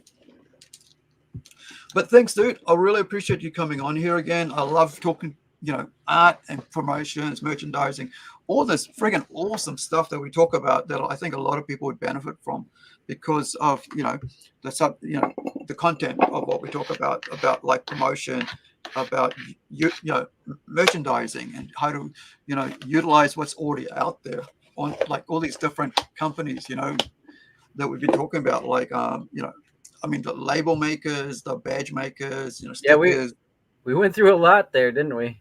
Yeah. And I think it's hopefully somebody will find that beneficial. I'll clip some of it, you know, and make sure that people, you know, that there's smaller bites out there as well, so that people can get their hands on some more, you know, easy accessible stuff, as we say, that don't want to spend like 5 hours watching something to get the information. So I'll do that as well. And I think that's always it's nice to get those little shorts out there sometimes. I need to do that more myself. Yeah, I need to be on my channel more. I was realizing that the other day. I'm like, I'm on everybody else's channel. I got my own.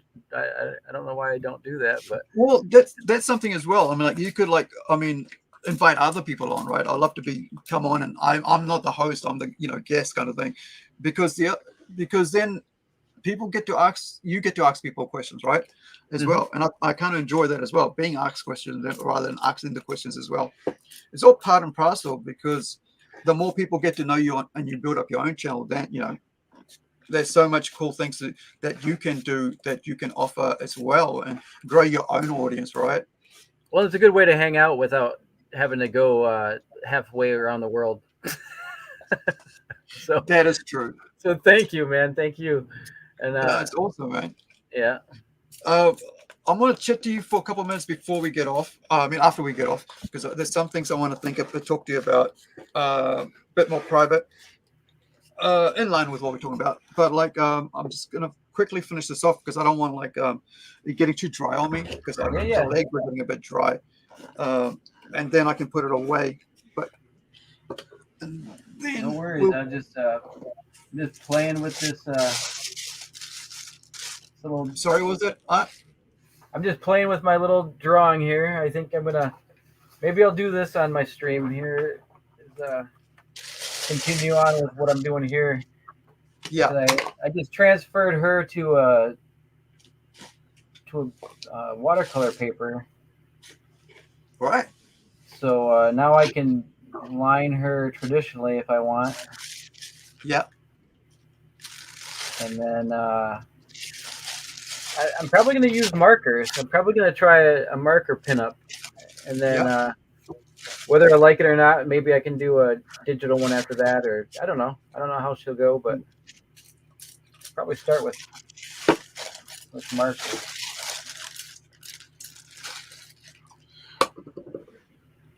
And then it's going to be a rogue. That's what this is going to be. Let me see if I'll put it on the screen here. Right. So I'm almost finished here, and I'll say our goodbyes. Oh, that way. That's that way. And then we can. It is that one. Dirt's on that side. All right. So, all right, guys. Do you want to say something before we finish, and then I'll close off? Stay consistent. Stay positive if you can. My motto is things could be worse. So maybe think if things are going bad for you, at least they could be worse, right? So yeah, keep looking towards the good stuff, I guess. Right. All right, guys. Thank you for joining us. I really appreciate you guys hanging out. And for those of you guys that basically hung out all night, thank you for that. And if you're watching this on replay, thank you. Hopefully you got something out of this discussion. There was so much we talk about, and that's why I enjoy this. Making a fundraiser piece, as well as actually discussing art with Artvictim, right? And all the things that you can learn, and hopefully you learned something and you found links helpful. So just check out the the chat there. There's all the links are there for what we've talked about, even the videos and stuff. So wherever you are, hopefully this Easter weekend with your family was awesome, and you got to hang out and catch up. And yeah, and wherever you are, be well, be safe, and we'll catch you next time. Like I always say, if you've got a loved one close by, give them a hug, give them a kiss, let them know you care.